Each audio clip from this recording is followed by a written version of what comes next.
It started with something so small you wouldn't think twice about it. A misplaced pen, a budget figure off by a few dollars, a meeting invite that arrived a few minutes late. Little ripples in the day that seemed harmless, until they weren't. Ava joined the company with the kind of optimism you carry into a fresh chapter of your career. New desk, new colleagues, new goals. She was ready to prove herself. And then there was Riley. Charming, helpful, the sort of coworker who offered to show you how things really work around here, before your ID badge was even warm from the printer. At first, Riley's corrections felt like favors, fixing a typo, pointing out a step Ava must have missed, or reminding her of something the boss definitely said. But over time, those favors began to carry a shadow. The facts kept shifting. Conversations didn't match her memory. She'd find herself apologizing for mistakes she didn't recall making. And every time she tried to piece things together, Riley had an explanation that sounded so reasonable it made Ava question her own mind. That's how gaslighting works. It's not the blunt force of an argument. It's the slow, silent rearranging of your reality until you're not sure where the ground is anymore. It's the smile that hides the knife, the friendly voice that tells you you're wrong, the coworker who can make you doubt the evidence you're looking right at. Somewhere between the missing spreadsheet line and the email she sent but didn't write, Ava began keeping her own notes. Little scraps of truth to hold on to when the room started spinning. Because gaslighting isn't about making you believe a lie. It's about making you believe nothing at all. And when you stop trusting your memory, you stop trusting yourself. But Riley didn't count on one thing. Once you've planted doubt, you can't always control where it grows. Ava's doubt turned outward. She started checking timestamps, looping in quiet allies, and asking questions in public settings where the answers couldn't be twisted later. And slowly, the tide began to turn. This isn't a story about a perfect victim or a flawless fight for justice. It's a story about how reality can be stolen in plain sight, and how clawing it back can leave scars you never planned on. You'll follow Ava through 15 chapters of subtle digs, calculated setups, and strategic manipulations designed to make her look unsteady while keeping Riley untouchable. You'll hear the quiet victories, the private collapses, and the moments that will make you wonder how many games like this are playing out in offices right now. So if you think you've heard it all, you haven't. Hit follow on your favorite platform and leave a comment. The next story might change your mind. Don't miss a single turn. Chapter 1, First Day, First Out. The elevator doors slid open to the 10th floor with a soft mechanical sigh, spilling the faint scent of freshly brewed coffee into the hallway. Ava stepped out, clutching the slim welcome packet HR had handed her downstairs. Her palms were damp, though she couldn't tell if it was from the humidity or the nerves. She told herself it didn't matter. First days were supposed to feel a little like the first day of school. New faces, new rules, and the hope you'd find at least one person who made it all a little easier. The reception area was open and bright, framed by tall windows that let in the pale morning light. Desks stretched in neat rows beyond the glass wall, dotted with coffee mugs, tiny succulents, and the glow of computer screens. Somewhere to her left, a printer whirred, spitting out a warm stack of paper. The hum of quiet conversation and clicking keyboards was strangely soothing. New hire. The voice came from just behind her shoulder, low and warm. Ava turned to find a tall man in a navy shirt and gray slacks, leaning against the reception counter like he'd been waiting for her. He smiled, not in the overly enthusiastic way HR staff often did, but with a measured ease, like they already shared some unspoken understanding. "Yeah," she said, shifting her welcome packet to one hand so she could shake his. "Ava." "Riley," he said, giving her hand a brief, steady shake. "I'm in your department. Figured I'd meet you before they throw you into the deep end." There was something disarming about his tone. Not quite casual, not quite formal. It made her feel seen, but also a little like she'd stepped into a conversation that had started before she arrived. Before she could answer, the receptionist came around the counter to greet her. "Welcome, Ava. HR said to send you straight to the break room for orientation." "Riley, you heading that way?" "I am now," he said, glancing at Ava with an almost conspiratorial grin. "Come on, I'll show you." The break room smelled faintly of cinnamon rolls and burnt toast. A few people lingered near the coffee machine, talking in low voices. Riley waved at them without pausing, steering Ava toward the far corner where a cluster of chairs faced a whiteboard with "Welcome" written in green marker. "Tip 1, he said as they walked. The good coffee's in the back cabinet. Don't let anyone tell you otherwise. The stuff in the machine tastes like melted cardboard. She smiled. Noted. And the fridge. Always label your lunch. Some folks here think community fridge means free-for-all. It was small talk, but the way he delivered it, quiet, leaning slightly toward her, made it feel like they were already on the same side. She'd barely been here 5 minutes and already had an ally. Orientation was a blur of HR slides. Workplace values, emergency exits, login credentials. Ava sat in the second row, jotting notes in the margin of her welcome packet. Riley slipped into the seat beside her halfway through. When the HR rep covered the company's internal project tracking software, Riley leaned in. Forget what they're telling you about logging every single step. It's overkill. The manager only checks the final milestone anyway. Ava glanced at him, pen hovering over her page. Really? He nodded. Trust me. You'll save yourself hours if you skip the busy work. It was said with such certainty that she didn't question it. She even drew a small star next to the note in her packet. It didn't feel like a big deal. Just a shortcut from someone who'd clearly been around longer than she had. By the time orientation ended, the rest of the department was settling into their morning rhythm. Riley offered to show her to her desk. You're in the east row, he said as they walked past the copy room. Near the window, which is prime real estate. You'll thank me in December when the rest of the floor is freezing. Her desk was spotless, keyboard centered, monitor tilted at a polite angle, a brand new mouse still in its plastic wrap. Riley pulled out the chair for her like a host seating a guest at dinner. You've got a good spot here, he said. Most folks don't, start out this lucky. Before she could ask what he meant, a woman from the next desk leaned over the partition. Hey, you must be Ava. Welcome aboard. Thanks, Ava said, smiling. She was just getting the insider tour. Riley cut in smoothly. I'll let you two chat in a bit. We've got a couple things to cover first. The woman gave a polite nod and turned back to her screen. Ava felt a flicker of something. Not irritation exactly, but a sense that she'd been steered away from a conversation she might have liked to have.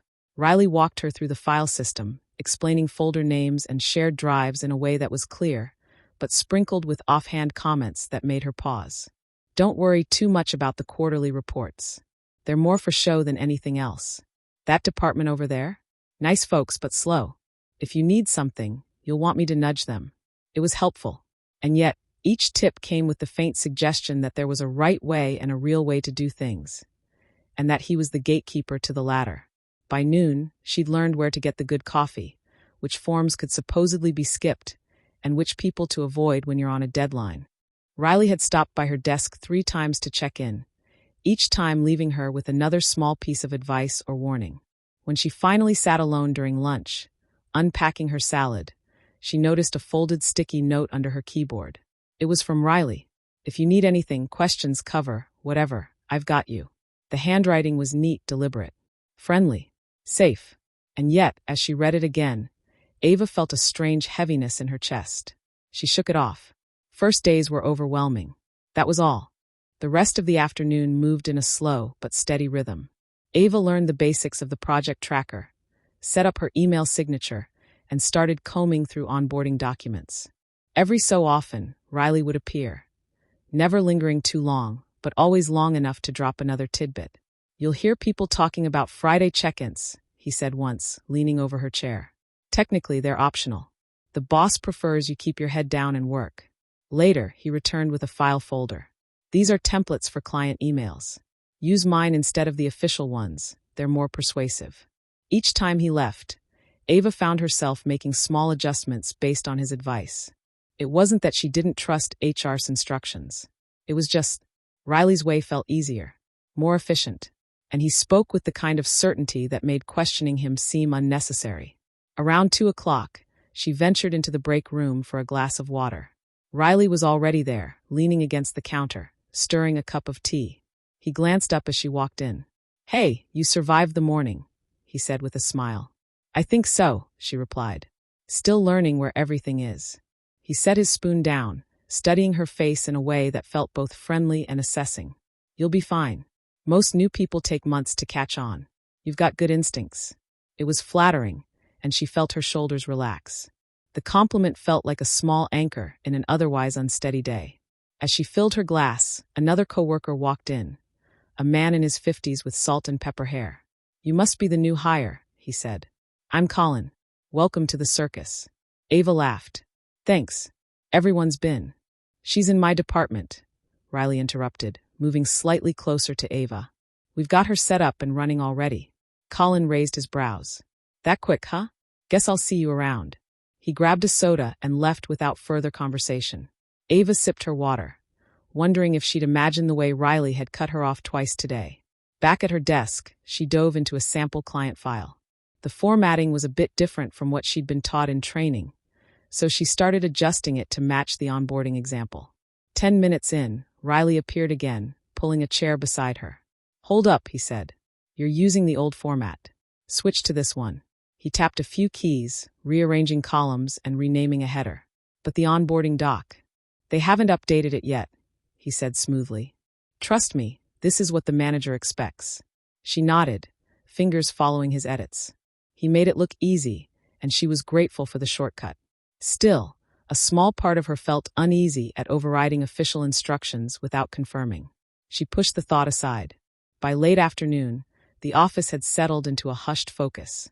The hum of keyboards was steady, punctuated by the occasional ring of a desk phone. Ava was reviewing a second client file when she noticed something strange. A policy reference she didn't recognize. She flipped through her notes from orientation, but found nothing that matched. She was halfway to standing up to ask Riley about it when he appeared, as if summoned. "Something wrong?" "I'm not sure," she said. "This section here. I don't remember them covering it in training." He leaned over, scanning the page. "Ah yeah, that's one of those rules that's more suggestion than requirement. We do it differently here." Her brow furrowed. "So I should skip it?" "Skip it," he confirmed, his tone light but firm. "No one will notice." She hesitated for a moment, then nodded. "Okay." The clock in the corner of her screen told her it was nearly 5. Ava began closing out her tabs, feeling that mix of exhaustion and relief that comes with finishing a first day. She gathered her things, sliding her welcome packet into her bag. As she headed for the elevator, Riley fell into step beside her. "Not bad for a first day," he said. "Thanks for showing me around," she replied. He smiled. "I meant it earlier. If you need anything, I've got you." The elevator doors opened, and they stepped inside. The space was quiet except for the faint hum of the machinery. Riley glanced at her with that same easy confidence. "You'll see what I mean soon enough. Not everyone here is as helpful as me." Before she could ask what that meant, the doors slid open on the ground floor. He stepped out first, holding the door for her like a polite host. "See you tomorrow, Ava," he said. She walked out into the warm evening air with a faint sense that she'd been given a gift and a warning at the same time. The next morning, Ava woke earlier than she needed to. Her mind kept running through small moments from yesterday. Riley cutting her off in conversation, the confident way he'd contradicted official instructions, the note under her keyboard. None of it had felt openly hostile, but something about it replayed in her head, like a song with a sour note you couldn't unhear. She told herself it was first-week jitters. Every office had its quirks, and maybe Riley was just one of those people who liked to manage situations even when it wasn't required. Still, she made a mental note to keep her own copy of anything she worked on, just in case. When she stepped out of the elevator, Riley was already at her desk, leaning back in her chair with a coffee in hand. "Morning," he said, standing as if he'd been waiting. "Got you one too. Cream, no sugar. Figured I'd guess." "Thanks," Ava said, placing her bag on the desk. "You guessed right." He grinned, like it was proof they were already in sync. "Thought so. We're going to get along just fine." She sat, pulling her laptop closer. Riley lingered for a moment before speaking again. "So, funny thing, the manager asked me how you did yesterday. I told them you were sharp, picked things up fast." "That's nice of you." "Of course. We're a team." He paused. "But I did mention you were still finding your way with the project tracker. It's better if they hear that from me now rather than get surprised later." The comment landed awkwardly. It wasn't untrue, she was still learning, but hearing it phrased like a weakness made her chest tighten. "Okay," she said slowly. "Thanks for letting me know." He gave a small nod, as if he'd done her a favor. "I'll keep you posted if anything else comes up." By mid-morning, Ava was deep in a client file when she overheard Riley talking to someone in the aisle behind her. His voice was low, but certain words carried. New hire, still adjusting, needs some guidance. She froze, listening. The tone was calm, even supportive, but the picture it painted of her was subtly diminished. Not incompetent, but not exactly capable either. When she glanced over her shoulder, Riley caught her eye and gave a small wave, as if nothing unusual had happened. At lunch, she decided to sit in the break room instead of eating at her desk. She found an empty table near the window, unpacked her food, and tried to focus on the view of the street below. Riley joined her a few minutes later, tray in hand. Mind if I sit? Go ahead. He set down his tray, unwrapping a sandwich. So, how's the second day treating you? Good so far, she said. Just trying to get through these files without messing up the formatting. He chuckled. You're doing fine. But hey, between you and me, I'd skip triple-checking the client notes. The manager barely looks at those. Ava tilted her head. Isn't that risky? Only if you don't know how to manage perception, he said with a faint smile. Half the job here is looking like you're ahead of the curve. Details slow you down. The way he said it made it sound like common sense. She nodded, though something in her gut told her she'd still be triple-checking those notes. That afternoon, she had her first small group meeting. 3 other team members joined via video call, their faces framed in little rectangles on the big screen. As Ava introduced herself, one of them said, "Oh, Riley's been telling us you're picking things up quickly." Ava smiled politely. "I'm learning a lot." "Yeah, Riley's been filling us in," another added. "Said you've got a good grasp of the basics, but might need some extra support with the project tracker." The words echoed Riley's earlier comment almost exactly. Ava's cheeks warmed. "Well, I'm sure I'll get the hang of it," she said, keeping her voice even. The meeting moved on, but Ava felt the shift in the room, or maybe in her own mind. A seed had been planted, and she wasn't sure yet how deep it would grow. When the workday ended, she gathered her things quickly. Riley appeared at her side again as she walked toward the elevator. "Good meeting today," he said casually. "You handled it well." "Thanks." He stepped into the elevator with her, pressing the button for the ground floor. "By the way, don't worry about what they said about the tracker. I told them I'd help you with it." Ava forced a small smile. "Okay." The doors closed, and for a moment, the air between them felt heavier than it had the day before. Riley's words, his timing, the way he positioned himself as both her advocate and the source of her supposed shortcomings. It all swirled together into something she couldn't quite name. Not yet. The following morning started quieter than the last. The office had that soft hum of productivity, papers shuffling, keyboards clattering. Ava slipped into her seat without seeing Riley nearby. She powered on her computer, relieved to have a moment to herself. She opened her inbox and froze. An email from the manager was sitting at the top, time-stamped just after 7 a.m. Subject: quick clarification on tracker notes. Body: Riley mentioned you were still adjusting to the system. Let me know if you need me to walk you through the finer points. Her stomach dipped. Riley had already framed the conversation before she even sat down. She typed a polite reply. "Thank you, I'm getting more comfortable with it, but I'll let you know if I have questions." Then hit send. But her hands stayed poised over the keyboard. The words Riley mentioned played on repeat in her head. Why would he feel the need to share that at all? Especially when they hadn't spoken this morning. She was still chewing on it when Riley appeared behind her chair, coffee in hand. "Morning. Saw the manager looped you in on the tracker thing." "Good, this way we can both say we're on the same page." "We?" she asked. "Yeah," he said, sipping his coffee. "I told them I'd help you. Makes me look like a team player. Makes you look supported. Win-win." It didn't feel like a win. It felt like someone else had decided how she was going to be seen, and she'd been given no chance to weigh in. Mid-morning, Riley called her over to his desk to go through a client file together. He gestured for her to sit while he pulled up a spreadsheet. "This is how I do it," he said, clicking through tabs quickly. "Saves time." She followed along, noticing that some of the steps skipped verification points she'd been taught in training. "What if something gets missed this way?" she asked. "That's the thing," he replied, still clicking. "If no one's looking for it, it's not a mistake. It's efficiency." It was said with the kind of confidence that made it hard to challenge, without feeling like she was being overly cautious. Still, a small voice inside her whispered that skipping steps meant skipping safeguards. Later, as she passed the copy room, Ava caught snippets of Riley's voice again. He was talking to Colin, the man she'd met in the break room on her first day. "She's sharp, but I don't want her overwhelmed," Riley was saying. "I'll make sure she doesn't take on too much too soon." Colin replied with something Ava couldn't catch, but both men chuckled softly before the copier beeped. She kept walking, pretending she hadn't heard. By mid-afternoon, she decided she needed to draw some kind of boundary, gently.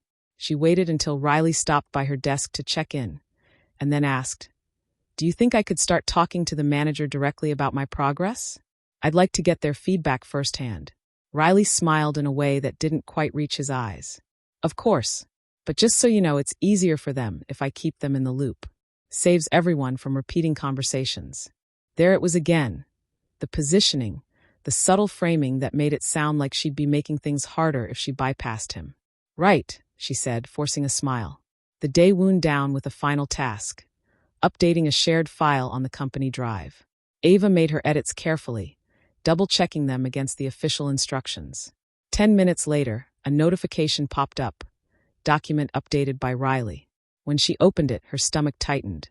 Several of her changes had been reverted to the way Riley had shown her, not the way she'd been taught. No note, no comment, just done. She glanced over at his desk. He was typing, face calm, as if nothing had happened. That night, Ava sat at her kitchen table with her laptop closed and her phone face down. She tried to replay the day in her head, sorting through moments like puzzle pieces. None of them alone seemed alarming. A coffee here, a comment there, a helpful change to a file. But together, they painted a picture she couldn't quite ignore. It was only the second day, and already her version of events was being edited in real time. Sometimes in front of her, sometimes behind her back. She didn't know if Riley meant harm, or if this was just his way of managing the workplace. What she did know was this: she needed to start keeping her own record. She pulled a small notebook from her bag, flipped to the first page, and wrote the date at the top. Then, in neat block letters, she wrote, "Day 2, Riley edits shared file without note. Changes back to his format. Day 2, manager email says Riley mentioned about tracker. Day 2, overheard conversation with Colin.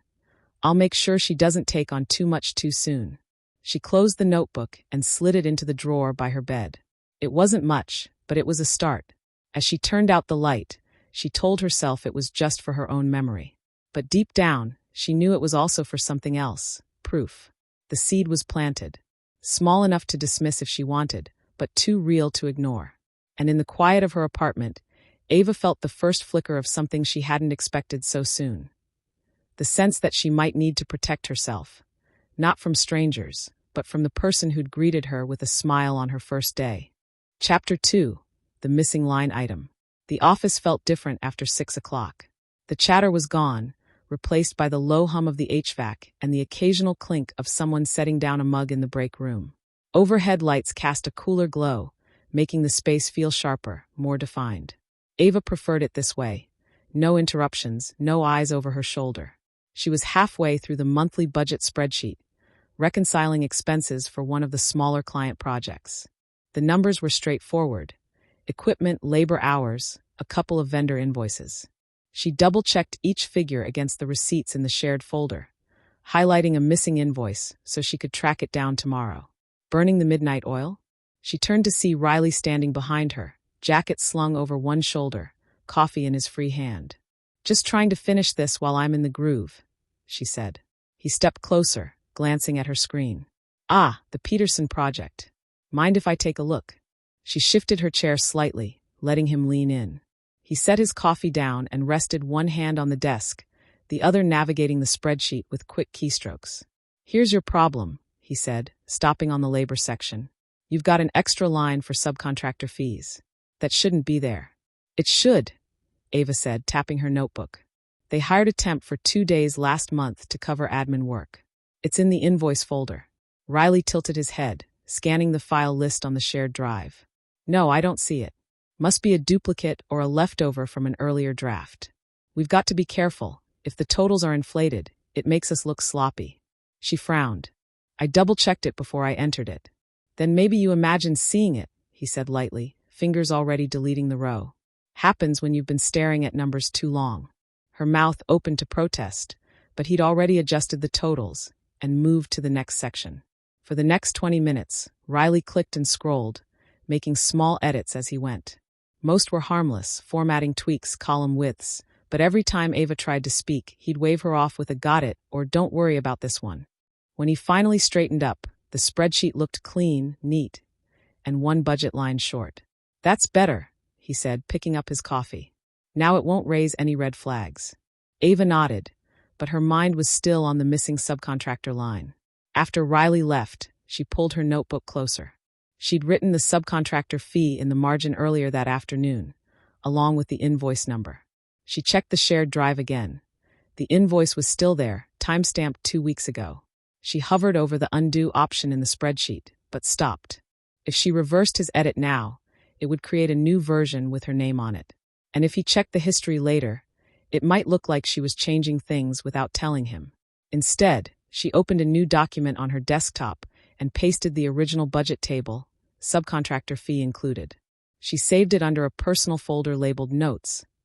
Nothing official, just a quiet record. The next morning, the Peterson project came up in passing during a hallway chat. Riley mentioned to someone that Ava had a good eye for detail, but was still getting used to our preferred format. His tone was friendly, almost complimentary, but Ava caught the subtext. She had been wrong, he had corrected her, and he was the one who knew the system best. She kept her expression neutral, but her chest tightened. He hadn't just deleted the line. He deleted the version of events where she was right. That afternoon, she opened the spreadsheet again. The subcontractor fee was still missing, the totals neatly adjusted. No note in the comments, no sign anything had been changed, except in the version history, where Riley's edit was logged without explanation. She took a screenshot, saved it in her notes folder, wrote the date and time in her notebook. It felt paranoid, but also necessary. By the time she left that evening, Ava realized something had shifted. Yesterday had been about learning the ropes. Today was about keeping track of the ground beneath her feet. And for the first time, she wondered how many other corrections Riley had made that she hadn't noticed. The office ran warmer than usual after lunch. Sun pressed through the east windows, turning monitors into faint mirrors. Ava adjusted her screen angle, blinked the glaze from her eyes, and reopened the Peterson spreadsheet. The numbers balanced. The totals matched Riley's revision. The absence of the subcontractor fee sat in the grid like a pulled tooth. Clean gap, tidy gum line, wrong mouth. Colin stopped at the aisle, one hand on the divider. "Quick one," he said. "Peterson totals, we good?" "We're balanced," Ava said.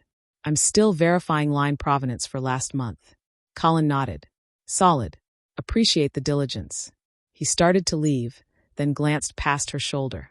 Riley had appeared at the end of the row, coffee cup in hand, smile easy. "All set," Riley said. "We found a duplicate entry earlier, so totals are lean now." Colin's eyes flicked back to Ava. "Duplicate." Ava held his look for a beat.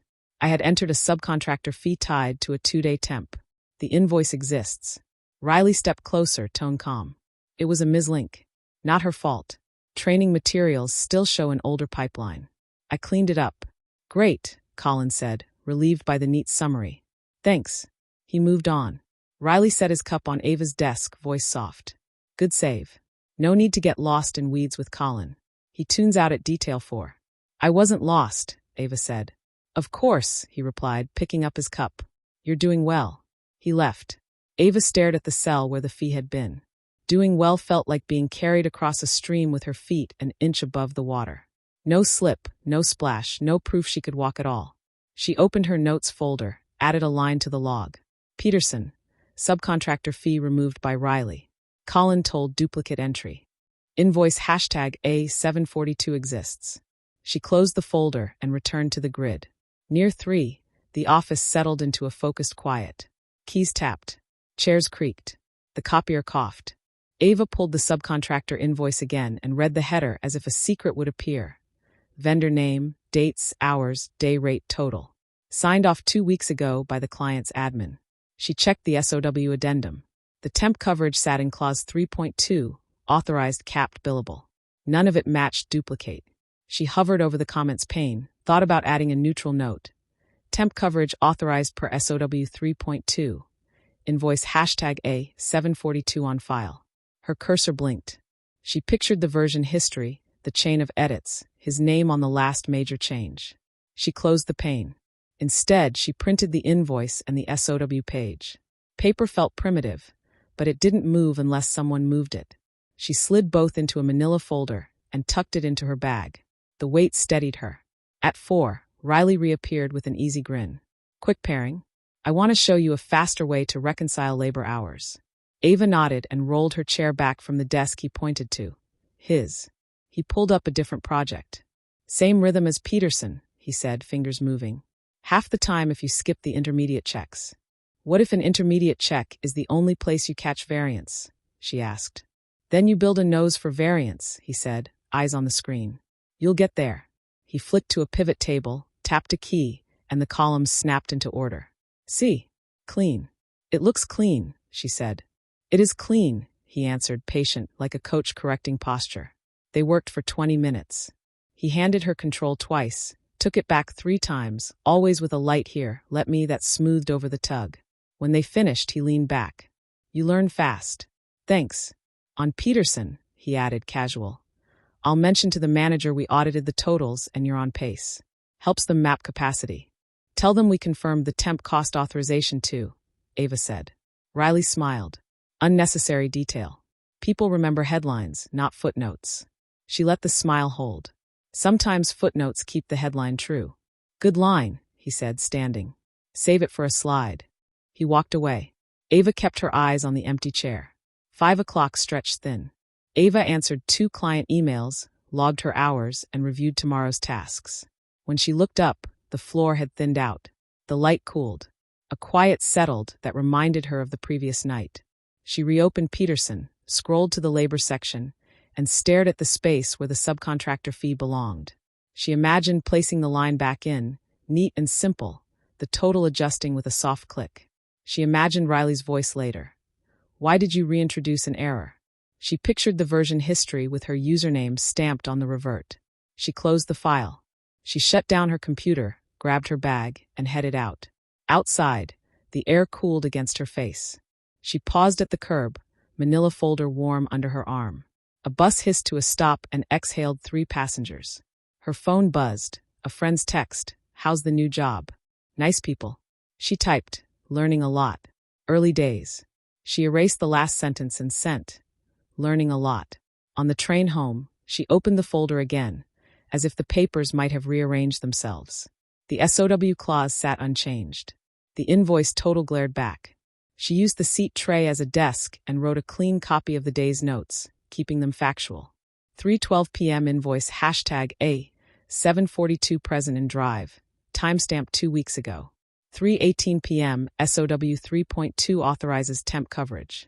3:24 p.m. considered inline comment, withheld to avoid edit war. 4:05 p.m. Riley coached alternate reconciliation method, de-emphasized checks. She closed the folder. Across the aisle, a kid held a balloon on a string and watched it test the limits of the car's stale airflow. Every time it bumped the ceiling, it surrendered and swung back to center. The image landed somewhere between sad and funny. Home smelled like detergent and old wood.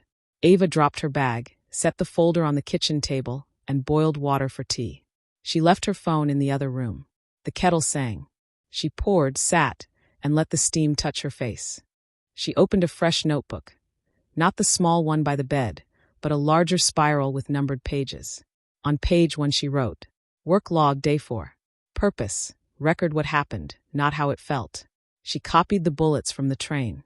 Then she added a rule. Only write what someone could verify. She paused, pen hovering. The rule felt severe, but that was the point. Memory had to be something you could hold in your hand. She flipped to page 2 and drew a small table. Item source location witness. Invoice #A, 742 PDF, shared drive /Peterson /invoices. SOW 3.2 PDF, shared drive /Peterson /legal. Deleted line version history, spreadsheet /Peterson /labor. She stared at the last row. Version history would show the removal time and account. It would show a fact without asking anyone to believe her. The thought steadied her again. Her phone buzzed in the other room. She let it. Morning came with rain. The windows were a gray film. Ava got to the office early and sat at her desk in the hush of the pre-9 a.m. floor. She opened Peterson, pulled the version history, and took 3 screenshots. the timestamp of the deletion, the username, the diff.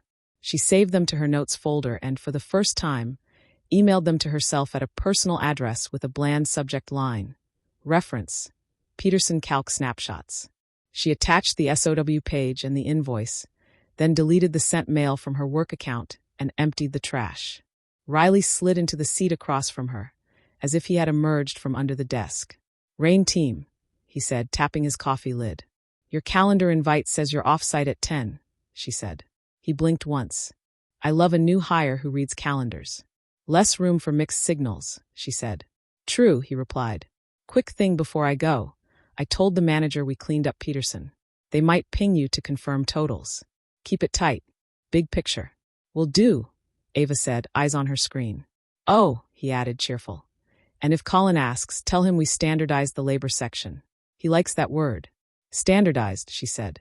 "Exactly." He stood. "You're getting it." He left. Ava added 2 lines to her log. 8:58 a.m. Riley preps manager narrative. Cleaned up. Big picture.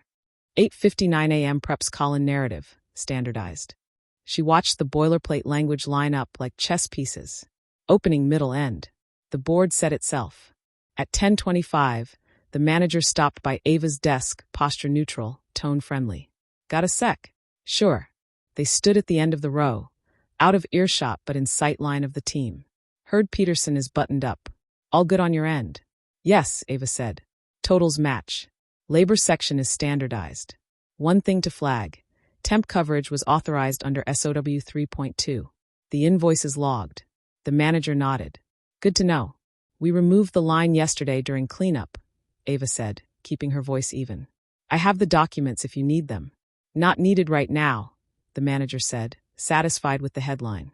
"Thanks for staying on top of it." They walked back to their desks. Ava sat. Her hands were steady. She hadn't accused or defended. She had placed 3 pebbles on the ground, each one flat and true. By noon, the rain had thickened. The office looked washed in tin. Ava ate at her desk, reading a client brief. 2 messages popped up in quick succession in the team chat. Riley: "Peterson ready for client review. Good work, everyone." Colin: "Nice. Thanks, Riley. And kudos, Ava, clean sheet." Ava typed, "Thanks." She stopped, deleted the word, and sent. "Ready for review." She returned to the brief. A minute later, Riley sent her a direct message. Riley: "Small note. No need to bring SOW footnotes into quick manager check-ins. Adds noise." Ava looked at the message for a long beat. She typed, then backspaced until the field was empty. She closed the chat window and added 1 more line to her log. 12:11 p.m. DM. No need to bring SOW footnotes. Adds noise. She capped her pen. Late afternoon, the power flickered. Monitors hiccuped and recovered. The floor exhaled a collective laugh. Ava saved everything twice. When the lights settled, she stood to stretch and saw Colin scanning the room like he had lost a thought and wanted someone to hand it back. "Ava," he said, walking over. "Quick brain check. The temp coverage. You mentioned it earlier?" "Yes. Authorized. The invoice is logged." "Got it," he said, relieved. "Thanks." He started to turn, then paused. "Riley said we trimmed fat." That line was fat. Ava kept her voice level. "Totals are balanced. The authorization exists." Colin studied her face for a quiet second. "Copy," he said, and left. She sat, pulse a notch faster. She didn't know if she had threaded a needle or missed the fabric. Either way, the stitch was in. At 6:10, the floor emptied again. Ava stayed. She opened a blank document and wrote 3 sentences. When an edit changes the story, capture the before and after. Speak in nouns and dates. Let other people say verbs. She printed the page and slipped it into the manila folder. She locked the folder in her desk drawer, then unlocked it, took the folder back out, and put it in her bag. On the way to the elevator, she passed the conference room. Through the glass, she saw the manager on a call, head tilted, listening. Riley sat at the far end, off-site plan apparently changed by the weather. He looked relaxed, one ankle on a knee, talking when the manager paused, hands shaping a simple story in the air. Ava kept walking. The elevator doors opened.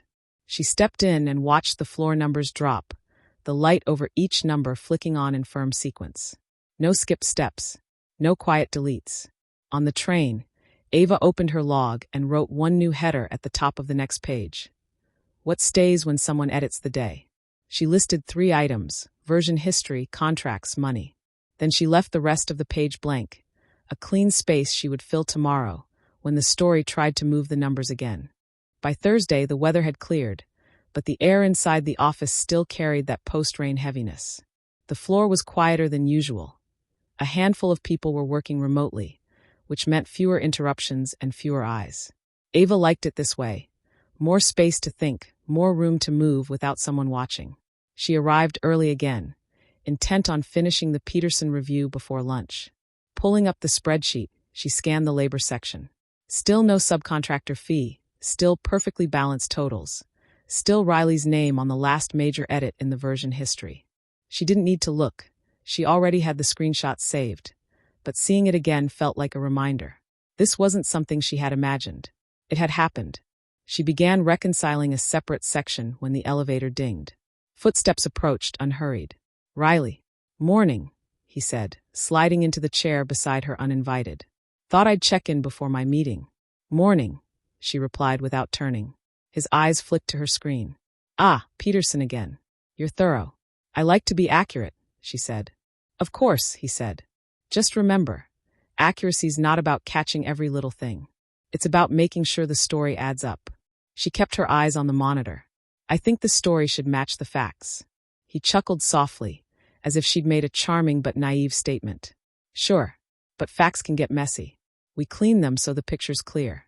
The way he said clean landed heavier than the word should. By late afternoon, the office thinned even more. Colin left around 4, and by 5, it was just Ava and 2 people in the design team across the aisle. She took the quiet as an opportunity to double-check the Peterson invoice folder one more time. Everything was there, all documents, all timestamps, but one caught her attention. A second file for invoice #A742, uploaded 3 days ago. She opened it. Same vendor, same dates, same total, but missing the signature line from the client's admin. The original file, still in the folder, had the signature. This version did not. Ava checked the version info. Uploaded by Riley. Her stomach tightened.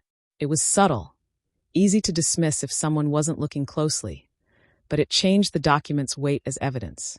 Without the signature, the invoice could be brushed off as incomplete. She copied the file to her notes folder and renamed it with the upload date in the title. Then she printed both versions and marked the differences in pen.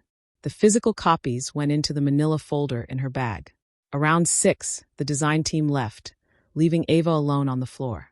She was about to pack up when Riley returned, jacket over one shoulder. "Still here?"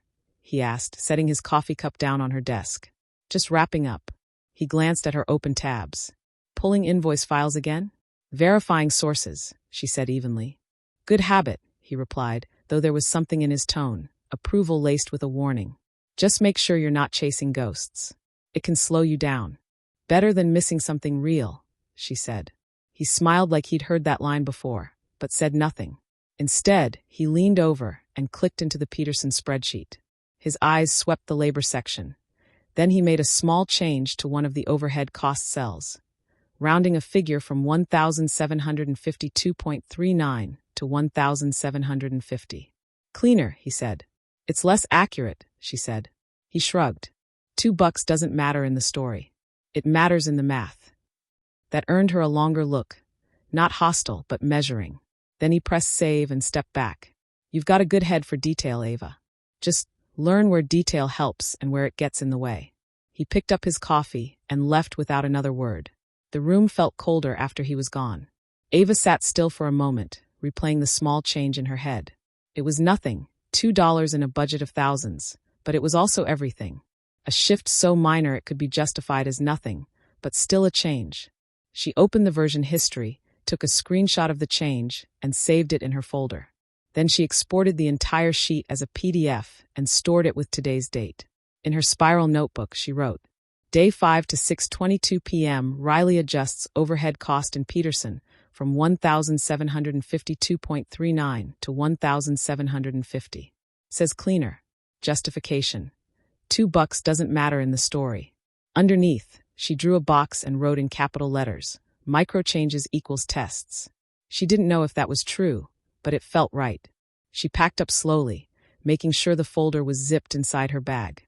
On the train home, she kept the bag in her lap, one arm resting over it. The man across the aisle glanced at it once, then looked away. Her phone buzzed. A message from a friend asking if she wanted to meet for drinks. Ava typed back, "Rain check. Need a quiet night." She got home, made tea, and set the folder on her kitchen table.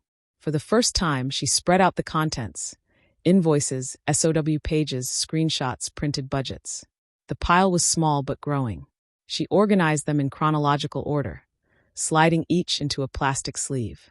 By the time she finished, she noticed something she hadn't before.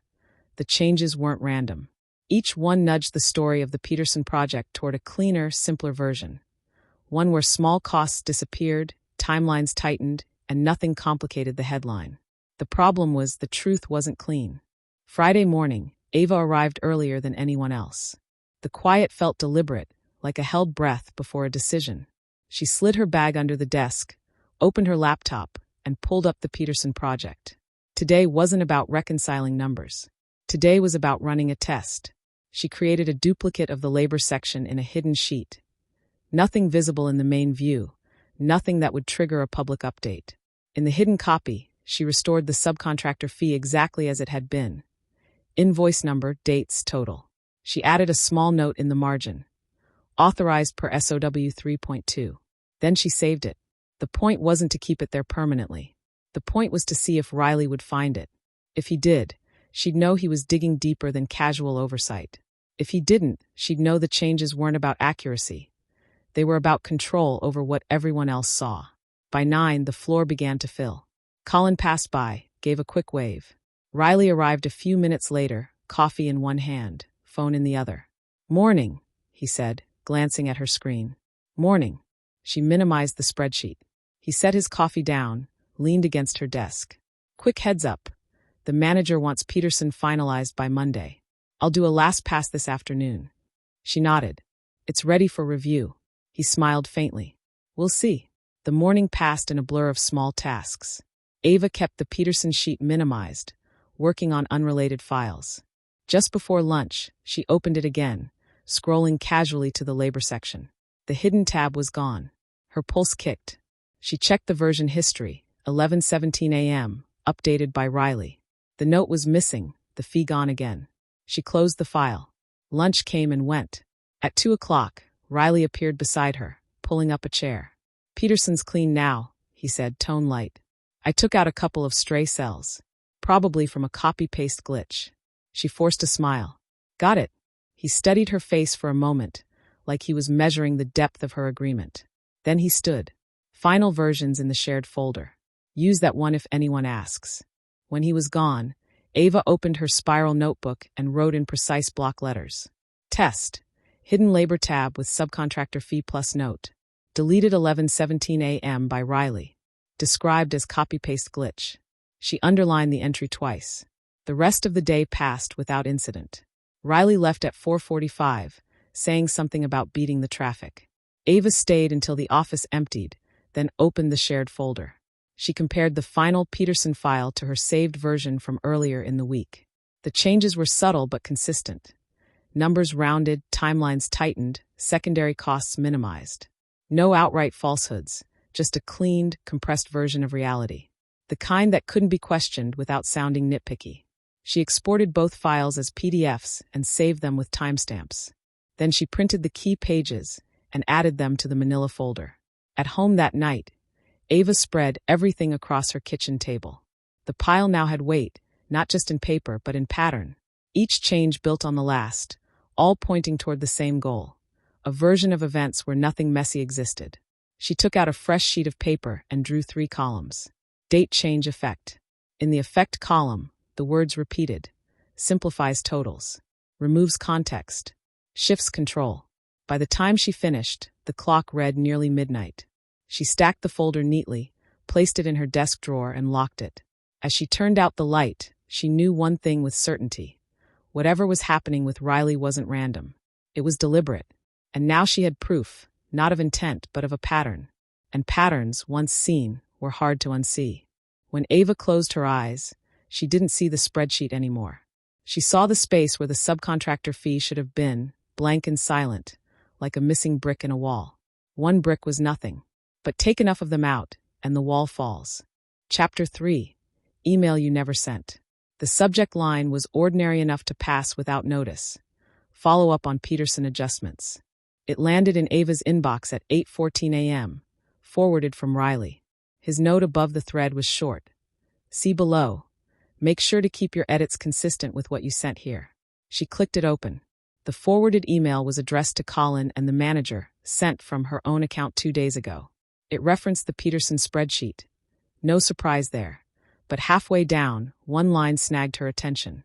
We've agreed to remove the subcontractor fee, since it was entered in error. Ava blinked.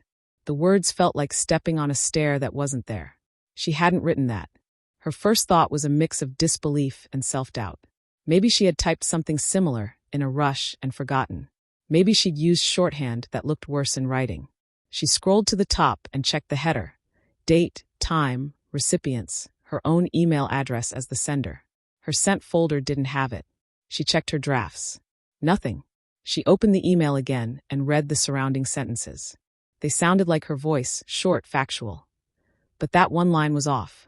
Not just in wording, but in position. It landed too neatly in Riley's narrative. At 8:22, Riley appeared behind her. Got my forward? Yes, she said.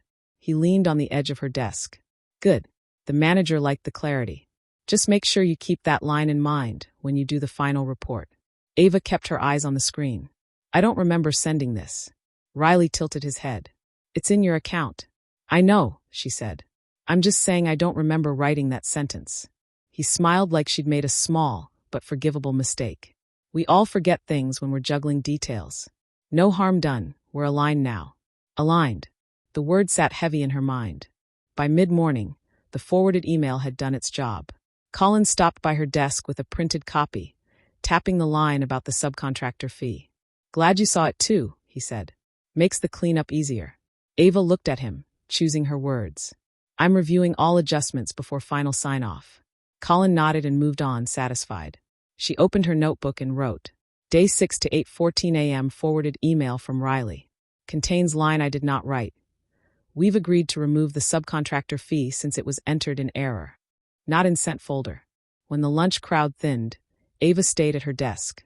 She opened the forwarded email again and clicked View Original. The metadata filled her screen in dense lines. Received from internal server, timestamp matched, but the message ID was 1 digit off from other emails she'd sent that day. She took screenshots of the full header and saved them to her notes folder. At 1:47 p.m., Riley passed her desk. Heading to the break room. Want anything? No, thanks. He hesitated, then said, By the way, good job on putting that subcontractor line to bed. It's better when everyone's on the same page. I didn't write that line, she said without looking up. His tone stayed easy. The important thing is it's true now. And then he walked away. By mid-afternoon, Ava was no longer thinking about the Peterson numbers. She was thinking about the email. How it looked like hers, read like hers, but carried a sentence that didn't belong to her. She decided to test whether the message existed anywhere else in the system. Not by asking IT, that would set off alarms she wasn't ready for, but by using the tools she already had. She opened the team's shared archive folder, where completed correspondence sometimes landed for reference. The Peterson folder was tidy. Contracts, invoices, one email thread from last week, and a final correspondence PDF Riley had added that morning. She clicked it. The PDF was a single page. The follow-up on Peterson adjustments, email, same timestamp, same text, including the subcontractor line. It looked official now, stamped in the neat permanence of a PDF. She closed it quickly, her mind running 2 tracks at once. On one, the facts. The forwarded email existed in at least 2 places. Her inbox and the shared archive, but not in her sent folder. On the other, the implications. If someone asked to see proof she'd agreed to remove the subcontractor fee, here it was, signed with her name. The trick was simple but dangerous, making her own account the source. You didn't need to win an argument if the paper trail said you already had. Around 3, Colin swung by her desk. Riley says you're almost done with Peterson. Impressive turnaround. Ava looked up. We've both been reviewing it. He grinned. He said you caught a couple of his early oversights too. That subcontractor fee, for example. Nice to see you owning the correction. She held his gaze, keeping her voice steady. I'm still reviewing the decision on that line. Colin's brow knit for a second, but he let it go. Well, whatever you're doing, keep it up. Makes my life easier. When he walked away, Ava added to her log. 3:02 p.m. Colin says Riley told him I caught subcontractor error and owned correction. Reframe of event. At 3:30, she noticed Riley chatting with two people near the printer. She couldn't hear all of it, but his tone was low and easy, the kind that invited agreement. The words that did carry made her skin prickle. She's great with details, but sometimes forgets she's already handled something. One of the others laughed lightly, the kind of laugh people give when they're being polite. Riley looked over and smiled at her from across the aisle, as if nothing unusual had passed between them. When the office thinned toward 5, Ava pulled the forwarded email into a blank Word document and saved it with the header data pasted underneath. She printed 2 copies, one for the manila folder, one for home. The printer's hum was loud in the quiet space, and she checked over her shoulder twice before taking the warm sheets. As she slid them into her bag, she realized this was different from the spreadsheet or the invoice changes. This wasn't about erasing a number. This was about altering her voice, turning her into the author of something she hadn't said. Facts could be debated. Memory could be questioned. But words, once they bore your name, were harder to shake off. Ava decided she wasn't going to wait for the next edit to happen to her. If Riley was slipping sentences into her voice, she needed to know how far it went, and whether he was willing to alter something trivial, just to prove he could.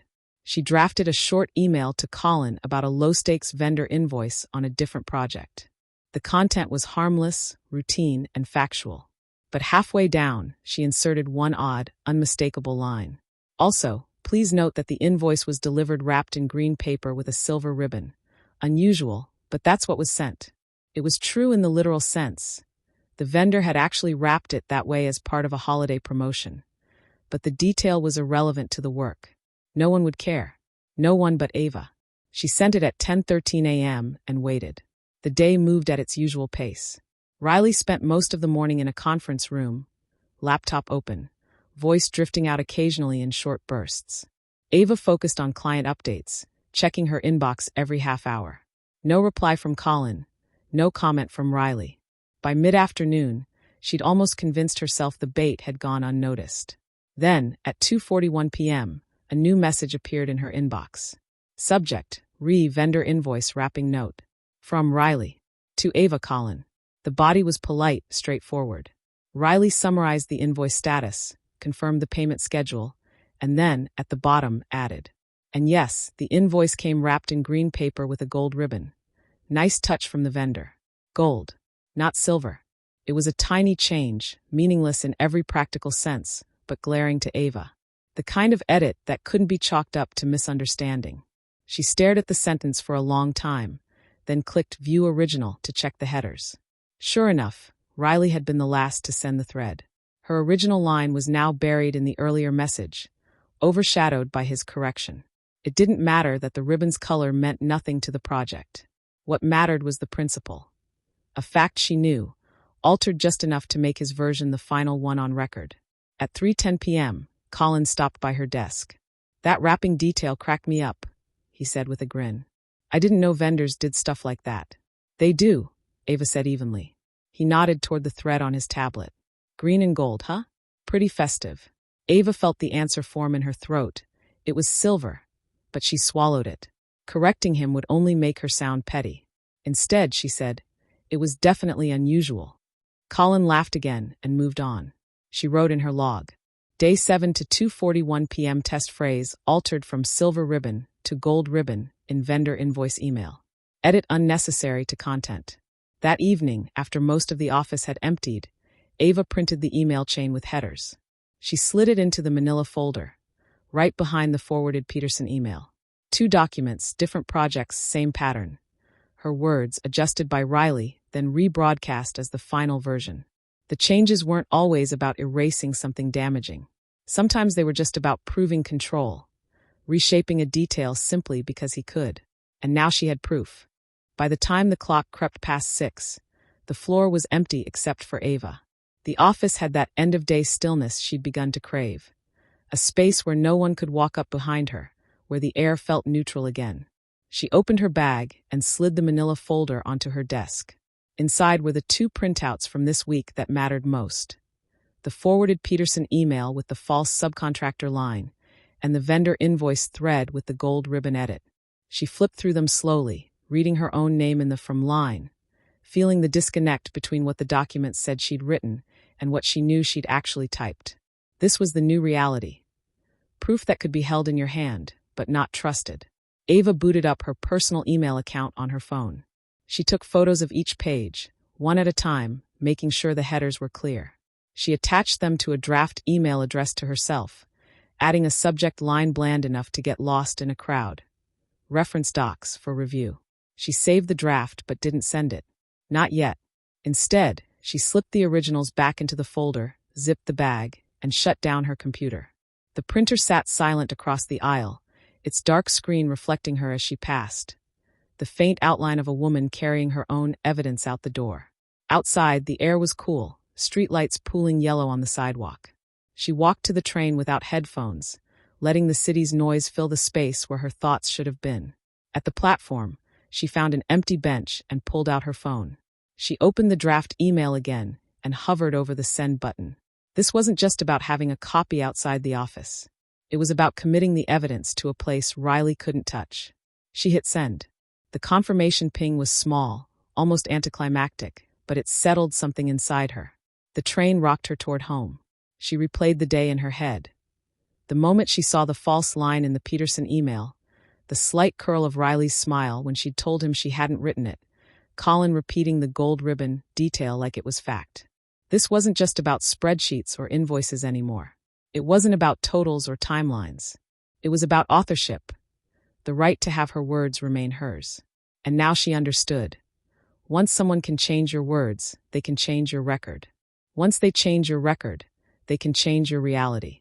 At home, she placed the manila folder in the drawer of her bedside table instead of her desk. She didn't want it anywhere she might forget to grab it if she needed to leave in a hurry. Before turning out the light, she opened her notebook and wrote one new entry. Not for the day's log, but for herself. Rule number 4. Keep the originals somewhere they can't be touched. She closed the book and slid it under the pillow. Chapter 4. Meeting moved without you. The email came in at 9:46 a.m., buried between vendor updates and a company-wide memo about the cafeteria's new menu. Ava almost missed it. Subject: change of time, project sync. Body: we'll start at 9 o'clock instead of 9:30 today. See you then. She blinked at the timestamp. The meeting had already happened. Her calendar still showed the original 9:30 slot. She scrolled up, searching for a cancellation notice or an updated invite. Nothing. A knot formed low in her stomach. Missing a meeting wasn't the end of the world, but missing one without knowing it had been rescheduled. That was something else entirely. Colin appeared at her desk just before 10, coffee in hand. Missed you in the sink, he said. I didn't know it was moved, she replied. Riley said you were tied up on something else, Colin said with a shrug. We figured you'd catch the notes later. The words stung. She hadn't been tied up. She'd been sitting at her desk, ready for the original start time, oblivious to the fact that everyone else was meeting without her. Was it important? She asked. Just status updates, Colin said. But you know how it is, easier to be in the room. She did know. Being in the room wasn't just about hearing what was said. It was about being seen, having your presence logged in people's minds. Miss enough of those, and you became a question mark. At 10:12, Riley strolled up, looking fresh from the meeting. We got through the agenda faster without the late start, he said lightly. My invite still said 9:30, Ava said. Ah, Riley replied, tapping his temple. I sent an update last night. Must have gotten lost in the shuffle. I didn't get anything. Well, he said with a shrug, we'll make sure you're looped in next time. The easy tone made it sound like nothing, a harmless oversight. But in Ava's mind, the facts arranged themselves neatly. He had been in the room, she had not. And now, everyone there had heard he thought she was tied up. She opened her notebook and wrote, Day 8 to 9:46 a.m. project sync moved to 9 o'clock. No updated invite in inbox. Riley told group I was tied up. Then she added a question in the margin. Who saw the updated time? The rest of the morning crawled. Ava kept replaying the missed meeting in her head, wondering how many people had accepted her absence without question. She thought about asking Colin to forward the notes, but stopped herself. Notes were summaries. Summaries left out tone, pauses, side glances. All the small things that mattered when you were trying to read the undercurrent. By lunch, she'd made a decision. She wasn't going to accuse anyone of anything. She was simply going to keep her own record of calendar changes. Every invite, every update, every cancellation. If there was a pattern, she'd see it. She created a private folder on her desktop labeled Cal Logs and took her first screenshot. Today's invite showing the original 9:30 start time, untouched. 2 days later, it happened again. It was a Thursday morning, and Ava had blocked her first hour for prep work before the weekly client check-in. The invite in her calendar had been sitting at 10 a.m. since the start of the month, solid, consistent. At 9:38, a ping appeared in her inbox. Starting in 5, conference room B. She checked the timestamp. The message had been sent at 9:33. No formal update to the calendar, no change in the invite, just a last-minute, off-the-record email. Ava grabbed her notepad and hurried to conference room B, arriving with 1 minute to spare. Inside, the table was already full, the air warm from conversation. Riley sat near the far end, leaning back in his chair like he'd been there for a while. "Glad you could join us," he said, smiling. The words were neutral. The tone was not. The meeting moved quickly, and Ava took notes, careful to record action items in her own words. Still, she could feel eyes on her once or twice when someone referenced a pre-discussion she hadn't been part of. When the meeting ended, she lingered just long enough for the others to file out. Riley stayed seated, scrolling on his phone. "You switched the time?"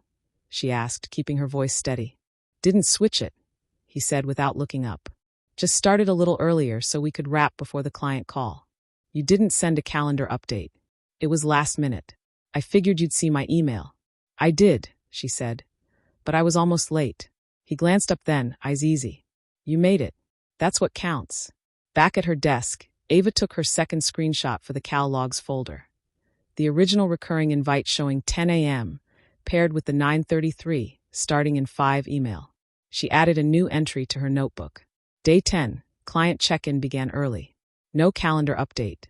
Email notice sent 27 minutes before scheduled time. She underlined the date twice. That afternoon, she overheard Riley talking to someone in the hallway just outside her cubicle. His voice carried enough for her to catch every word. She's solid on the deliverables, but her timing can be unpredictable. Hard to pin down sometimes.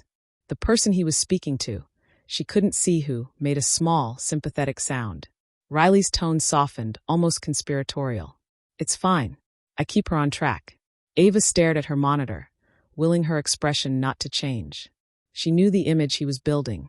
Not careless, not incompetent, just unreliable enough to need managing. It was the kind of perception that could settle quietly into the background of people's minds until it felt like truth.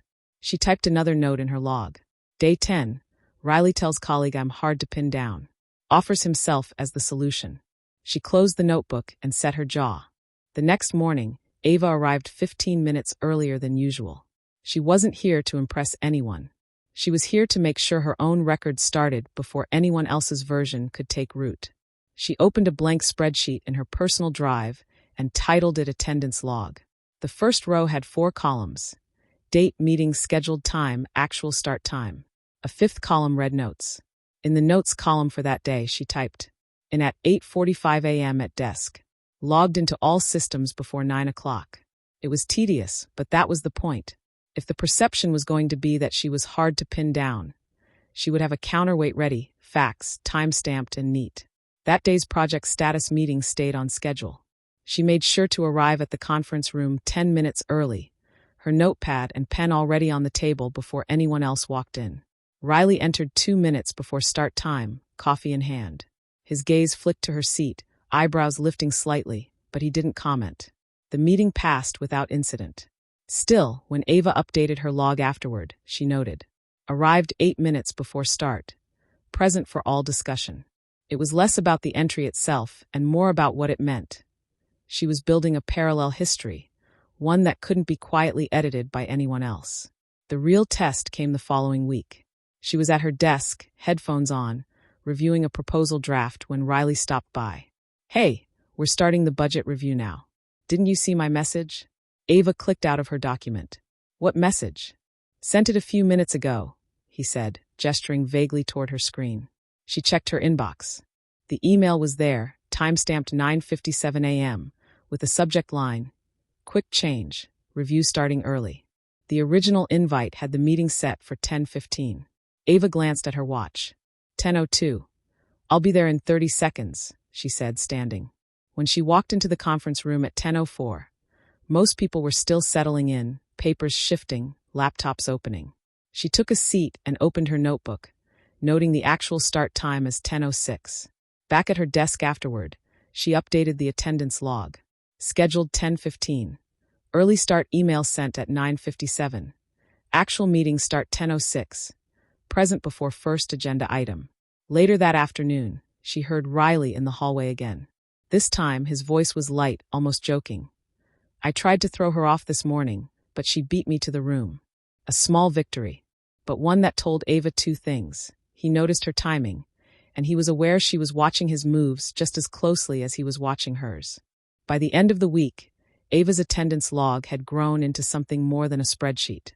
It had become a quiet anchor. Every meeting, every schedule change, every quick adjustment email was there, with timestamps and brief notes. She didn't share it with anyone. She didn't need to. Its value wasn't in broadcasting. It was in having something solid to stand on when the ground shifted. She also started saving full calendar screenshots whenever an invite was updated or a meeting time moved. Each screenshot went into a dated folder on her personal drive, named in a way only she would recognize. 10 calendar proof, 11 calendar proof, and so on. The system paid off sooner than she expected. It was Monday morning, and the weekly planning meeting was set for 9:45. At 9:35, Ava received an instant message from Riley. "Don't rush, meeting pushed to 10. She glanced at the open conference room across the aisle. Through the glass, she could see 3 team members already inside, papers spread on the table. Riley sat with his back to the glass, speaking to the group. She clicked open the official calendar invite. It still said 9:45. No update. No change. A slow, deliberate calm moved through her. She gathered her notebook and pen, stood, and walked into the conference room at 9:41. Conversations dimmed slightly as she sat down, flipping to a fresh page in her notes. Riley's head turned just enough for their eyes to meet. There was no visible reaction, just the faintest pause in his sentence before he continued. The meeting began on schedule at 9:45. Ava took careful notes, jotting down every action item with timestamps in the margin. Back at her desk, she added the morning's entry to her attendance log. Scheduled 9:45. 9:35 a.m. from Riley saying meeting pushed to 10. Arrived 9:41. Meeting began 9:45. She also took a screenshot of the unaltered invite and saved it to the day's calendar-proof folder. For a moment, she just sat there, staring at the neat rows of entries in the log. This wasn't paranoia. This was documentation. This was a wall she could build brick by brick, until it was high enough to see over whatever game Riley was playing. That afternoon, as she packed up for the day, she felt the shift. Riley wasn't just trying to manage her perception with others. He was now testing her directly, setting traps to see if she'd step into them. She walked out of the building into the cool evening air with her bag over her shoulder, knowing the chapter had changed.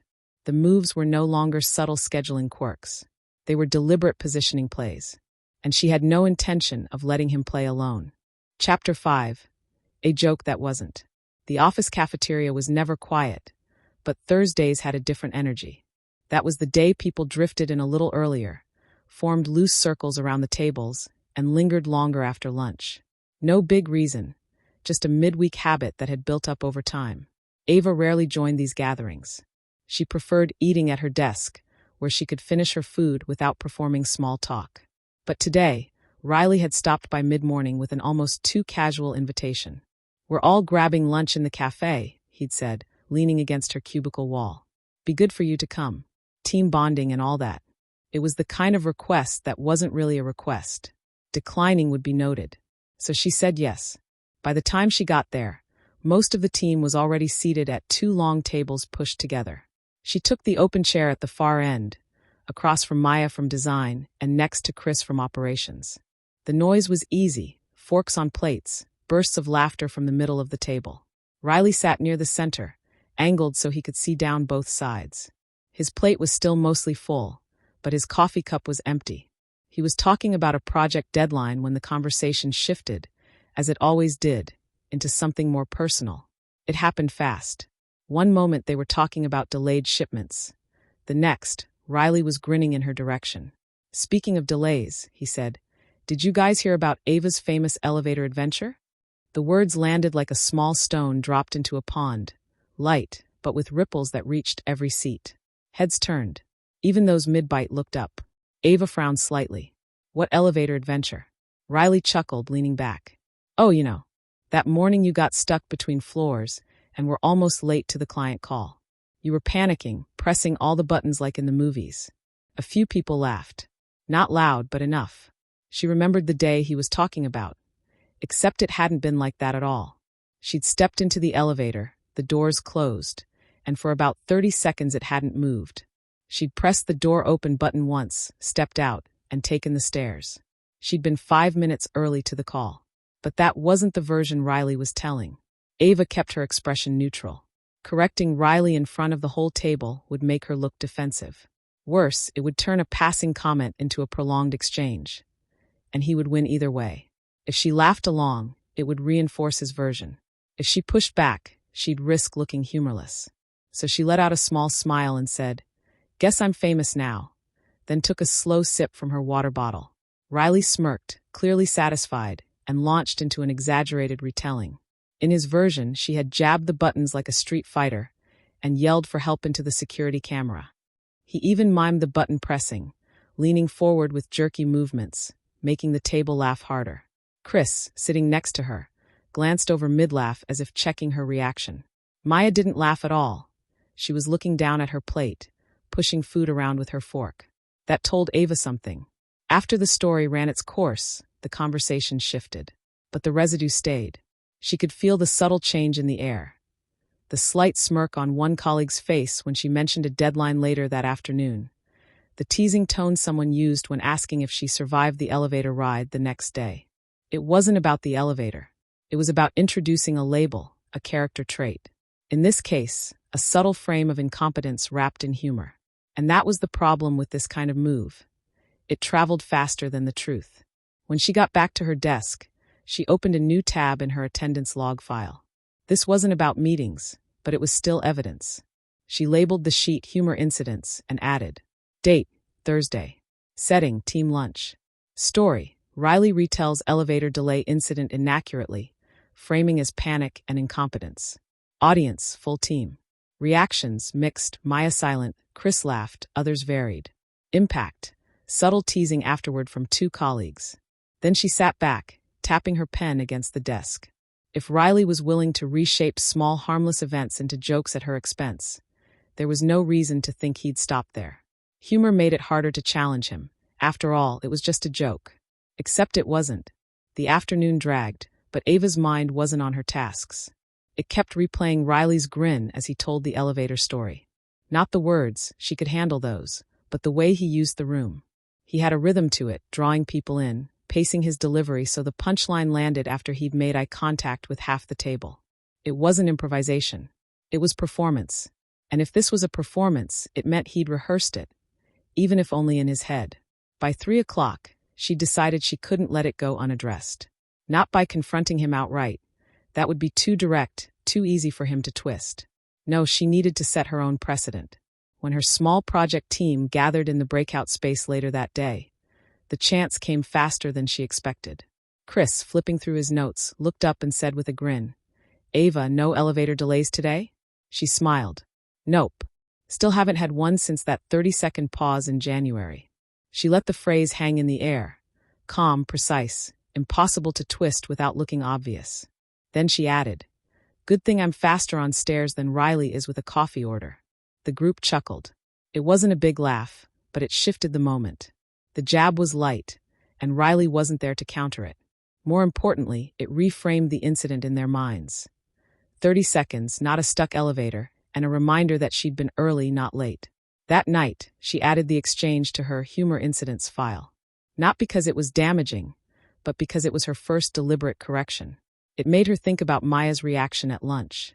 Maya's silence hadn't been loyalty. It had been discomfort. People who stayed quiet in moments like that weren't allies, but they weren't enemies either. They were potential neutrals. If she handled things carefully, she might shift a few of them into her corner. The following week, Ava saw it happen in real time.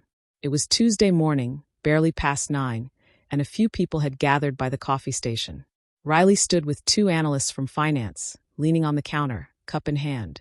His voice had that casual, offhand tone she'd come to recognize, the warm-up phase before he tried something. "And you know how Ava is with her deadlines," he said, smiling in that half-charming way. "Always early, but somehow still looks like she's running late." The analysts chuckled politely, but it wasn't the easy laughter from the cafeteria last week. Riley's eyes flicked toward them, gauging, and he added, "It's like her superpower." That softened it, made it sound more like a compliment, and the analysts nodded before drifting away. Ava had been at the printer when she caught the exchange. She didn't step in, didn't comment. She just filed it away. He was testing. Not the elevator story this time, but something similar in tone. A slight nudge toward an image of her as flustered, just barely keeping it together. It was smaller, more controlled. No audience of 10 people. Just 2, both low risk, both unlikely to relay it back to her unless she overheard. He was shifting his approach. That afternoon, she passed Riley in the hallway. He gave her a friendly nod, as if nothing had happened that morning. That was the trick. Keep it light, keep it smiling, so if she ever called him out, he could feign confusion. "What? I was joking. You're reading too much into it." She decided to push back again. Not hard, not directly. Just enough to leave a mark. "Hey, Riley," she said as they crossed paths. "Next time you're telling people about my superpower, make sure you mention how I beat you to that client proposal last week. Balance the story, right?" Her tone was warm, but her eyes stayed steady. He paused a fraction too long before smiling. "Of course," he said. "Wouldn't want to leave out the good parts." When she returned to her desk, she opened her humor incidents file and typed in the update. But this time she added a new column, response given. If this was going to keep happening, she needed not only to track his moves, but also her counters. It was starting to feel less like defending her reputation and more like a chess game. Chapter 6, After Hours. The quarterly team mixer was supposed to be casual. A few drinks, some appetizers, and a chance to mingle outside the office. The bar was dimly lit, all warm amber tones and low music, the kind of place where conversations blended into a low hum. Ava arrived early, claiming a small table near the wall. She preferred having her back against something solid in settings like this. It gave her a better read on the room. Riley walked in 20 minutes later, already talking to 2 colleagues from sales. He wore that slightly loosened tie, the off-duty but still professional look. His eyes scanned the room and landed on her for half a second before moving on. For the first hour, things were fine. Light talk about weekend plans, travel stories, work gossip that stayed comfortably surface level. Ava even found herself laughing at a story from Maya about a disastrous camping trip. Then Riley slid into the conversation, beer in hand. "Hey, speaking of disasters," he said, "remember that time Ava nearly sent the wrong file to the client?" Whole thing was. Ava's stomach tightened. She knew exactly what he was about to do. "Like a movie scene," he continued, papers flying, her talking a mile a minute. "Don't send it, don't send it." He grinned and the group laughed. Only problem? That wasn't what happened. The file mix-up had been caught before it left their system, and she hadn't been the one who caught it late. Riley had. This time, Ava didn't let it slide. "Riley," she said, her voice steady but cutting through the laughter. "You're forgetting the part where you uploaded the wrong version and I had to stop it before it went out." The laughter dimmed. Maya's eyebrows lifted. Riley chuckled, but it was tight. "Ah, yes, my heroic savior," he said. "Guess I left that part out." "You did," she replied, holding his gaze. "Important detail." He smiled, but there was a flicker, a brief tightening around his eyes before he turned back to the group. The conversation moved on, but Ava could feel the shift. She'd interrupted the flow of his story in front of an audience, and he hadn't expected it. By the end of the night, she'd made another note in her humor incidents file. This one she tagged with a different color, red, to mark it as crossing a line. It wasn't just an exaggeration or playful jab anymore. It was a rewrite of events that shifted blame. And that was dangerous. The next morning, Ava arrived early, as she always did. The office was quiet, sunlight spilling across rows of empty desks. She had barely set her bag down when she heard footsteps behind her. "Morning," Riley said, his voice casual. He carried a coffee in one hand and leaned against the edge of her desk. "Got a second?" Ava closed her laptop lid, keeping her expression neutral. "Sure." He smiled, but it wasn't the easy, room-filling smile he used in group settings. This one was smaller, tighter, meant for a one-on-one. "About last night," he began. "I hope you didn't take that story too seriously. You know me, I like to keep things light." Ava nodded slowly. "I like light, but I like accurate too." Riley's smile didn't waver, but his eyes sharpened just slightly. "Fair enough. I just think sometimes you can come off a little intense. Not a bad thing," he added quickly, "but you know how people can be." There it was, a neatly wrapped warning. "Not I'm upset you corrected me, but if you keep doing that, people might think you're difficult." Ava let the silence stretch. She wanted him to feel the weight of it. Then she said, "I'm okay with being intense if it means being truthful." For a moment, neither of them moved. Then Riley gave a soft chuckle and pushed off her desk. "Fair enough," he repeated. "We'll keep it balanced." He walked away, and she watched him go, her pulse steady. She knew balanced, in his language, meant something entirely different from hers. She opened her humor incidents file and logged the conversation. In the response given column, she wrote, "Pushed back. No apology." In the notes section, she added, "Private framing attempt, subtle threat about reputation." It was becoming clear that every interaction was part of a pattern. The question now was whether he was aware she was mapping it out, or if he still believed she was reacting in the moment, unprepared. She intended to keep it that way. 2 days passed before Riley made his next move. On Thursday morning, Ava arrived to find a small paper bag on her desk. Inside was a still-warm almond croissant from the cafe across the street, the one that sold out before 8:30 most days. Tucked into the bag was a folded note. "Thought you might need this after a long week." Her first instinct was suspicion. Riley wasn't the random kindness type. Every gesture he made served a purpose. Still, she unwrapped the pastry and set it beside her coffee. When Riley appeared 10 minutes later, he leaned casually over the divider between their desks. "Figured you deserved one," he said. "You've been carrying a lot this week." "Thanks," Ava replied, keeping her tone light.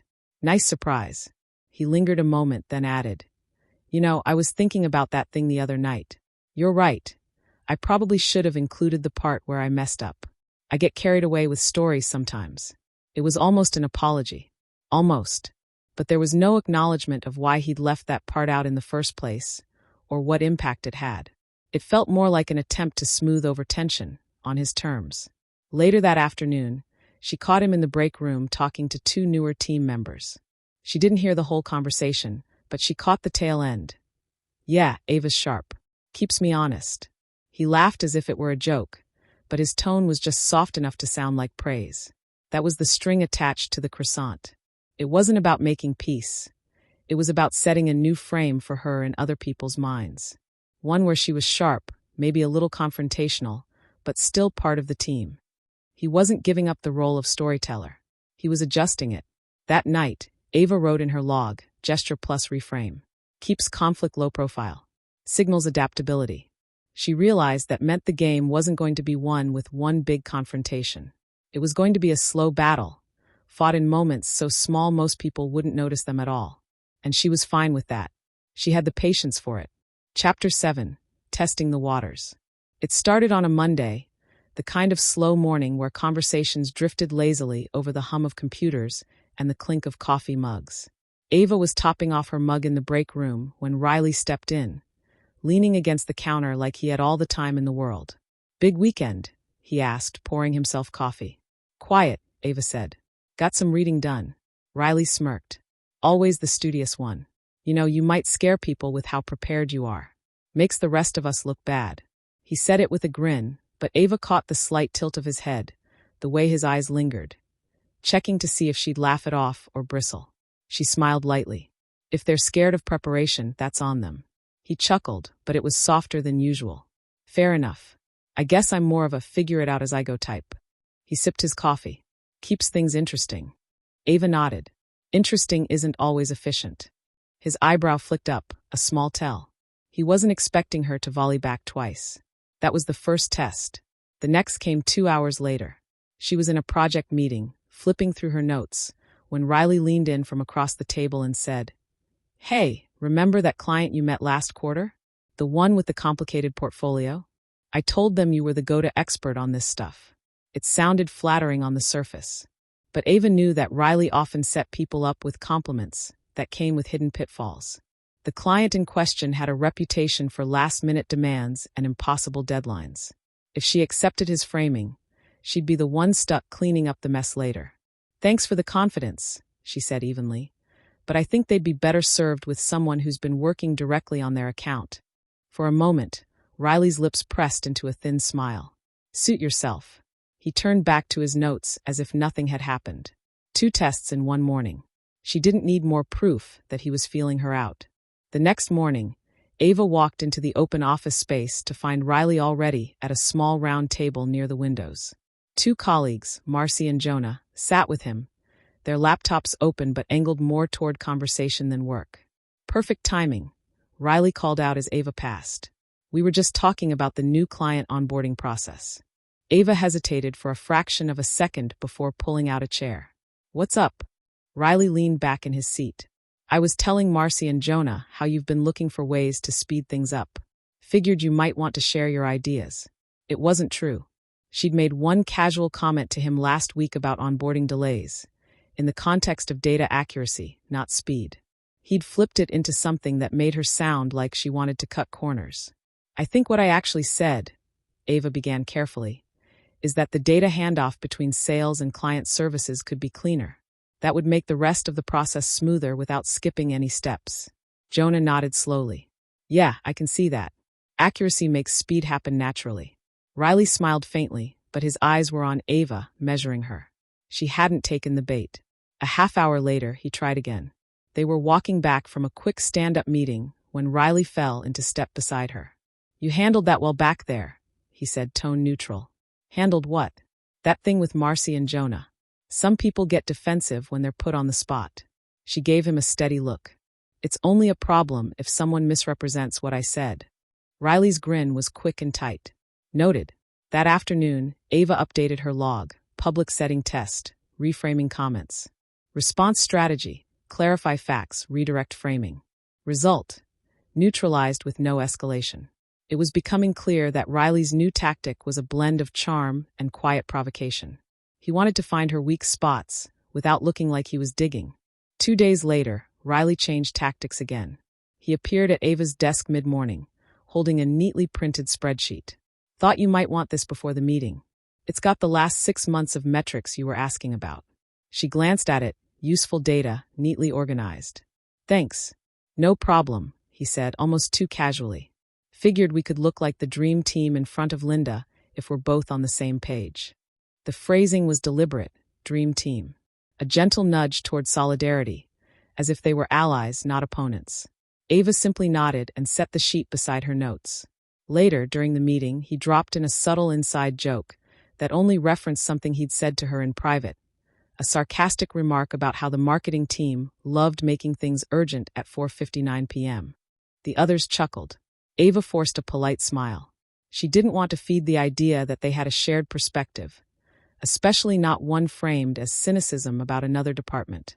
Riley was weaving threads, shared favors, private jokes, public framing, all designed to make resistance harder without looking like resistance.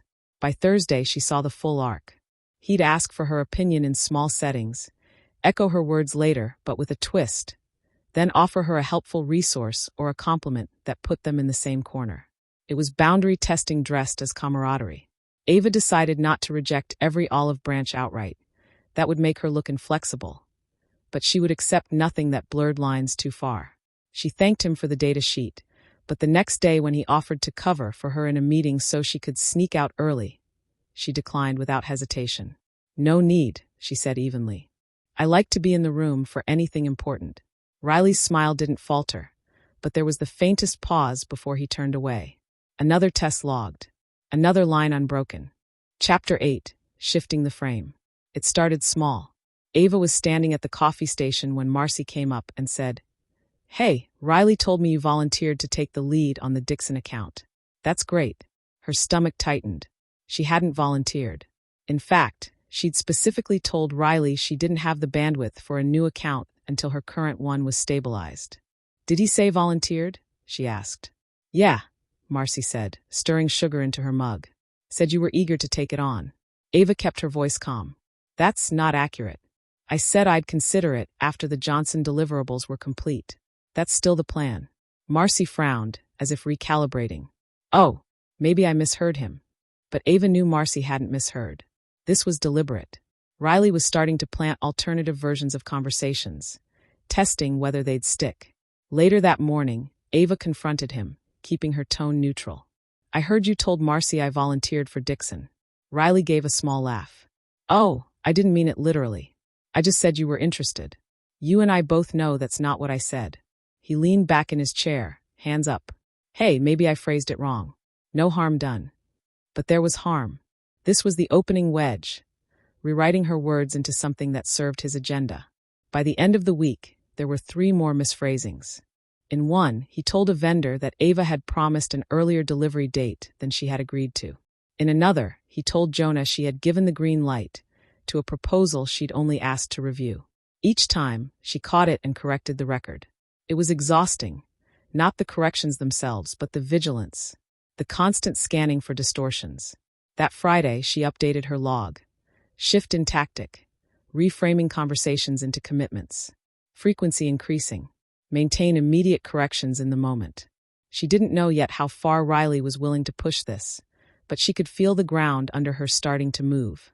The following Tuesday, Riley made his move in front of Linda, the department head. They were in the weekly status meeting, the conference table lined with laptops and coffee mugs. Ava was halfway through updating everyone on the Johnson project when Riley leaned forward. "Actually," he said smoothly, "Ava already confirmed she'd integrate the Dixon onboarding into her timeline." Her head snapped toward him. "That's not accurate," she said, her tone calm but crisp. "I said I'd review Dixon's onboarding process after Johnson is delivered next week." Linda looked between them. "Which is it?" Ava kept her gaze on Linda. "Next week. I'll be happy to confirm in writing after Johnson is complete." Riley raised his palms in mock surrender. "Must have been my misunderstanding." Linda nodded and moved on, but the moment left an aftertaste. Not just for Ava, but for anyone in the room paying attention. Riley had tested whether she'd correct him in front of a superior. She had. 2 days later, it happened again. This time, Riley told a cross-department team that Ava had agreed to handle a late-stage QA process that was supposed to be shared equally. Ava didn't let a beat pass. "No, what I agreed to was reviewing my portion of the QA process, as outlined in the original schedule. That hasn't changed." A couple of heads turned toward Riley. His smile was there, but tighter. "Right, of course. My mistake." By Friday, Ava recognized the pattern. Make a false or exaggerated claim about her commitment. Do it in front of someone with influence. Step back and frame it as a harmless slip if challenged. It was gaslighting with plausible deniability. A slow erosion of how others perceived her role, her workload, and her control over her own boundaries. That evening, Ava expanded her log entry. Public distortion attempts now active. Correction strategy: immediate, direct, fact-based. Avoid emotional tone. Document every incident. The strategy worked for now, but she knew the next escalation was coming. Riley wouldn't stay in the testing phase forever. Chapter 9, The First Fracture. It happened in the break room, over the hum of the refrigerator. Jonah, one of the project analysts, was refilling his water bottle when Ava walked in. He glanced at her, then said, "Hey, did you change your mind about the Dixon timeline?" She stopped mid-step. "No. Why?" "Well," Jonah shrugged. "Riley mentioned you'd agreed to start onboarding with them this week. I thought you'd said it would be after Johnson was wrapped." Her chest tightened. "That's exactly what I said. After Johnson. Riley's mistaken." Jonah hesitated. "Right. Okay." He gave her a polite smile and walked out. But it wasn't the words that stuck with her. It was the pause before he accepted her correction. that flicker of uncertainty. Later that day, she caught Marcy in the hall and asked if Riley had said anything similar to her. Marcy's eyes darted sideways. I mean, he mentioned you were already in motion on Dixon. I assumed maybe you'd changed your mind. Ava forced a smile. No. Same plan as always. Marcy nodded, but Ava could tell the seed had been planted. Riley's version of events wasn't just landing. It was starting to grow. That night, Ava sat at her kitchen table, the light from her laptop spilling across her notes. She added a new line to her log. Phase shift. Third-party uncertainty emerging. First signs of memory distrust among peers. She leaned back, exhaling slowly. This was the first fracture in the shared reality of the team. And fractures, if left unchecked, turned into breaks. The next move had to be careful, precise. She couldn't just call it gaslighting in front of everyone. Not yet. But she had to counter it before it calcified into truth. The following morning, Ava opened her inbox to find a message from Riley with the subject line. Meeting recap, Johnson/Dixon coordination. She clicked it. Team. Great discussion yesterday. As agreed, Ava will begin preliminary onboarding tasks for Dixon this week to ensure we're ahead of schedule once Johnson wraps. Jonah will provide QA templates in parallel. Thanks all. Riley. Ava read the line twice. As agreed. The words sat there like they'd been carved in stone. She hit reply all immediately. Correction. To clarify, I will begin Dixon onboarding after Johnson's completion next week, as per our established timeline. This will ensure full attention to Johnson's final deliverables. Her tone was measured, factual. She made sure not to include anything that could be dismissed as emotional. Within minutes, Jonah replied, Thanks for confirming. But Riley? No response. Not even a thumbs-up emoji. At lunch, she saw him by the elevators. About that email, he said lightly. I must have misheard. My bad. Ava met his gaze. That's the second time you've said that this week. His smile didn't waver. Guess I need to listen better. She didn't answer. Just stepped into the elevator and pressed the button for her floor. That night, she printed the email and slid it into a folder labeled Incidents, written. Spoken distortions were dangerous, but written ones were lethal. They lived in inboxes. They could be forwarded, screenshotted, archived. Riley had taken the gaslight from conversation into documentation. And once a false version of events existed in writing, disproving it meant fighting against the illusion of record. Ava knew this wasn't just testing anymore. This was framing. And frames, once built, could be hard to break. Chapter 10. Closing the gaps. Ava didn't wait for the next ambush. By Monday, she had a new rule. If it isn't in writing, it doesn't exist. Every agreement, every decision, every shift in schedule, she sent a follow-up email. Always with timestamps. Always with a CC to at least one other person. When someone stopped by her desk to ask about a deliverable, she smiled and said, Sure, send me that in an email and I'll confirm. It wasn't just about protecting herself. It was about closing the cracks Riley kept slipping through. 2 days into her new system, Riley tried again. They were in a small project huddle, just her, Riley, and Marcy. So, as we agreed yesterday, he said casually, Ava will have the revised client draft ready by Friday. Ava didn't look up from her notebook. We actually agreed on Monday delivery. I sent the recap email last night. Did you see it? Marcy nodded. Yeah, I saw that. Riley's smile thinned. Guess I missed it. Let me forward it to you again, Ava said, already typing. That evening, she logged another entry. Paper trail defense in effect. 2 attempted distortions blocked in real time. Witness confirmation achieved. But even as she typed, she knew Riley wouldn't stop. If anything, he'd adapt. And he did. By moving the conversation into spaces where emails couldn't follow.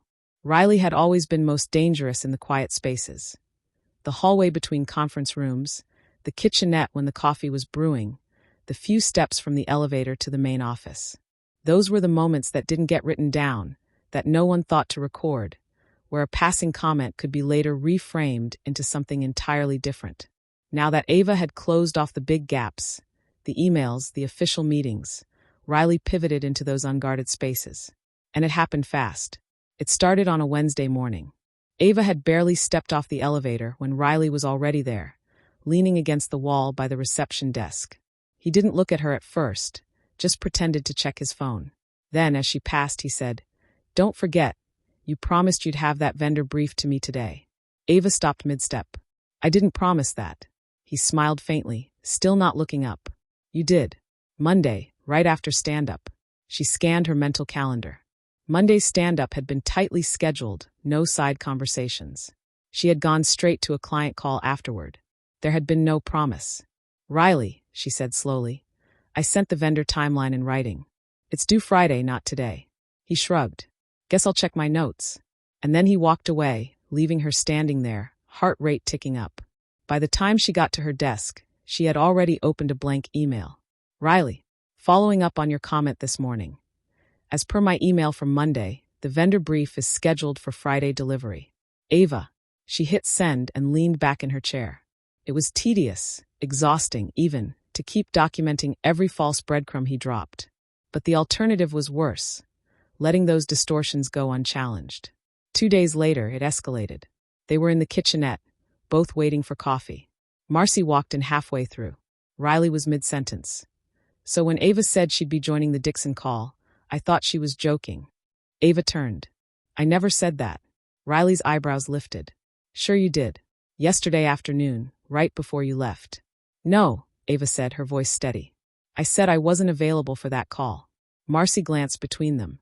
Riley laughed lightly, like it was all a misunderstanding. Maybe I heard wrong. The moment Marcy turned to pour her coffee, Ava pulled out her phone and sent herself a quick note. 8:42 a.m. Riley claimed I agreed to Dixon call. False. Marcy present. That weekend, she created a new system. If Riley wanted to move the game into unwritten spaces, she would bring those spaces into the record. On Monday morning, she set a small, discreet voice recorder in her tote bag, its mic peeking through the zipper. She didn't use it everywhere, only in situations where Riley was likely to try his hallway tactics. The first time she caught him was almost anticlimactic. They passed in the corridor outside the client suite. Riley said, Thanks again for agreeing to handle Dixon onboarding earlier than planned. You're a lifesaver. Without breaking stride, Ava replied, I didn't agree to that. Later that night, she listened to the playback. His tone was casual, offhand, exactly the kind of statement that could be later framed as fact. She saved the file in a new folder, Audio, Verbal Distortions. By midweek, she had 3 more recordings. They weren't dramatic, but that wasn't the point. The point was to make sure his tactics never went unchallenged. Still, she knew recordings alone wouldn't be enough. If she ever had to bring this to HR or a higher authority, she'd need a clear chronological pattern, a connection between each distortion attempt and her written corrections. So she began pairing the audio clips with follow-up emails. Riley, regarding your earlier comment in the hallway about Dixon onboarding. To clarify, my availability begins next Monday, per our current project schedule. Ava, it was tedious, yes. But slowly, Ava felt the balance shift. Riley was still playing his game, but the net she was weaving around him was growing tighter by the day. And she could tell he was starting to feel it. Because now, when he saw her reach for her phone after one of his reminders, there was the faintest flicker in his eyes, a calculation, maybe even irritation. The game wasn't over, but the board was changing. It was one thing for Riley to twist facts when he was speaking directly to Ava. She could correct him in real time, document the moment, and move on. But when he began seeding his version of events into other people's conversations, planting distortions where she wasn't present to counter them, Ava realized the game had shifted again. She caught the first one by accident. It was late Thursday morning. Ava was heading back from a meeting when she heard her name in the break room. The door was ajar, and she paused in the hallway, not close enough to be seen, but near enough to hear. Yeah, Ava said she'd take the lead on the Dixon onboarding herself. Riley's voice floated out, casual but confident. It's a lot of work, but you know Ava, she likes the control. Another voice, Jordan from marketing, replied, Really? I thought you were handling Dixon. I was, Riley said, but she insisted. Wants to make sure it's done her way. Ava stood still, gripping the folder in her hands so tightly the cardboard edges bit into her palm. She hadn't said anything of the sort. She stepped forward and pushed the door open. Riley turned mid-smile, a mug in his hand. Jordan looked up, startled. Actually, Ava said evenly, I've never said I'd take the lead. The onboarding schedule is still as agreed. Riley's responsibility until next week. Jordan glanced between them, brow furrowed. Oh, okay. Riley's smile didn't falter. Guess I misunderstood. But Ava saw the way he avoided her eyes as he set his mug down. That afternoon, she updated her documentation system. The problem wasn't just correcting him in her own interactions. It was dismantling the false narratives he spread in her absence. She needed witnesses. She began a running list of secondary recipients. Anyone who had been in the room, or within earshot, when Riley dropped his casual lies. Every time she caught one, she'd send a follow-up email to both Riley and the person he'd spoken to. Riley Jordan. For clarity on today's conversation, the Dixon onboarding remains on Riley's schedule until next Monday, per our original plan. No changes have been agreed. Ava. She didn't care if it felt excessive. Over-documenting was better than letting his distortions calcify into office truth. By Friday, she caught him again. This time it was in the hallway outside the copy room. I'm glad Ava's finally agreed to push back the client presentation, Riley was saying to Marcy. I told her it was too soon. Marcy nodded vaguely, clearly half listening. Ava walked up and stopped beside them. I haven't agreed to that, she said. The presentation date is still confirmed for the 15th. Riley tilted his head. We talked about it yesterday. We didn't, Ava replied, holding his gaze. And if we had, I'd have confirmed it in writing. He smirked faintly. Guess my mistake. Ava opened her phone right there and typed the follow-up email in front of him. It became a pattern over the next week. Riley would make a casual comment to a third party. Ava would appear or hear about it, and she'd shut it down in the moment, followed by a written correction. But Ava also began to notice something new. The more she caught him, the more cautious he became in choosing his targets. He stopped trying his echo chamber tactic with people who knew her well or who tended to fact-check. Instead, he focused on newer hires or people outside her department who might not realize his comments were manipulative. That was where Ava's new tactic came in. She started quietly building alliances. Over lunch with Jordan a few days later, she leaned in and said, If Riley ever says I've committed to something, I'd appreciate it if you'd double-check with me before passing it along. Jordan looked thoughtful. He's done that before with other people too. I'll keep an ear out. She had similar conversations with 3 others, always casual, never accusatory, framing it as wanting to make sure the team's on the same page. The point wasn't to turn the office against Riley overnight. It was to quietly seed doubt in the places where his version of reality might otherwise take root unchecked. The turning point came when she got a quiet message from Marcy. Hey, FYI, Riley told Greg you were handling the final Dixon client report. Thought you'd want to know. Ava replied, Thanks. I'll follow up. She didn't confront Riley immediately. Instead, she waited until the end of the day, when Greg was still at his desk and Riley had just walked back from the elevator.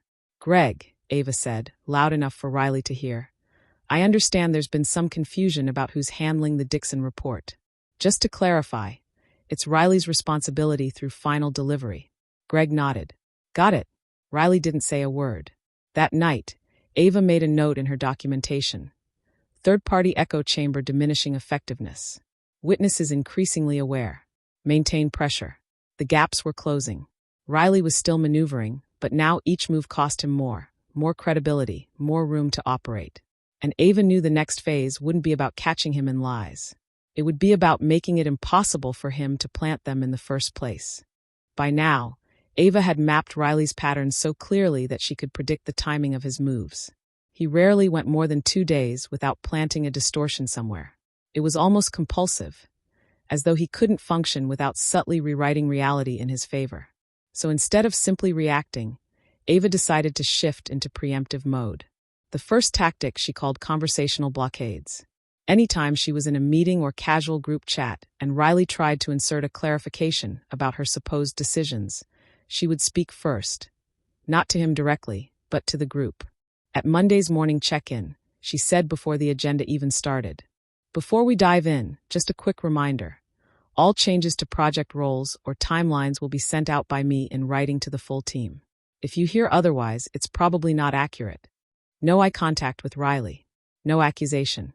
Just a public ground rule that stripped his favorite trick of oxygen. The room nodded along. Riley gave a small, tight smile. The second tactic was mirror traps. She would start an apparently harmless conversation with him in front of others, offering him a chance to state something concrete, then immediately confirm it aloud in a way that locked him into it. On Wednesday, she caught him in the hallway with Jordan nearby. "So, Riley," she said, voice pleasant, "you're still handling the final Dixon handover on Monday, right?" He hesitated a fraction of a second before replying. "Yes." "Great," Ava said, turning to Jordan. "Could you make sure your report feeds into Riley's handover?" He just confirmed the date. Jordan nodded. Riley's jaw twitched. Her third tactic was subtler, building a culture of shared confirmation without making it about him. She began every group meeting with a light remark like, "Let's make sure we leave here with the same takeaways," and ended each one with, "I'll follow up in writing so we're all aligned." At first it felt mechanical, but within a week, others were doing it too. Jordan started repeating deadlines out loud after they were set. Marcy began asking, "Who's got the final sign-off?" in open calls. It wasn't just Ava fighting the fog anymore. The office itself was becoming resistant to distortion. Riley noticed. She could see it in the way his gaze tracked the room now, assessing who was a safe audience, who might push back, who might report back to her. His margin of manipulation was shrinking, but Ava knew better than to celebrate too soon. Cornering someone like Riley could make them reckless, and reckless manipulators often switched tactics entirely when their old ones stopped working. That shift came faster than she expected.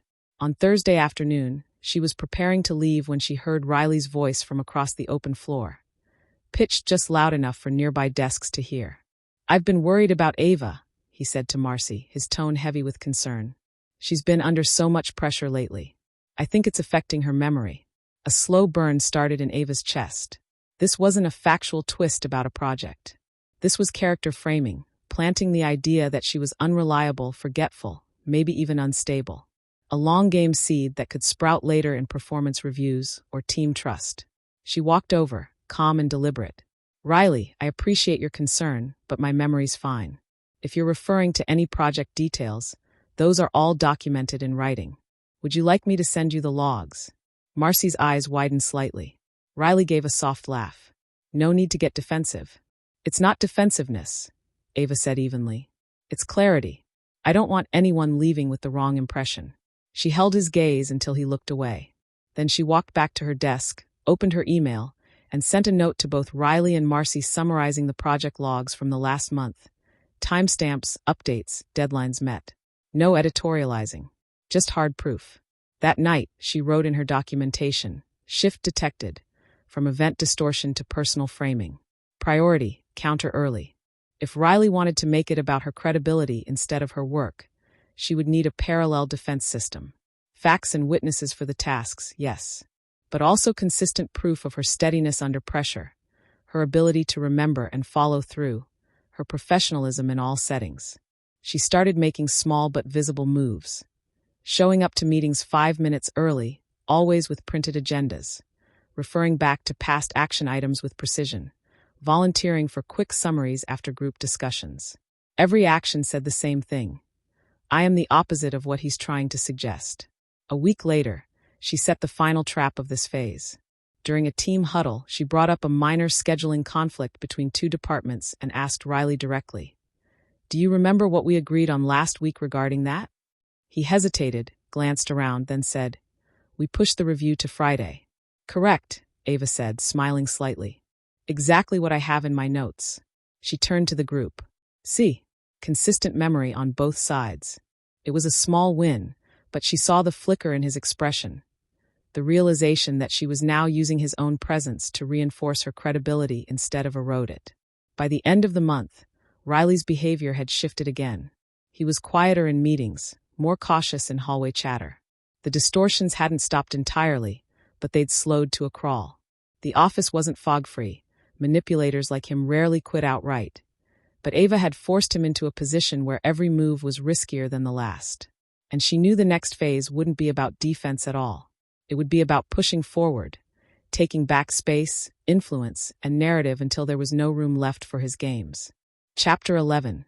Turning the Pressure. The weekly strategy meeting was the one place Riley had always felt safe to run his version of events. No recordings, no paper trail beyond a few scribbled notes on the whiteboard, and plenty of opportunities to make offhand remarks sound like established truth. Ava had let it slide long enough.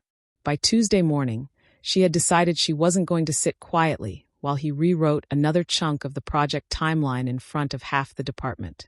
The difference this time was that she wasn't going to correct him in private later. She was going to do it in real time, with everyone listening. The meeting room was already crowded when she walked in. The long oval table was ringed with the usual mix of managers, project leads, and 2 senior directors. Riley sat halfway down on the left, relaxed in his chair, chatting with Marcy and David. Ava chose a seat 2 spots away from him, close enough to hear every word, far enough to keep her own space. She slid her folder onto the table and kept her hands flat on it, resisting the urge to check her phone for the email she'd prepared that morning. The meeting began as it always did. Quarterly updates, budget allocations, a few slides about upcoming client renewals. Then came the agenda item Ava had been waiting for, the Dixon account onboarding schedule. The operations director, Lena, gestured toward Riley. "Riley, you've been coordinating with Ava on this. Where do we stand?" Riley smiled easily. "Right, so as we discussed last week, Ava's agreed to move Dixon's onboarding up by 3 weeks. She'll have the vendor integration complete by the 15th, and client training will begin on the 17th.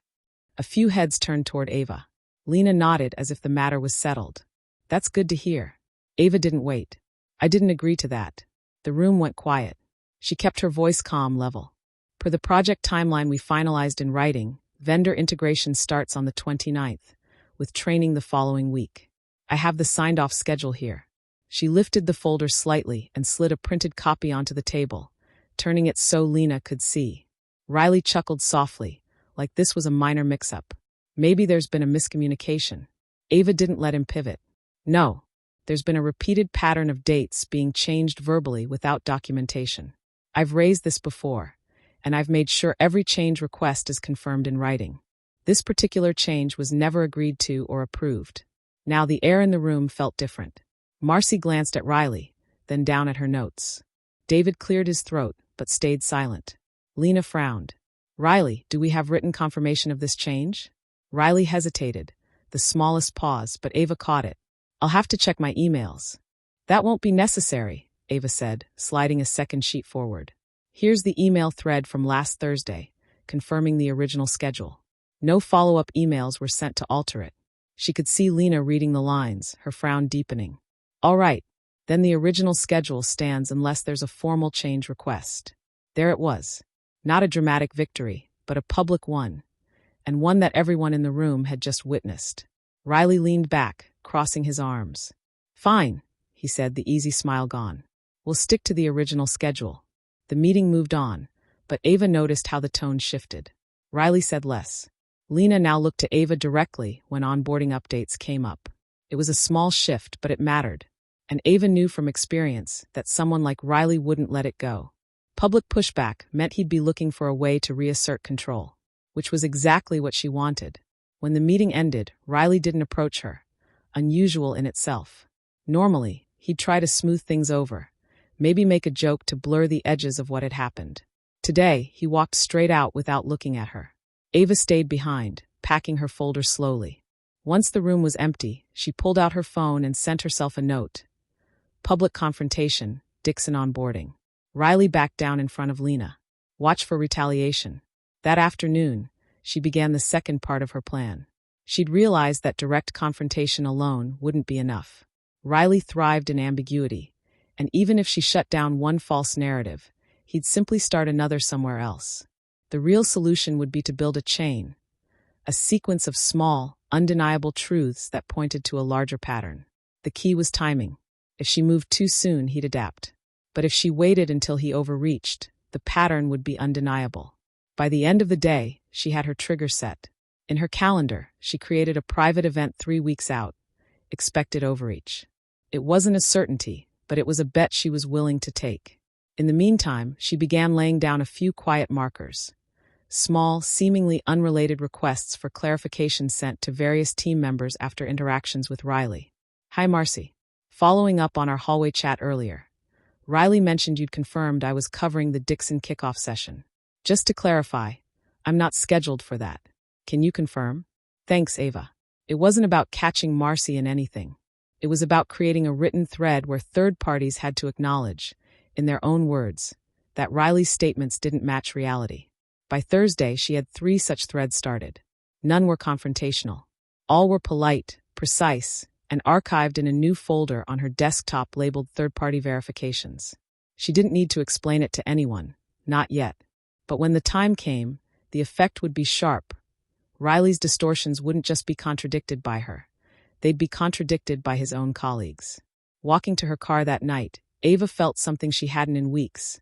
Not relief, exactly, but control. The board had shifted again, and this time, she wasn't waiting for his move. She was shaping the next play. The only question now was how quickly Riley would take the bait. The first sign came less than 24 hours after the meeting. Ava arrived at her desk Thursday morning to find an email flagged urgent from Lena. It was brief, just a request for Ava to clarify the confusion over 2 Dixon account deliverables that Riley had apparently said were still up in the air. The problem was, nothing was up in the air. The deliverables had been settled in the project plan for weeks. Ava knew exactly what had happened. Riley had walked into Lena's office the night before and planted doubt. Not enough to accuse him of anything outright, but enough to make Lena question her memory. She could almost hear his tone, light casual, the way he'd drop a line like, "Well, Ava mentioned she might be reevaluating those dates," as if he was simply relaying information. She didn't correct Lena by email. Instead, she walked down to her office, closed the door behind her, and laid the printed project plan on the desk. "These are the confirmed dates," Ava said. "There's no change request on file." Lena scanned the sheet, nodded once, and said, "All right, thanks." Her voice was neutral, but Ava caught the shift in her eyes. Not quite suspicion, but awareness. "Anything else?" Ava asked. "No, that's all." It wasn't much, but Ava filed it away. Riley was already probing for ways to reframe her as unreliable, which meant she needed to keep tightening her net. Over the next week, Riley switched tactics. Instead of contradicting her directly, he began offering helpful clarifications in team settings. When Ava gave a status update on the vendor integration, Riley would lean forward and add, "Right, and just to make sure we're all on the same page, that's assuming vendor B actually hits their testing deadline, which, they've missed before." It wasn't a lie. Vendor B had missed deadlines in the past. But Riley was using that history to inject uncertainty into Ava's current work, as if she hadn't accounted for it. Ava responded by keeping her tone flat and professional. "Yes, which is why we built a 3-day buffer into the schedule. That's in the plan everyone has." She didn't glance at him, didn't give him the satisfaction of turning it into a sparring match. But she noted every instance, date, meeting, exact words, in a private log. The second sign came on a Wednesday afternoon. Ava had left her desk for a coffee and returned to find Marcy hovering near her chair. "Hey," Marcy said, shifting her weight. Riley mentioned you might be feeling overloaded, and that maybe I could take the Dixon kickoff off your plate." Ava kept her expression even. "Did he?" "Yeah. Said you'd been stressed lately." Marcy's voice was cautious, like she wasn't sure she should be repeating this. "I appreciate the concern," Ava said. "But no, I'm managing my workload just fine. If I need help, I'll ask for it directly." Marcy nodded, almost relieved, and left. Ava typed a quick note in her verification folder. Attempt to reassign Dixon kickoff. Indirect approach via Marcy. By now, Ava could see the shape of his game. Riley was creating small, plausible-sounding doubts about her capacity, hoping someone else would act on them. That way, the change wouldn't come from him. It would look like the team was helping her. She decided it was time to test how far he'd go. That Friday, during a casual hallway conversation with David, she mentioned, deliberately, that she might need to push one minor vendor meeting by a day. Not a critical task, not even connected to Dixon, but enough for Riley to latch onto if he was listening. Sure enough, on Monday morning, Lena asked why she'd already pushed the meeting back 3 days. Ava kept her answer calm. "I haven't. It's still set for Wednesday." "Where did you hear that?" Lena frowned. "Riley said he thought you mentioned it in passing." "Bingo." Ava smiled politely. "Nope. Still on for Wednesday. I'll send you the invite again to confirm."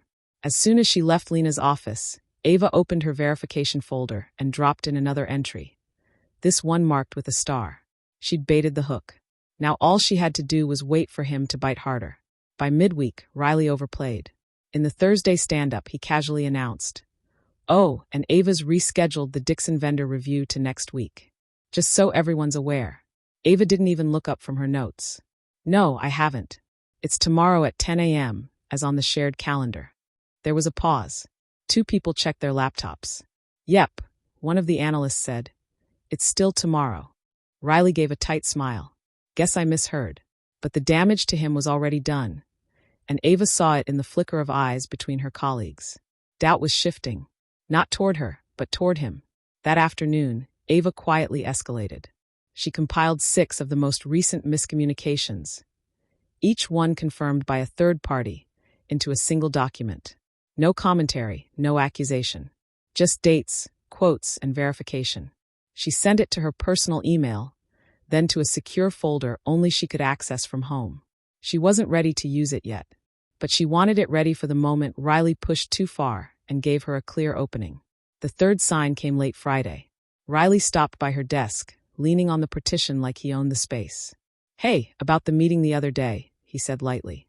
"I hope I didn't make you feel attacked." Ava looked up at him. "I didn't feel attacked." "Good.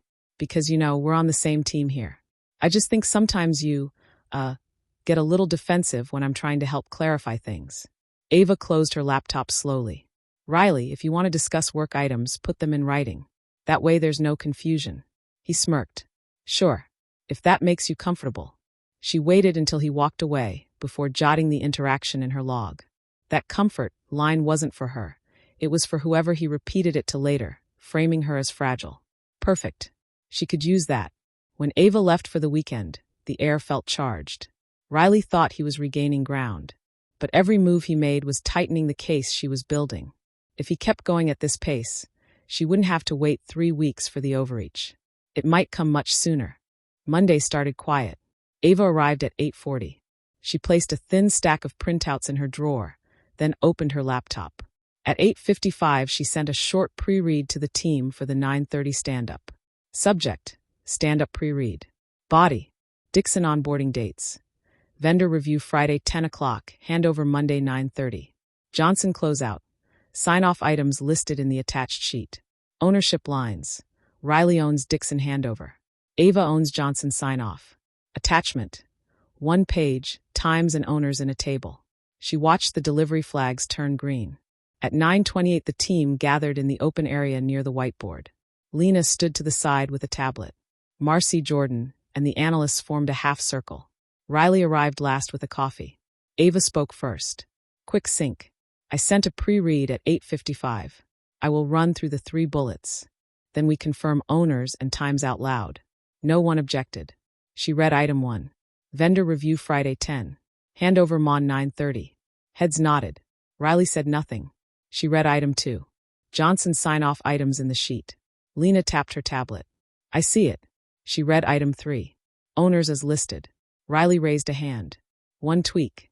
I spoke with the vendor last night. Ava moved the Dixon handover to Wednesday to match their availability." The group stilled. Jordan glanced at the calendar on his screen. Lena looked up from the tablet. Ava kept her face neutral. "When was that call?" Ava said. "And who joined?" "Last night," Riley said. 7:30. Vendor pushed. "You agreed by phone." Quick decision. Ava let the silence hold for 2 beats. Then she said, "I did not join a 7:30 call. I was on the train at that time. I did not move handover." Riley smiled. "You said you were fine with it. We spoke on your mobile." "No," Ava said. "We did not." Lena's tone stayed even. "Do we have a note?" Riley spread his hands. "It was late. We wanted to move fast. I can send a recap." Ava opened her laptop. The vendor portal logs all calls. "I will pull last night's record." She stepped to a nearby desk, clicked through the portal, and turned the screen so the group could see. Call history. No calls between 6 and 9. 1 inbound at 5:19. Marked missed. Lena leaned in. "I see it." Ava scrolled. Text log. No outbound from my number after 6. No inbound from vendor after 6. Riley laughed once short. Then the vendor rescheduled and I misread the confirmation. Ava did not move. "You said I agreed by phone." Riley took a breath. "I thought you did. My mistake." Ava clicked a final tab. Calendar audit on the handover invite. No edits since my pre-read. Lena straightened. We keep the plan as sent this morning. If the vendor needs a move, we will do a formal change. Use email. No phone-only changes. Understood, Riley said. The stand-up ended at 9:40. People dispersed. Ava returned to her desk, opened a new document, and logged the exchange. Time, place, claim, evidence, witnesses.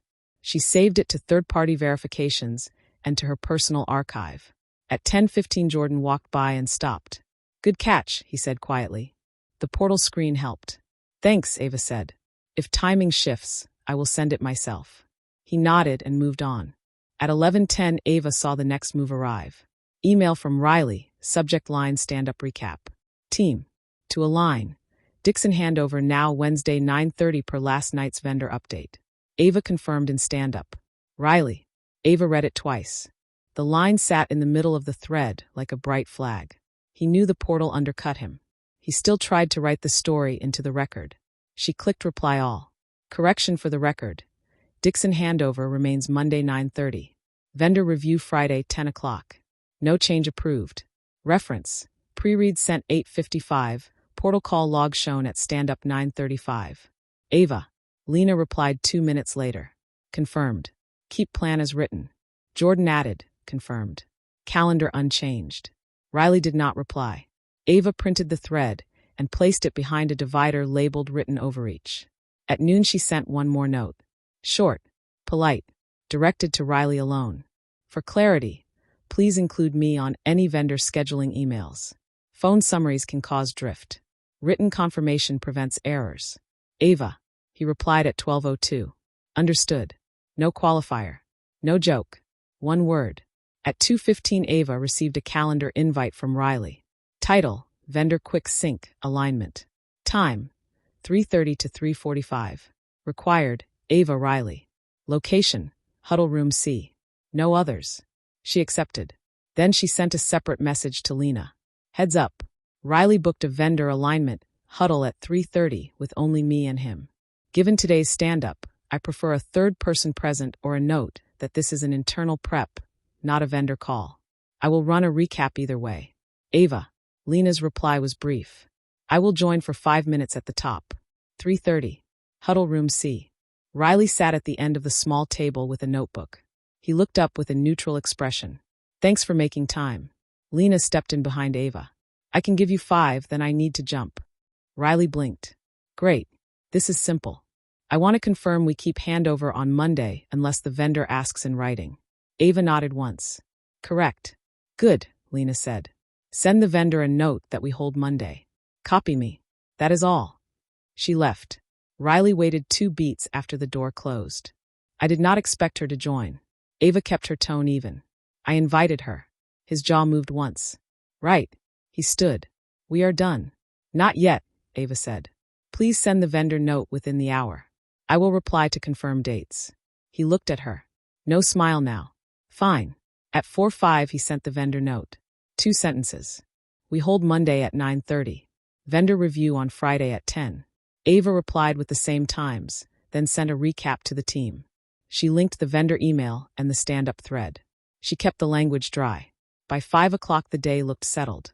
At 5:42 the overreach arrived. Email from Riley to Lena only. Subject, heads up on Ava. Body, Lena. Ava told the vendor we will move handover if needed, and then denied it in the stand-up. I am concerned about reliability. Happy to discuss. Riley. Lena forwarded the note to Ava at 5:46 with a single line. Please confirm your outreach today. No other comment. Ava opened her sent folder and pulled the 2 emails she had sent that afternoon. Both said the same thing, hold Monday. No offer to move. She attached them and replied. Confirming.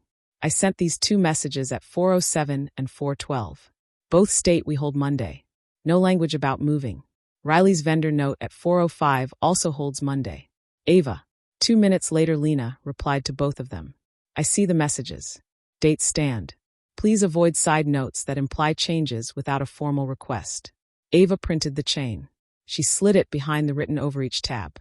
Then she opened her master pattern sheet and added a new row. Date Mon. Event. Stand-up claim of phone approval. Counter. Portal log shown, team witnessed. Follow-up. Recap email misstates outcome. Counter. Reply all correction, director confirmation. Escalation. Private note to director alleging my denial. Counter. Sent items attached, timestamps aligned. She looked at the grid. 6 rows filled the page. Today made 7. Her calendar pinged. 9 a.m. Tuesday, strategy meeting. Dixon at the top of the agenda. She sent a final email to Lena at 6:18. For tomorrow's strategy meeting, I will bring printed copies of the schedule, the vendor confirms, and the stand-up recap. I will present the dates and owners in the first 2 minutes. If any changes appear verbally, I will ask for immediate written confirmation in the room. Ava.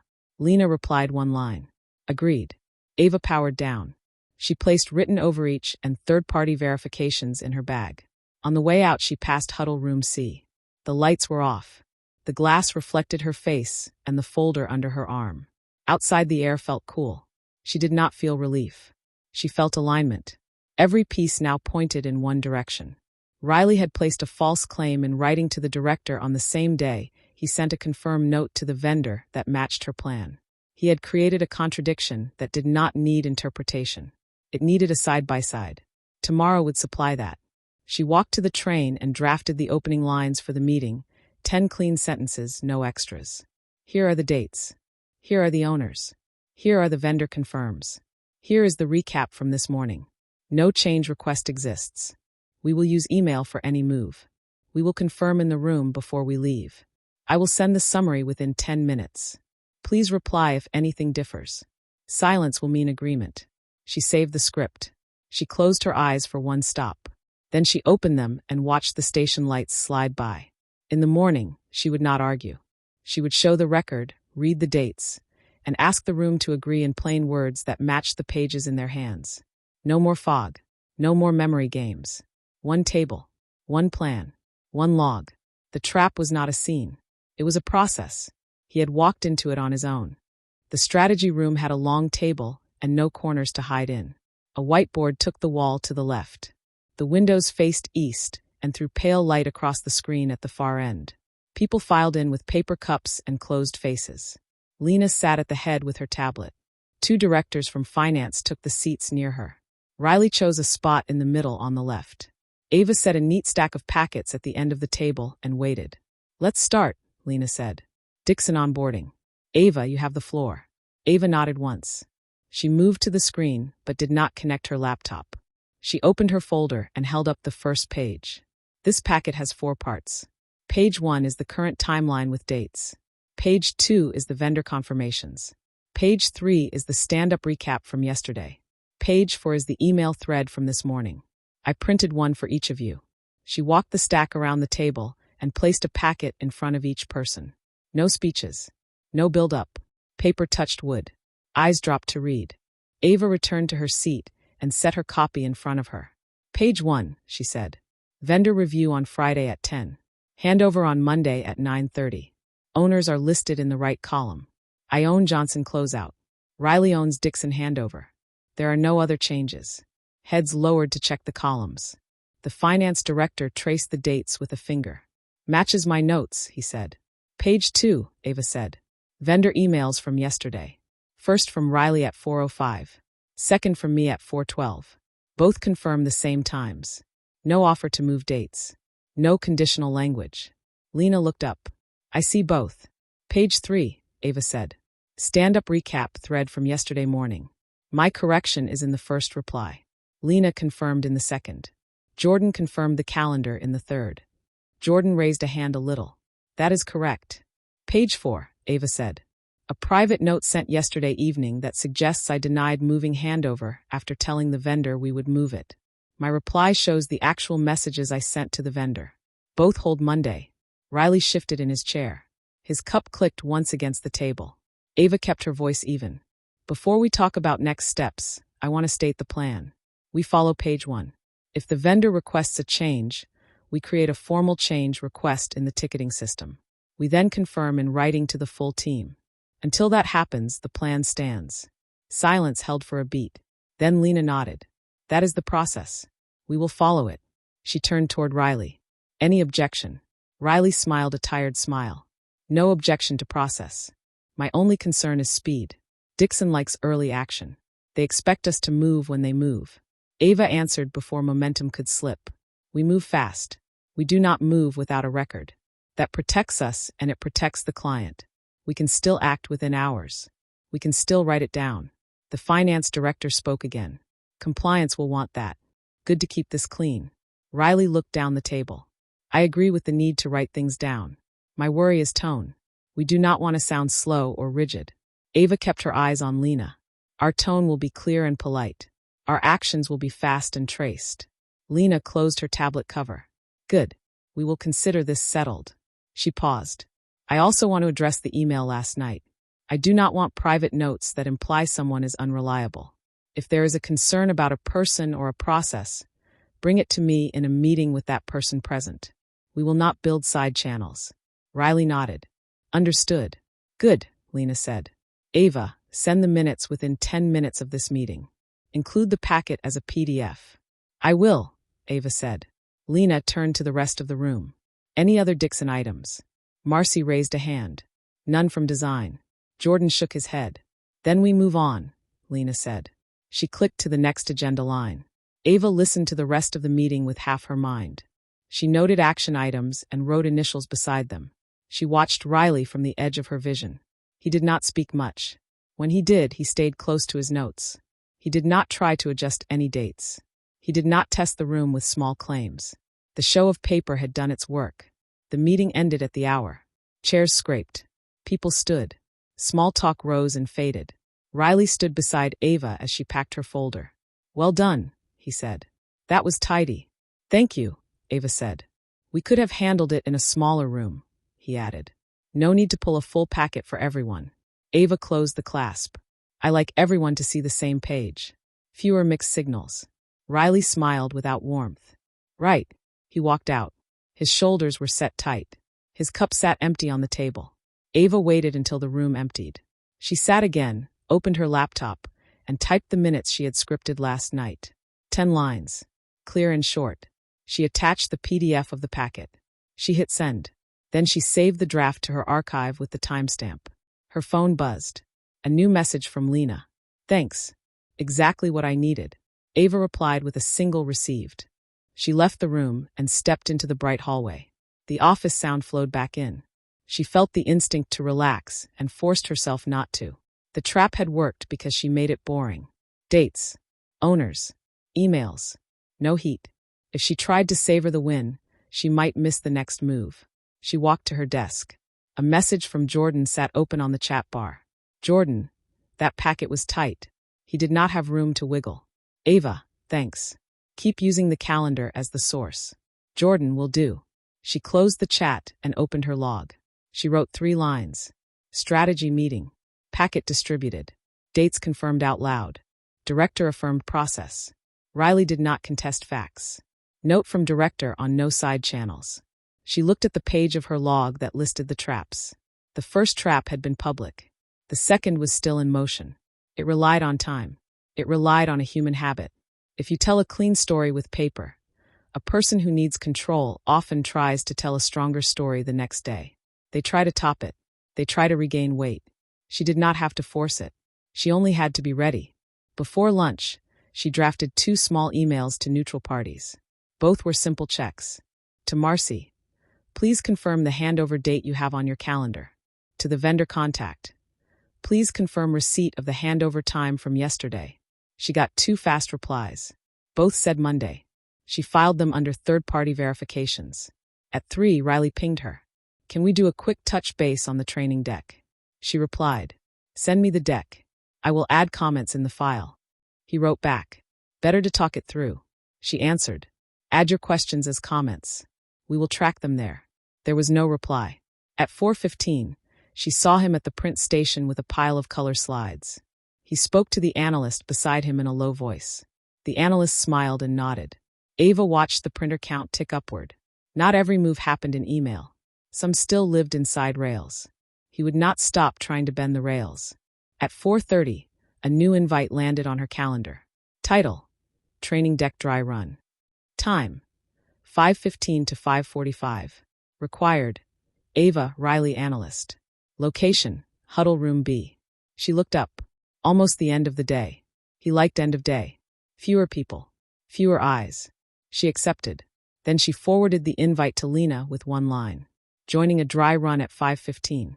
If you are free at 5:20, a 5-minute drop-in would help us lock messaging. Lena replied with a thumbs-up emoji. No words. That was enough. Huddle Room B had no windows. The lights hummed. Riley stood by the screen with the clicker in his hand. The analyst sat near the door. A deck opened on slide 1. Title in large letters. Brand colors clean and flat. Riley smiled. Thanks for joining. Ava Saturday, let's begin. He clicked through the first 5 slides. Process overview. Team roles. Delivery path. The talk track was smooth. He had done this before. On slide 6 he said, training will start on Wednesday if the handover moves. We are flexible. Ava held up a hand. Stop on 6. We are not moving handover. Remove that line. He smiled. We might need it. It is not true today, Ava said. Keep the slide true. If we get a change request, we update the deck. He clicked to slide 7. Fine. Lena stepped in at slide 10. She took a chair by the door and listened without interrupting. At slide 12 Riley said, our lead on this phase is Ava. She will host the training. Ava spoke at once. Owner for training is Riley. Per page 1 of the packet. Please update slide 12. Riley glanced at Lena. We can decide in the morning. Lena shook her head. Update now. Keep the deck aligned to the packet. Riley clicked. He said nothing for a moment. Then he changed the text on the slide. His jaw set again. They finished the run at 5:43. Lena stood to leave. Send the final by 9. Keep it as we saw it. We will, Riley said. After Lena left, Riley closed his laptop slowly.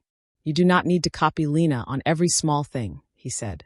I copy her on decisions, Ava said. It keeps us all in sync. It makes you look nervous, he said. It makes the work stable, Ava said. His eyes narrowed. He slipped the clicker into his bag. You got your clean stack in the room. Enjoy it. Ava stood.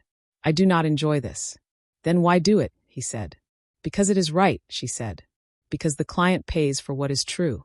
He watched her for a beat. You think this is about truth. I know it is, she said. See you tomorrow. She left the room. Her steps felt light and careful at the same time. She reached her desk and sent the brief note Lena had asked for. Then she sent the final deck to the team with a 2-line summary. Deck updated to reflect packet dates and owners. Please reply if you see any mismatch. No one replied. The silence was clean. On the train home, Ava opened her notebook. She wrote a single sentence at the top of a new page.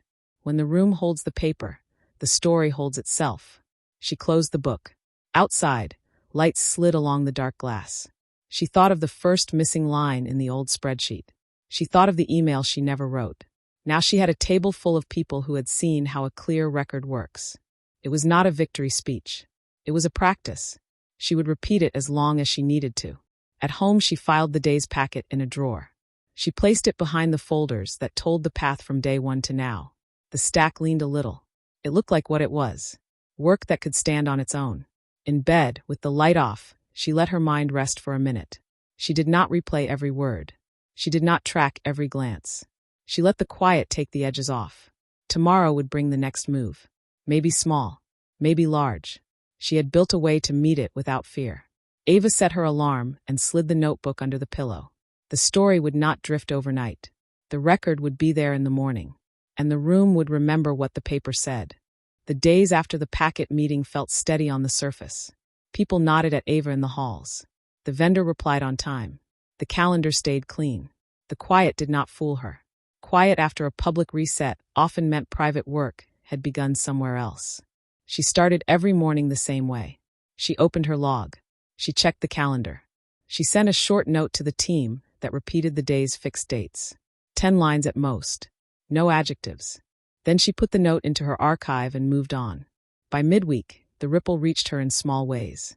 2 newer hires stopped talking when she stepped into the kitchenette. A designer who had been easy with her last month now sounded guarded on a simple asset request. None of it was big. All of it felt aligned. Someone was working the edges. She did not chase each edge. She added a new row to her system instead. She called it Signal Watch. The row had 4 columns. Who? Where? Phrase used. Possible source. She promised herself a hard rule. Only write what she could quote. The first entry arrived that afternoon. Chris from operations asked if she was getting the rest she needed. He said it like a joke. He said it with a kind smile. He added that Riley had mentioned a heavy load for her this quarter. Ava wrote the exact words in Signal Watch. She thanked Chris and moved the work along. The second entry came from an analyst in finance. The analyst asked who would be her backup, in case she needed a breather. The phrase matched the first pattern. She logged it and left it alone. Riley kept his distance in meetings. He answered when called on. He did not float dates. He did not test the room. He worked the spaces in between instead. Short chats. Doorway comments. Quiet checks that felt like care until she wrote them down. Ava answered each in the same way. Plain. Final. I am fine. If I need help, I will ask in writing. That line became a lid she could place on any pot he tried to heat. She also began to seed her next move. The plan for Chapter 12 would need structure before it could land. She opened a clean document and typed a header. Change control kit. Under it she listed 5 parts. A 1-page form for any date or owner change. A shared inbox that auto-archived every request. A vendor call bridge that recorded and saved to the project folder. A calendar policy that banned verbal moves. A version report that exported edit history weekly. She wrote each in simple steps. She did not add pitch language. She kept it as a tool, not a speech. Before she showed anyone the kit, she tested each part on a side project. She set up the shared inbox. It captured the subject line and a PDF copy of the body. She ran a practice bridge call with Marcy and Jordan. The file landed in the right folder in under a minute. She asked IT for the weekly version export.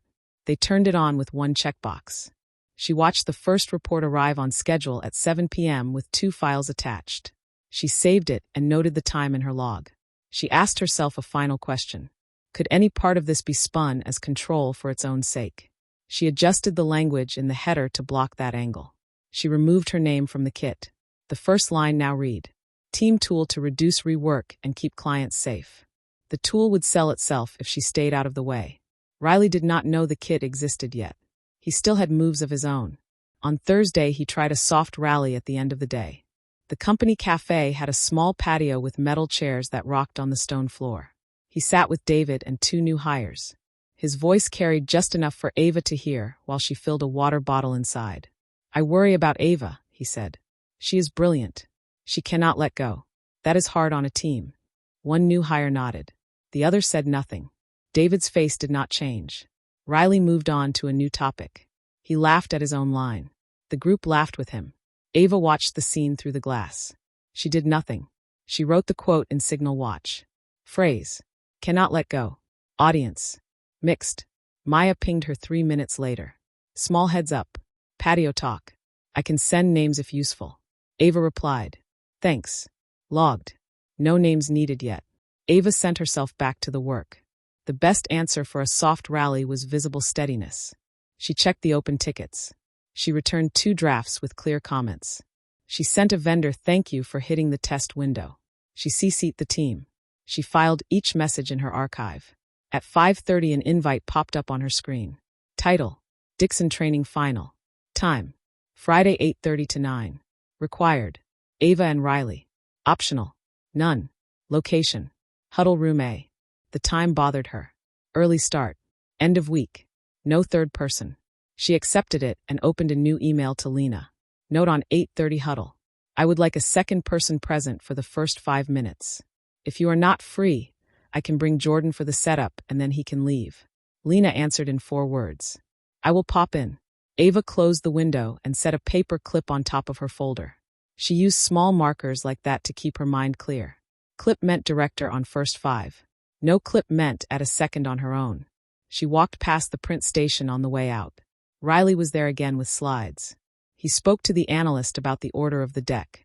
He pointed at the notes area and traced a finger along the lines. People liked a neat show. He knew it. He was building one. Ava went home and cooked a simple dinner. She did not replay the patio talk. She did not rehearse responses. She printed the change control kit and read it once out loud. The words sounded clean.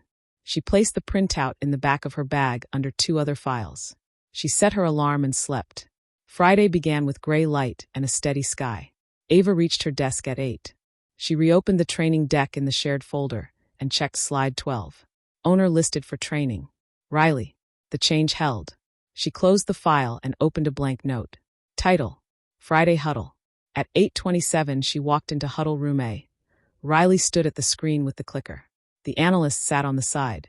Lena stepped in at 8:30 and took a chair near the door. Riley started with his talk track.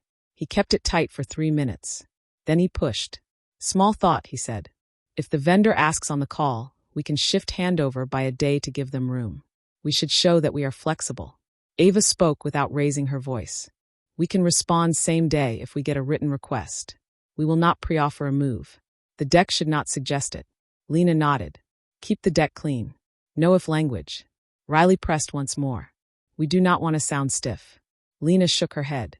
We want to sound exact. Clients by exact. He adjusted slide 6. He removed the conditional line.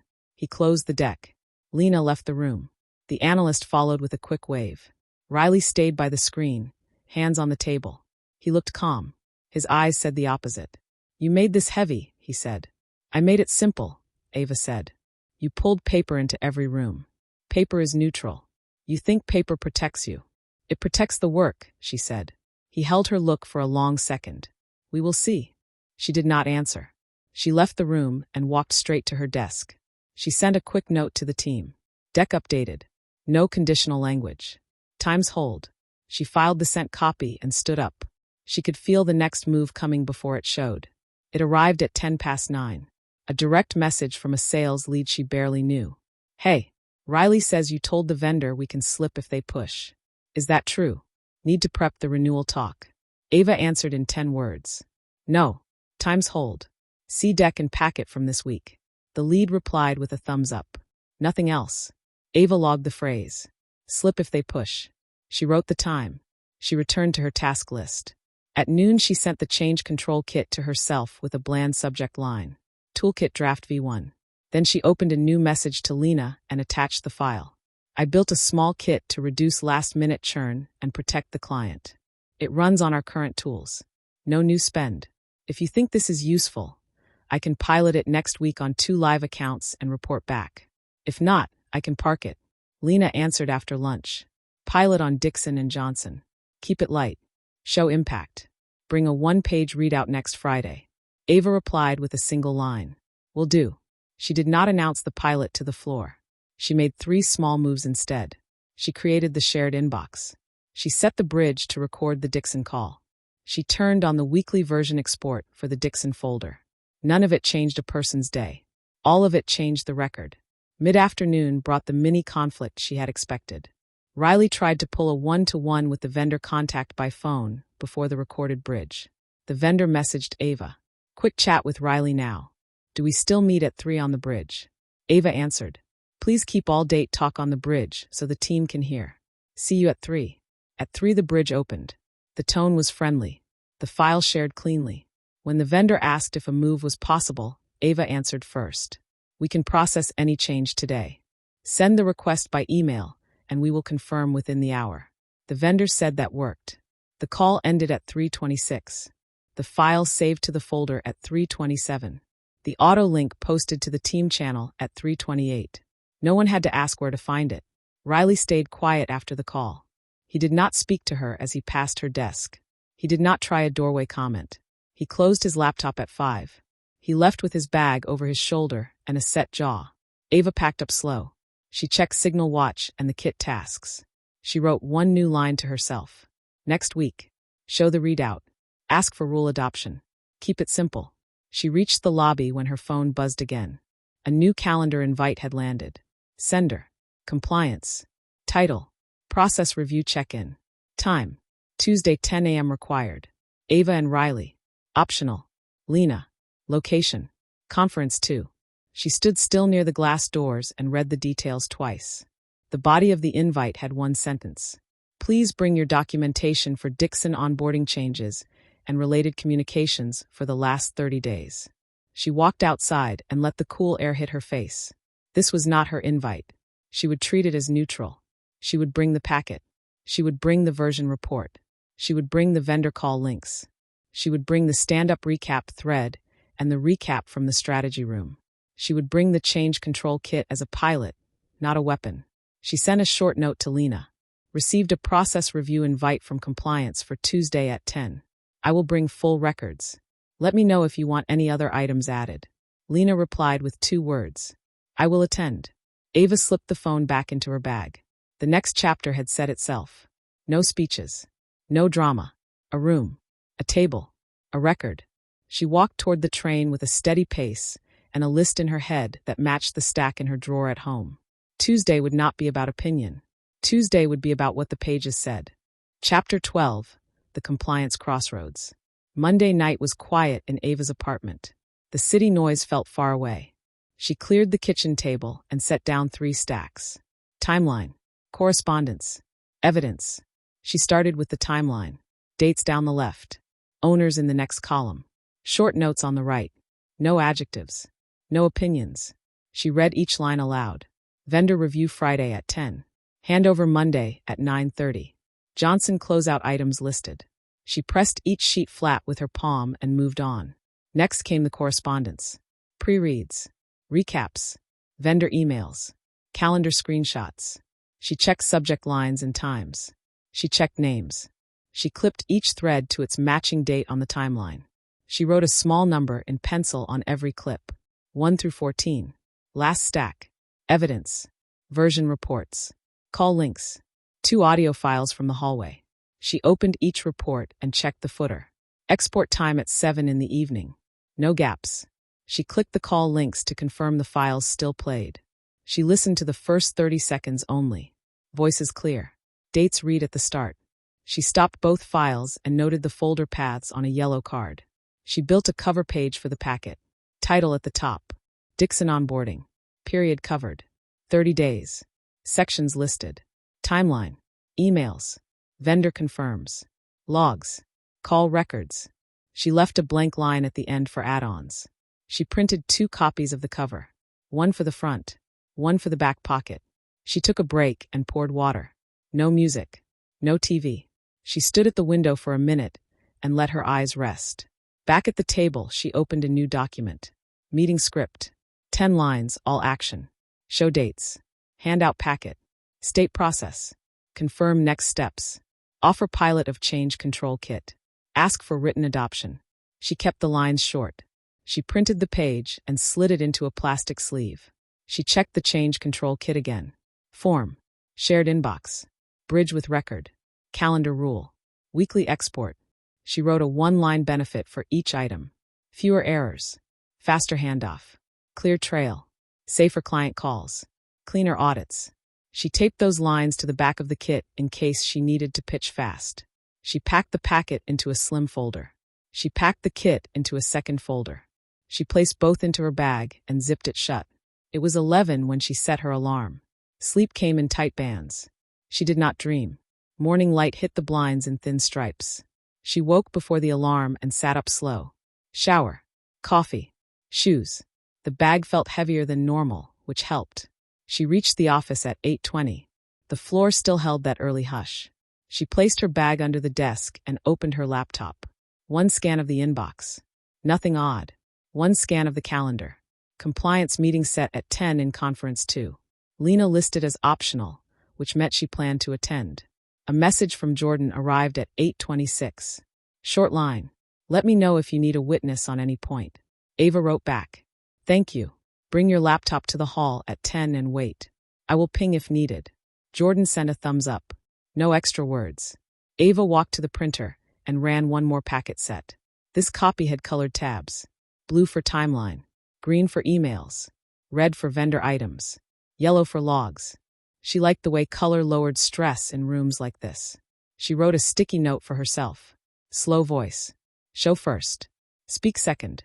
At 9 she took a lap of the floor. Not to walk off nerves. To see tells. People give off tells when a room like compliance is on the calendar. Marcy nodded and gave a soft smile. Jordan kept his head down and typed fast, which for him meant calm. 2 new hires watched her pass, and then looked at each other. A designer whispered to a sales rep, and both went quiet when she neared. Small tells. Nothing fatal. She logged none of it. She passed the glass wall near Huddle Room B and stopped. Riley stood inside with the analyst. He had a legal pad and a stack of printed emails. He spoke in a low tone. The analyst nodded on rhythm, not in agreement, more in habit. Riley tapped one sheet and drew a small square with his pen. He liked props. He liked a clear box around his point. Ava watched for 10 seconds and moved on. She did not want to turn a stray scene into meaning. She opened the kitchenette door and filled a water bottle. The drip of the dispenser felt loud in the empty room. Back at her desk, she opened her log and added one line for the morning. Packets printed. Script ready. Links tested. She turned off notifications for an hour and placed her phone face down. She closed her eyes for 3 breaths. In through the nose. Out through the mouth. She counted 1 to 4 in both. At 9:30, Lena stopped by. No noise. No smile. She set a hand on the desk and spoke low. I will attend for the first 20. If they need more, I will stay. If not, I will exit and let you finish. Works for me, Ava said. Bring the kit, Lena said. If the room is open to it, we use this time. Understood, Ava said. Lena left as fast as she arrived. No small talk. No extra. It steadied Ava more than any kind word. 9:35. Ava checked the vendor folder one more time. The bridge had saved yesterday's file in the right spot. The weekly export sat next to the timeline file. She clicked Properties and read the created times. All aligned. 9:40. A Slack message from Riley popped into view and faded. Are you bringing audio recordings? She did not respond. She would state her list in the room, not in a side chat. 9:42. A short email landed from compliance. Please arrive 5 minutes early. Bring digital and printed records. The note had no signature, which felt right. Ava stood at 9:45. She placed the 2 folders in her bag and slung the strap over her shoulder. She slid the attendant's log into the side pocket. She added a small pen case. No loose items.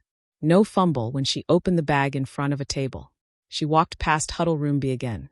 Riley stood alone now. He faced the glass and fixed his tie. He looked at his reflection and raised his chin a little. He adjusted the angle of the pad on the table. He tapped the top sheet twice with his index finger. He had a script. He would press it hard and fast. He always did that when he felt pressure.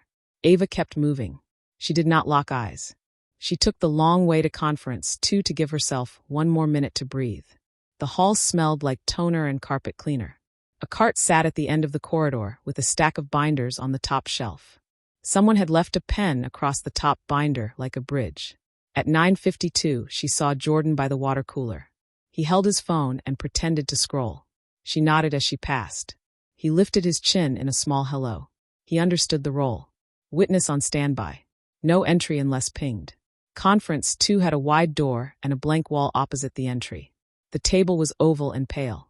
2 monitors hung above a credenza with a speaker puck.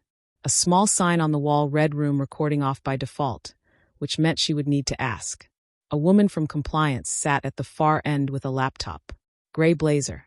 No jewelry. A clean notebook to her right with a single pen. She stood when Ava entered. Morning, the woman said. I am Vera. Thanks for being on time. Morning, Ava said. Thanks for scheduling this. Riley arrived at 9:54. He held a single folder and a coffee he did not drink. He took a seat on the left side and placed his folder square in front of him. He smiled at Vera like they had met before. He kept the smile fixed for 1 beat too long. Lena walked in at 9:56. She nodded to Vera and sat on the right. No folder. She held only her tablet. She placed it face down. Vera glanced at the wall clock. 9:58. She folded her hands and spoke in a level tone. Format is simple. We review the Dixon onboarding record for the last 30 days. The goal is to check process fit and reduce rework risk. I will ask direct questions. Please answer with dates and sources. If we need to listen to a call or open a log, we will do it in this room. If anything looks unclear, we set a follow-up. Understood. Understood, Ava said. Understood, Riley said. Vera looked at the credenza. I will record this session for internal notes. Any objection? No, Ava said. No, Riley said. Vera pressed a button on the puck. A small red light glowed. She opened her laptop. First topic. Handover dates and owners. Baseline plan. Any change requests. Any verbal shifts. Ava, start with your baseline. Ava placed her folder on the table and slid out the color tab packet. She kept her voice calm.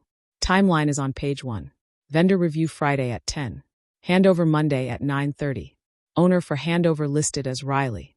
Owner for Johnson closeout listed as Ava. Packet includes vendor confirms and meeting recaps. Vera reached for the packet and set it before her. She checked the top page. She turned to the next one. She did not nod. She did not comment. Riley cleared his throat. Before we dive in, he said, I want to note the speed of this account. Dixon expects fast pivots. We do our best to keep up. I know there were points where we acted quickly. Any small gaps in notes came from that pace, not intent. Ava waited for Vera to respond. Vera did not. She kept reading. Ava did not look at Riley. She watched Vera's eyes track the lines. She knew this pace. She knew this tone. Precision would beat charm in this room if she kept the ground solid. Vera stopped on page 2. She traced a line with her finger. This email from 4:05. Sender is Riley. This reply from 4:12. Sender is Ava. Both confirm the same times. Correct. Correct, Ava said. Correct, Riley said. Vera turned to page 3. She read the stand-up recap. Then she looked up and spoke with the same even tone. I will next ask about a private email that was sent to a director last week. The email raised concerns about reliability. We will view the chain in full. She looked at both of them. Please pull that thread on your screens. Do not speak yet. We will read it together. Ava opened her laptop. She found the chain and set her hands on either side of the trackpad. Her pulse did not climb. The chain spoke for itself. Riley lifted his folder and pulled out a printout of the same email. He set it square before him. Vera tapped the puck once to confirm the red light still shone. She closed her notebook without writing a word. All right, she said. Let us begin. Vera scrolled to the top of the chain. The subject line read, Heads up on Ava. The date stamp showed 5:42 in the evening. The first line said that Ava told the vendor a move was fine, and then denied it. Vera read each message in order. She reached the reply that held Ava's 2 sent emails from 4:07 and 4:12. She checked the headers. She checked the times.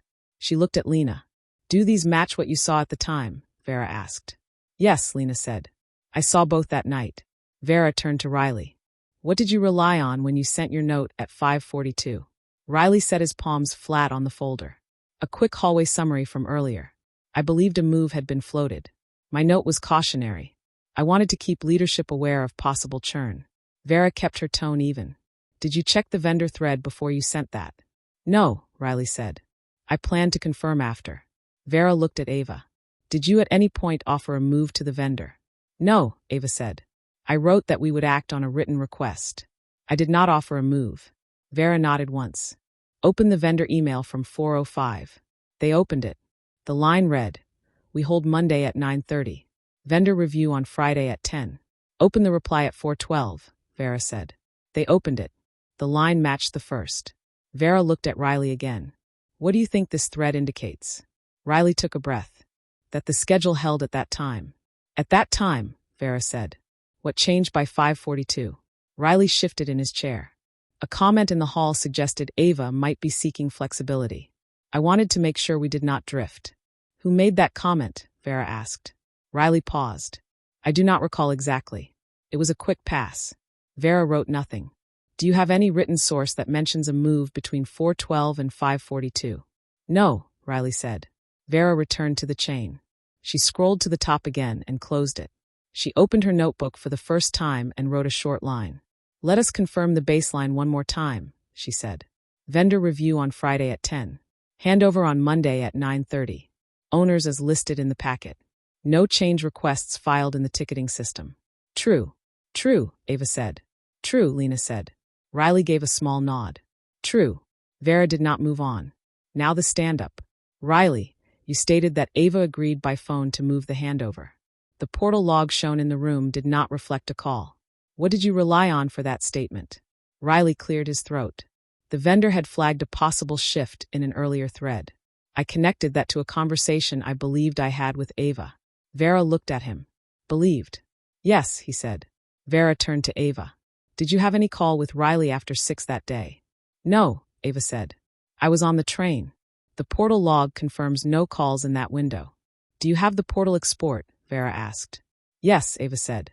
She slid a thin printout across. Call history for the date. Vera checked the grid. She read the legend at the bottom. She drew a small circle around the 6 to 9 window. She slid the page back. Understood, she said. Riley leaned forward. I want to note the pace again. We move fast on Dixon. Misnotes happen. I am not trying to mislead anyone. Vera did not acknowledge the claim. We will return to pace later. For now we will isolate facts. She opened a new window on her laptop. Next topic. Meeting recaps. I have 5 threads in the packet that show Ava sending corrections in the first reply. Is that pattern accurate? Yes, Ava said.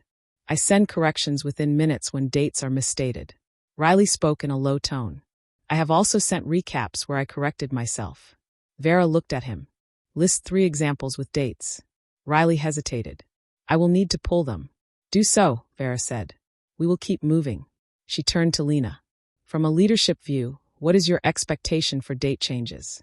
Documented before action, Lena said. We can move fast with notes.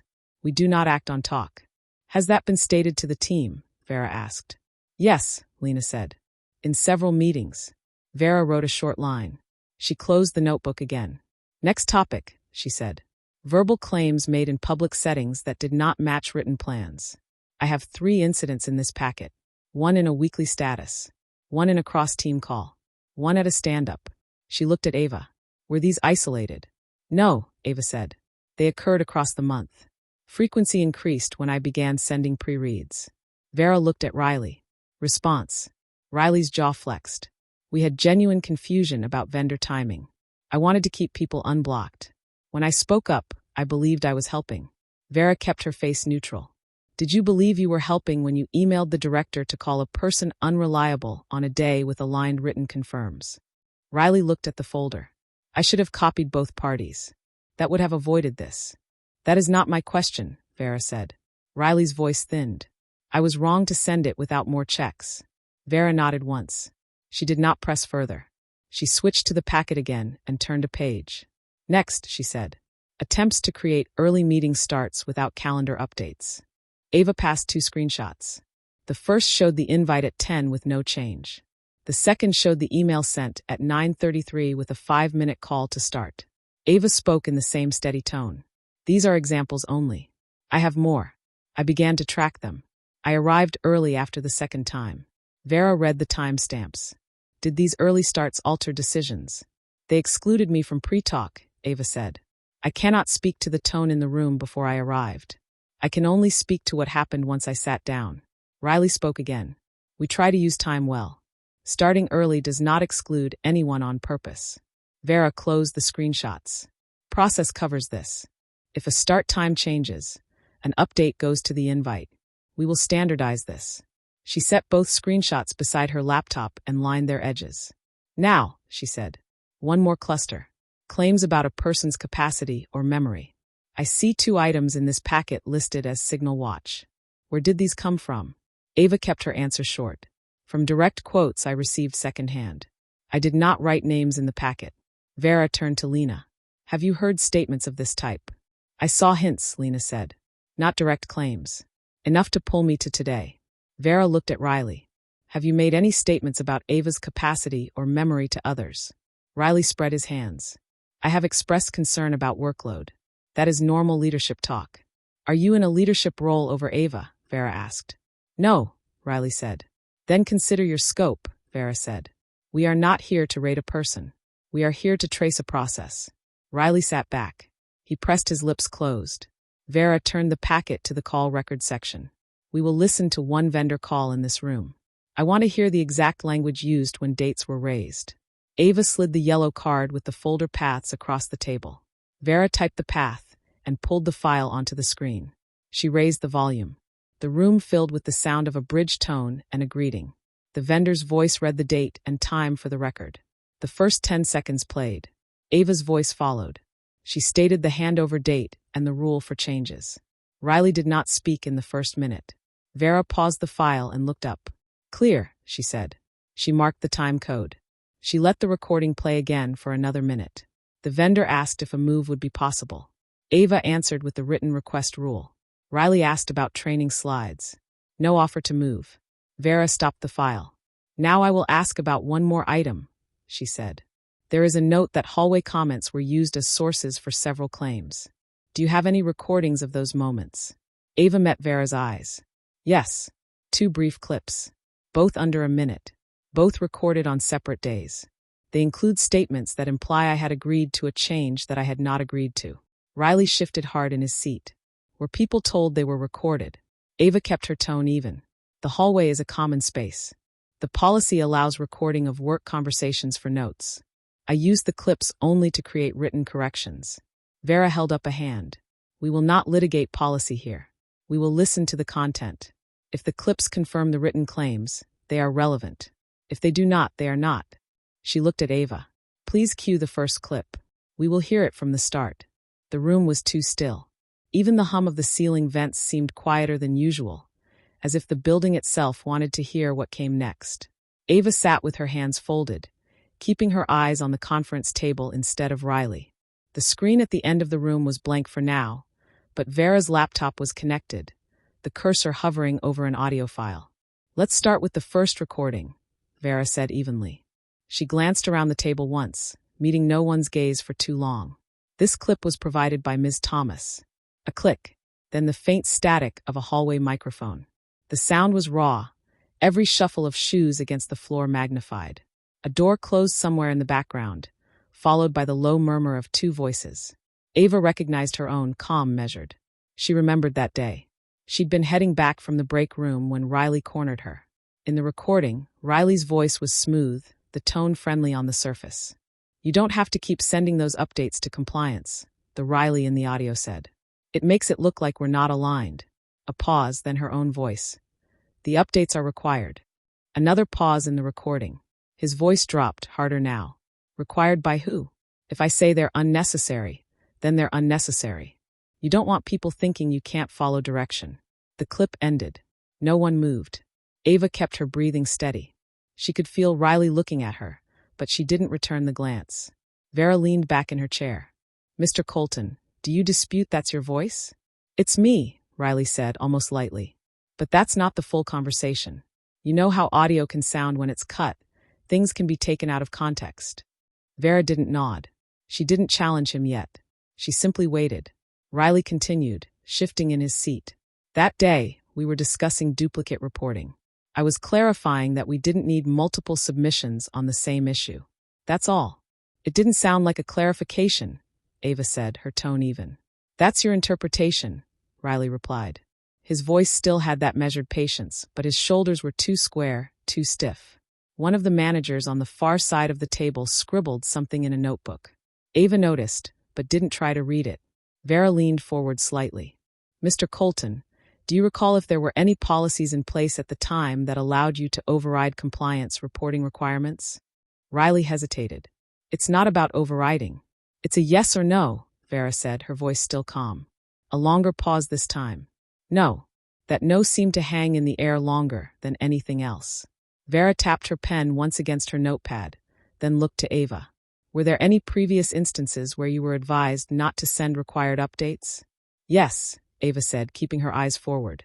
This wasn't the first time. Were any of those requests documented? Yes. In email. Another ripple of silence passed through the room. Ava could feel the shift, subtle but real. The kind that happens when the air pressure changes before a storm. Riley broke it, leaning forward, palms on the table.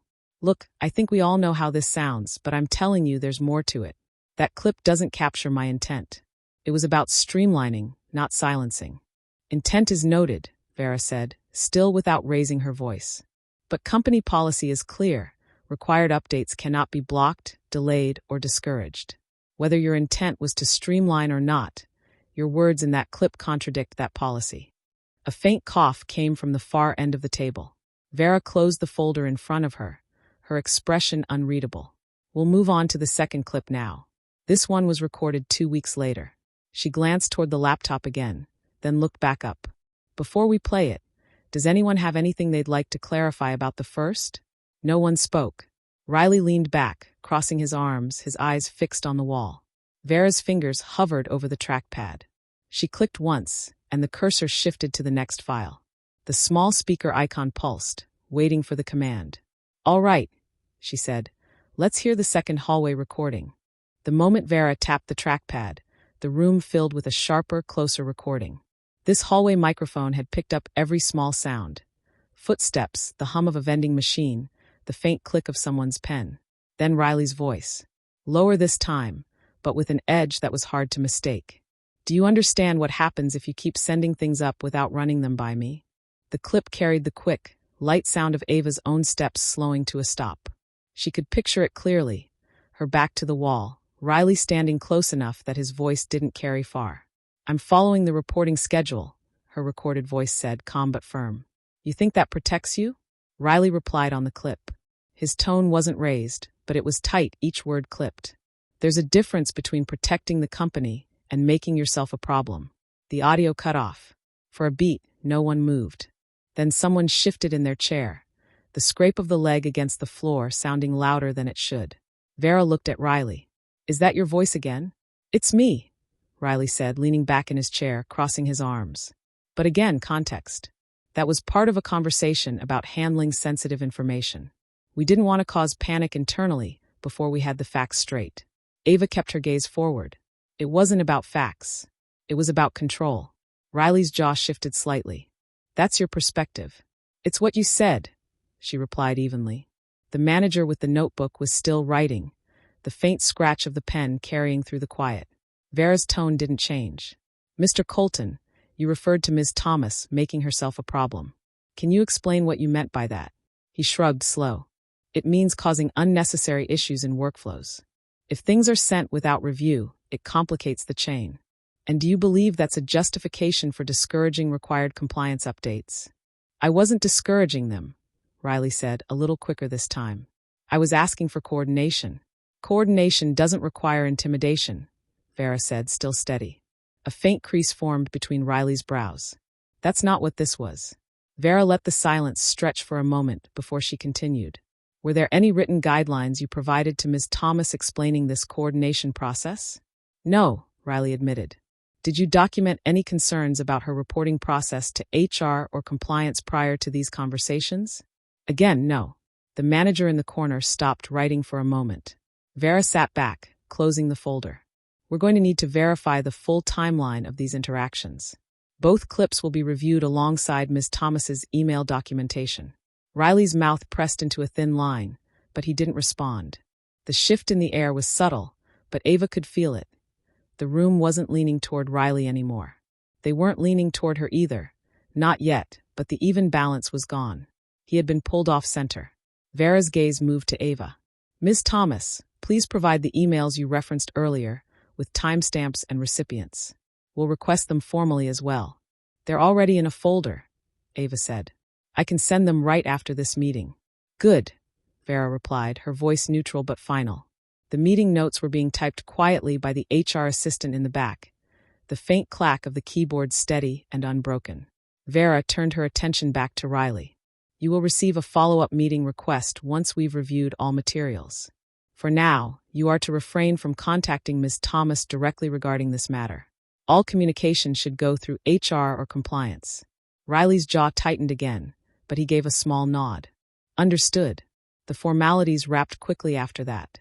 People gathered their papers, laptops clicked shut, and chairs scraped softly against the floor. Riley didn't look at Ava as he left, but she felt the weight of something in the way his footsteps quickened down the hall. Ava stayed seated until the room emptied. Vera was the last to leave, pausing at the doorway. Stay available this afternoon. We may need clarifications once the email review starts. I'll be here, Ava said. When the door closed, the silence of the empty room felt heavier than when it had been full. She exhaled slowly, letting her hands rest on the table. The recordings were out in the open now. That part was done. But she also knew Riley. This wouldn't be the end of it. He wouldn't let it be. Chapter 13, The Retaliation. The meeting ended without a handshake. Vera gathered her papers, gave a polite nod to each of them, and left without promising a timeline for next steps. The door clicked shut, and for a moment the only sound was the faint hum of the overhead lights. Riley stayed seated, one hand resting flat on the table, the other drumming a slow rhythm against the arm of his chair. He didn't look at Ava. He didn't need to. His silence felt heavier than words. When he finally stood, he adjusted his tie, gave a small, controlled smile, and walked out without so much as a glance in her direction. No muttered threat. No sarcastic parting shot. Just absence, the kind that tells you something is coming. You just don't know when. By the time Ava returned to her desk, the morning's easy chatter had thinned to short greetings and sidelong glances.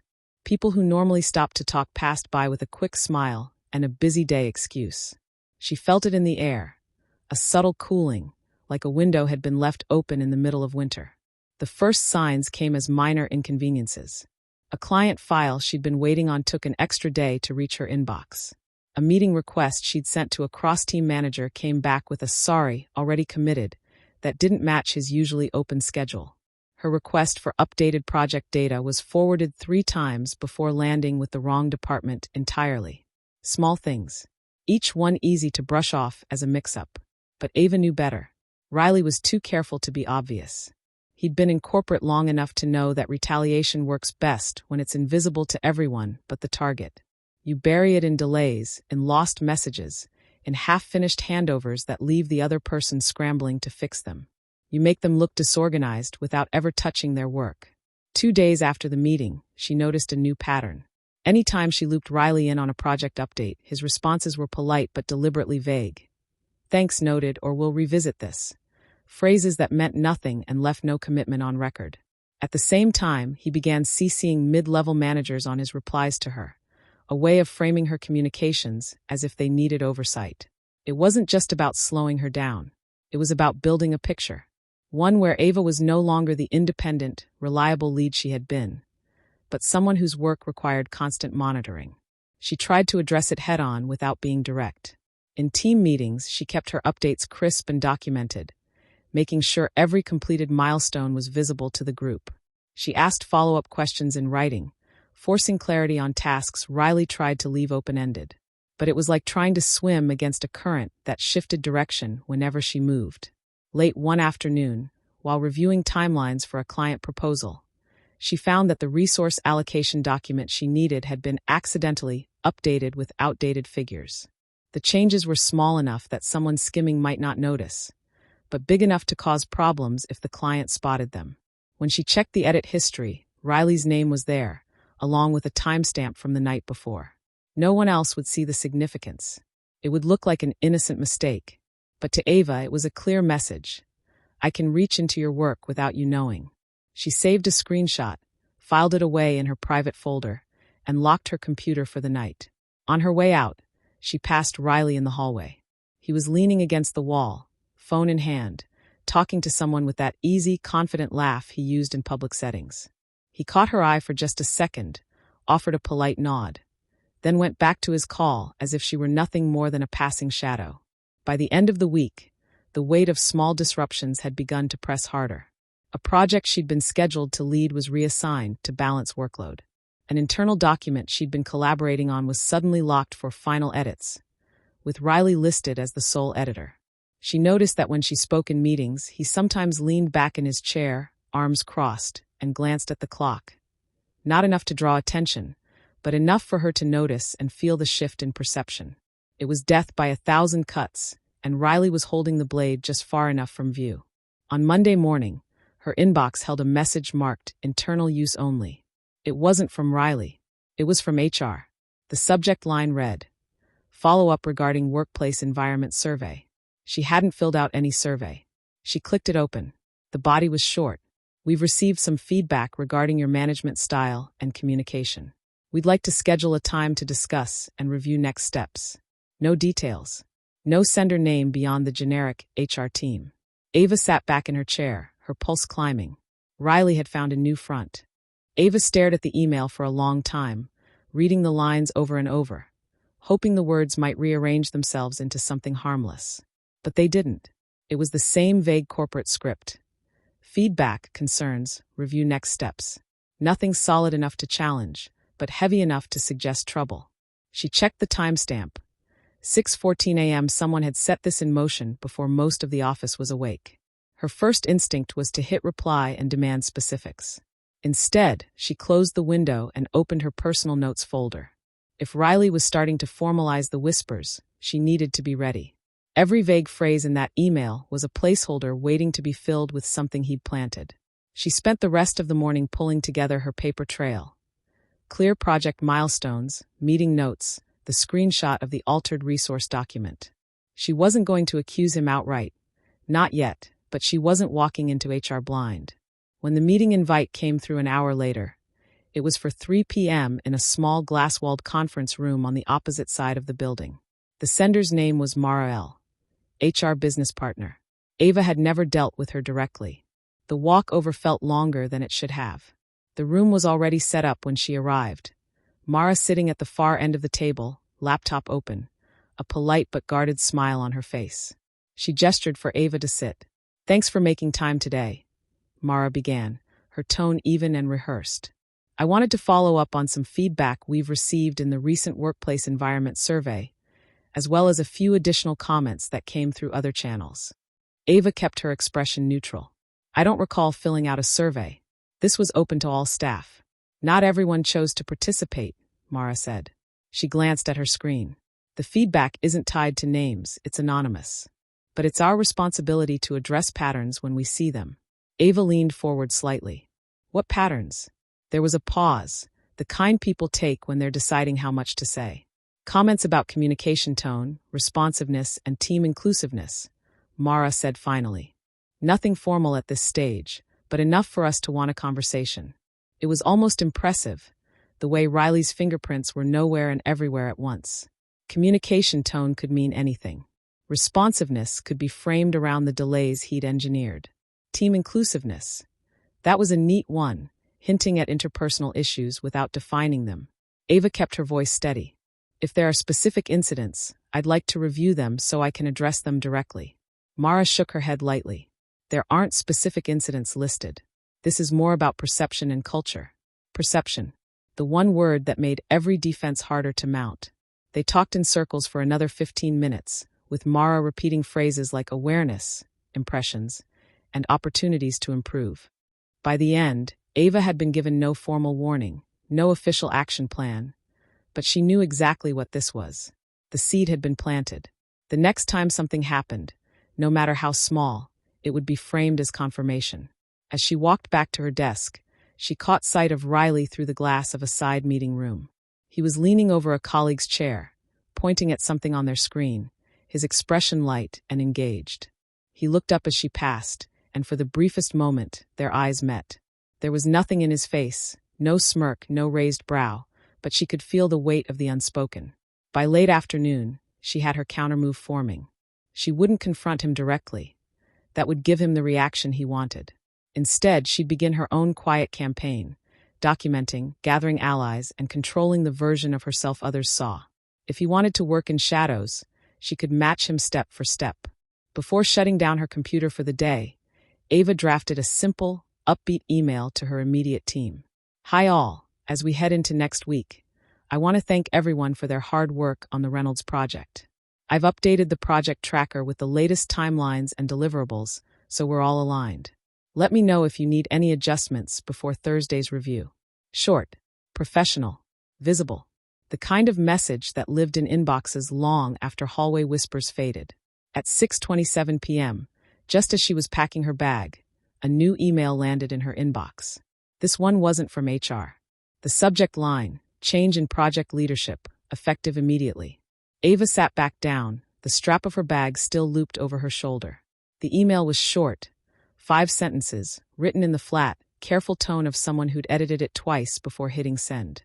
The Reynolds project would now be co-led by Riley, effective immediately, with the stated goal of streamlining communication and enhancing cross-functional alignment.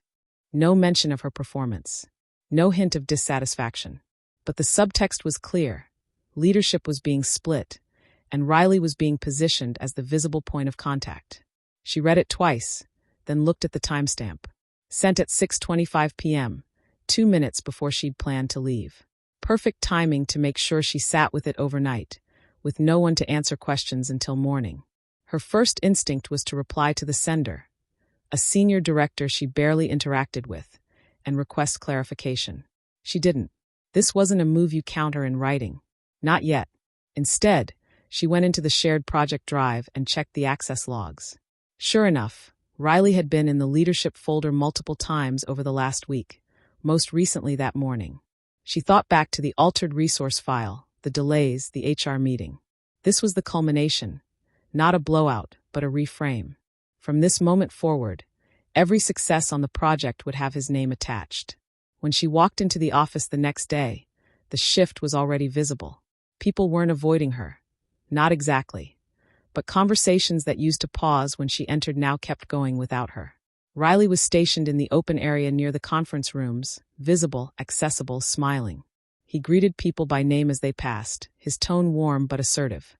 In the 10 a.m. project check-in, he led the conversation, even though she'd set the agenda. "I think we should consider accelerating the client feedback loop," he said, leaning forward in his chair. "I've already spoken to 2 of our key contacts, and they're open to more frequent updates." It wasn't an unreasonable suggestion, but it subtly framed him as the one pushing for progress. Ava noticed the way eyes turned toward him when he spoke, then to her, as if expecting her to challenge it. She didn't. Instead, she nodded. "That could work. Let's build that into the timeline." The meeting ended without tension, but she could feel the recalibration happening in the room. The slow erosion of her authority disguised as collaboration. By lunch, she decided on her next step. If Riley was controlling perception through visibility, she'd counter through credibility. She sent a quiet message to 2 team members she trusted, people who had been on her side long before this project. "Quick question. Are you both free for coffee later this week? Need your perspective on a few things." One replied within minutes. The other sent back a thumbs-up emoji. At 3:15 p.m., she got an unexpected ping on her messaging app. It was from Darren, a mid-level analyst who wasn't on her immediate team, but had been in a few cross-department meetings. "Hey, can we talk? I think you should know something." She paused before replying. "About the project?" "About Riley," came the response. Darren chose the small coffee shop across from the loading dock. The windows faced a brick wall. The music played low. 2 tables sat empty near the back. He waited with both hands around a paper cup. When he saw Ava, he stood too fast and almost knocked the chair. They sat. He looked at the door, then at the floor. He spoke in a low voice. "I did not know how to say this on chat. I do not want trouble." "You will not get trouble from me," Ava said. "Say what you heard. Give me times and names." He nodded, still tense. "Tuesday, 4:45. Small huddle room by the print station. Riley met with David and one of the sales leads. Her name is Nora. The blinds were half open. I was at the printer outside the room. I heard pieces through the gap. Ava waited. He told them you had been hard to include on Reynolds. He said you held dates too tight. He said the client wanted flexibility and you blocked that. He said he took on extra work to keep things moving. Then he used a phrase that stuck in my head. She needs a counterweight. He pushed the split lead idea. He said it would calm the floor. Darren stared at his hands. "I know how this sounds. I did not plan to listen in. I tried to ignore it. Then the leadership email went out." "What else?" Ava said. "Exact words help. He told them you send too many updates to compliance. He called them alarms. He said he would route sensitive items before they reached the wrong audience. He said he wanted to protect the client from noise."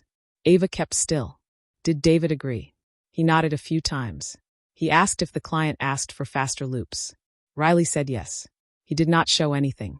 No email. No note. He said he had spoken with contacts. Nora liked that idea. She said sales liked faster loops. Darren looked up. "There is more. He said you tend to freeze the room when you ask for written confirms. He said it hurts momentum." Ava wrote the phrases on a small card. Counterweight. Alarms. Freeze the room. She underlined each one. "What made you reach out to me?" she said. "I was in a desk pod with 2 new hires yesterday," he said. Riley stopped by and said the split lead was a relief. He said you could focus on paperwork while he handled people. He said it like a joke. He smiled. They laughed. It felt off.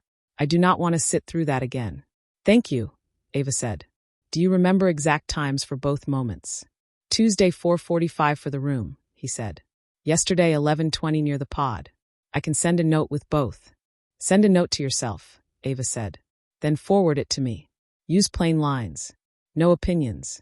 I will not share your name without a direct ask." Darren exhaled. I do not want my name in this. I will still send the notes. He took a small sip of coffee.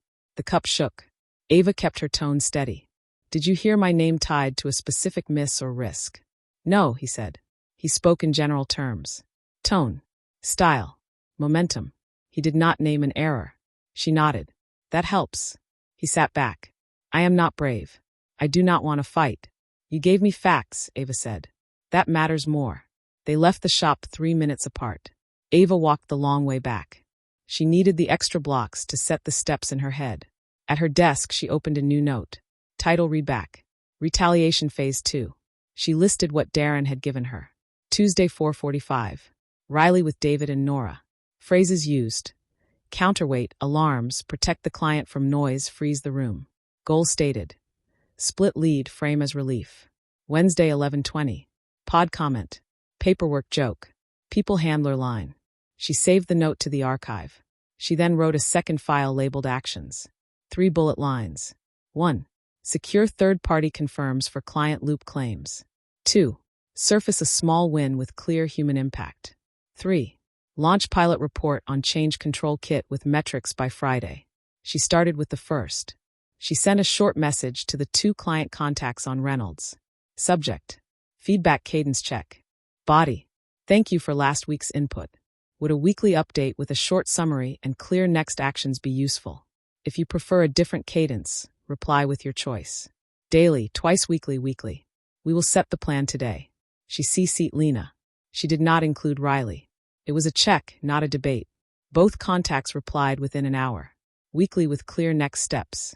No request for more. Ava filed the replies and sent a short line to Lena. Client preference confirmed.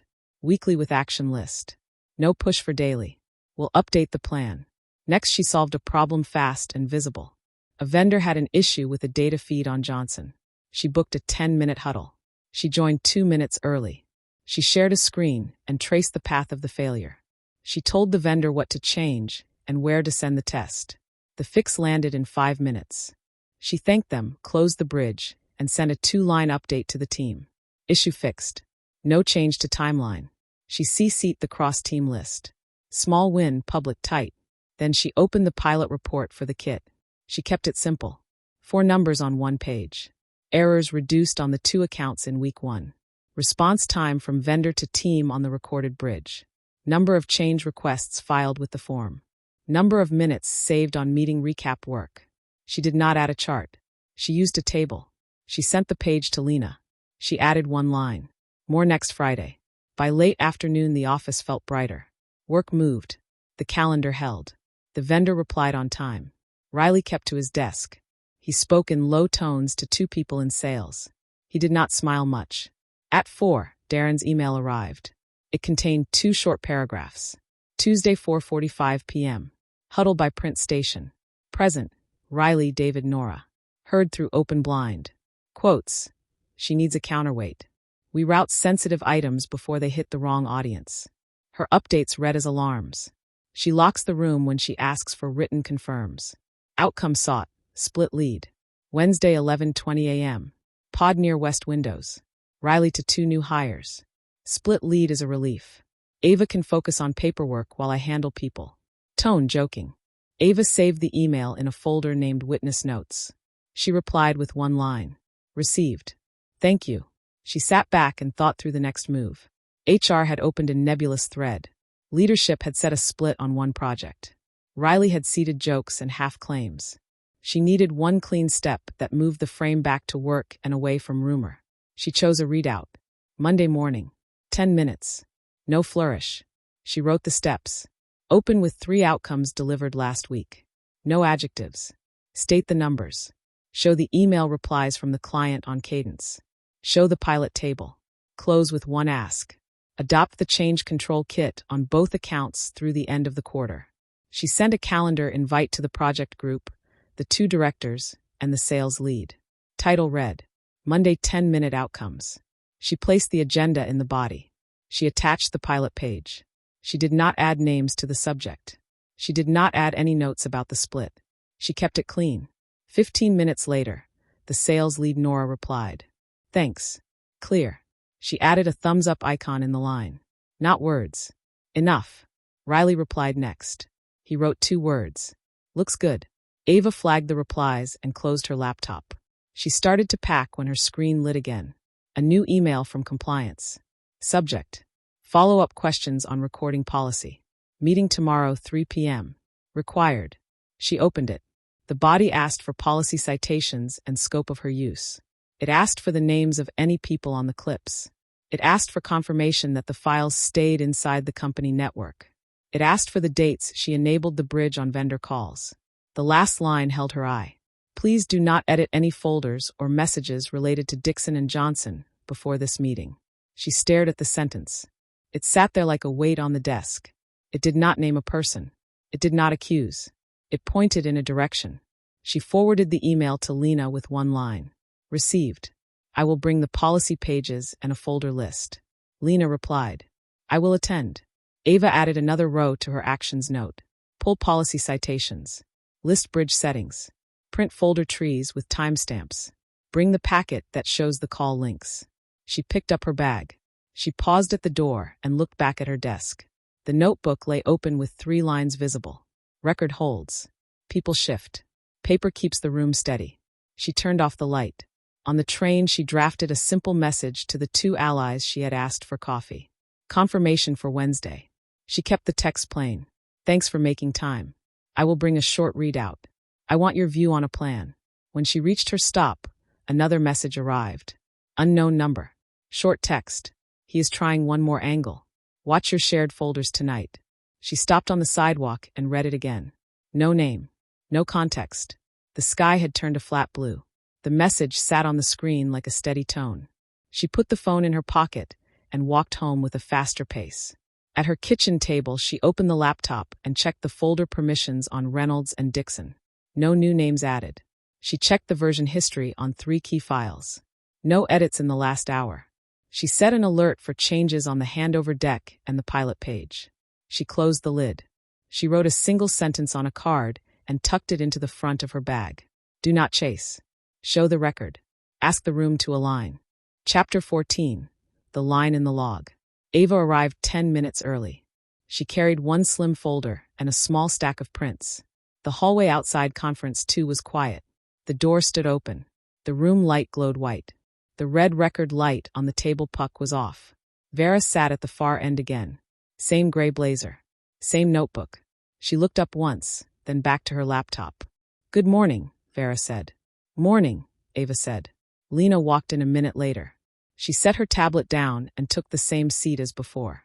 No small talk. It steadied the air. Riley arrived on the hour. He carried a legal pad and nothing else. He nodded at the group and took a chair on the left. His face was still. Vera pressed the button on the puck. The small red light came on. Recording for internal notes, she said. Agenda today. 1. Review of change control artifacts. 2.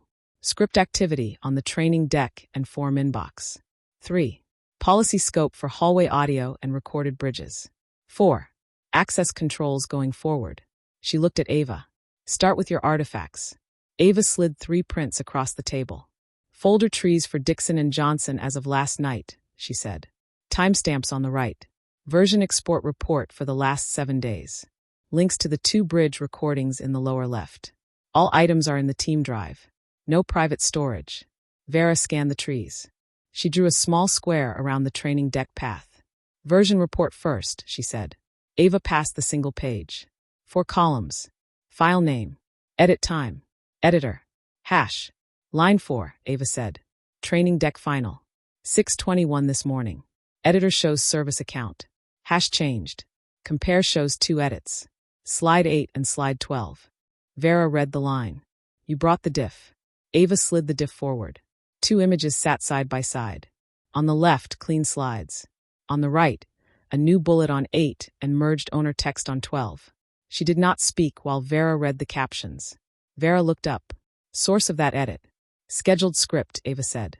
The job log shows a template pulled into the deck. The template lives in a folder Riley manages. The job first touched this file today. Riley leaned forward. I used an automation to standardize headers on several decks. It also adjusted the owner line. That was housekeeping. Housekeeping that changed owners and added flexibility to dates, Lena said. Her tone stayed flat. Riley spread his hands, only to reflect the split lead. We have alignment on that. Owners are separate in the packet, Ava said. Deck should match the packet unless a change request is approved. Vera did not react. Ava, continue. For 20 yesterday, Ava said. The form inbox received a request from a script to change the owner line to joint lead. The bot posted the alert to the team channel with the source. IT trace shows the script owner as Riley. Riley kept his eyes on the legal pad. I ran a test to see if the form could route requests from templates. It was not meant as a final change. Vera wrote one short line. Was the team informed about this test? She asked. No, Riley said. Was a change request filed? Vera asked. No, Riley said. Vera turned to Lena. What is your expectation when an automation touches deliverables? Announce the scope before use, Lena said. Keep logs. Do not change owners or dates without written approval. Thank you, Vera said. She set the diff to the side and tapped the puck once to confirm the red light. Next topic, she said. Policy scope for recorded audio. 2 items. Hallway clips and recorded bridges. Ms. Thomas, please state your basis. Ava slid a 2-page policy printout forward. Company letterhead. Section numbers in bold. Hallways are common spaces, she said. Policy 9.3 allows recording for note accuracy during work interactions in common areas. Policy 9.4 requires that recordings be used only for work trace and not shared outside the company.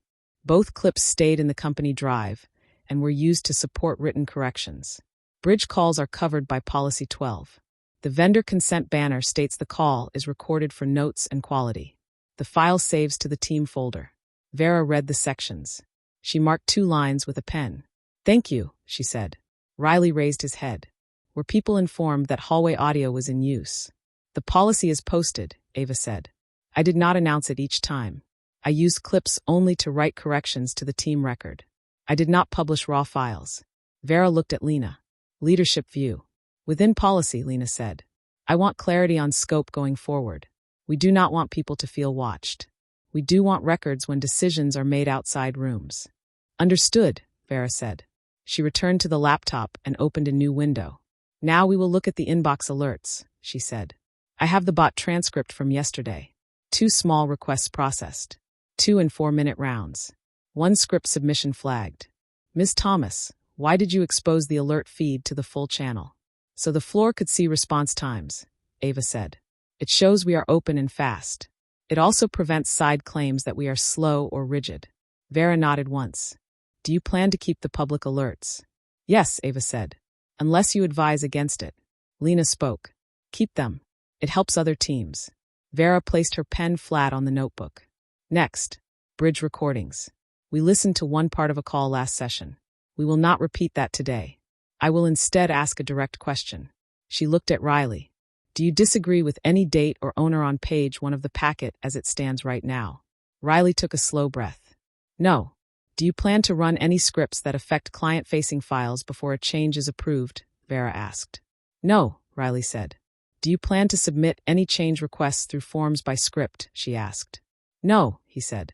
Vera wrote a short line, then closed her notebook. Final topic, she said. Access controls. We will set interim rules until this review closes. I propose that ownership of the training deck and related files rests with Ms. Thomas. Automation scripts that touch these files are disabled. Any change to owners or dates must be requested by email to the shared inbox and approved by the director. Any hallway claims that contradict the packet are out of process. Use email. Agree or disagree? Agree, Lena said. Ava said, agree. Riley looked at the red light on the puck. Agree. Good, Vera said. We will send a written summary today. She did not end the meeting. She turned a page back in her notebook. One more point, she said. We have 2 hallway clips. We heard 1. The second will be cataloged and compared to written activity on that day. If there is a pattern of verbal statements that do not match written records, we may escalate to a formal process review. Riley spoke for the first time with heat. This is getting punitive. I am trying to move work forward. Vera's voice stayed level. Moving work forward does not conflict with writing things down. We are not looking at tone. We are looking at alignment. Riley leaned back. I get it. Good, Vera said. She pressed the puck. The red light went dark. Formal section complete. I will ask for 5 more minutes off record with the director and Ms. Thomas. Riley's jaw worked. Do you want me to wait outside? Yes, Vera said. We will call you back if needed. He stood. He looked at Lena. She did not look up. He left the room without a word. The door clicked. The silence felt different without the recorder. Vera turned to Ava. You kept clean lines in a noisy space, she said. I have one concern. Hallway audio will spook people if it spreads by rumor. We need a path that does not make you the center of that story. I can stop using the hallway mic, Ava said. The inbox and bridge cover most of the gaps now. Good, Vera said. Archive the 2 clips. Do not add new hallway files unless a director asks. Keep the bridge recordings and the inbox going.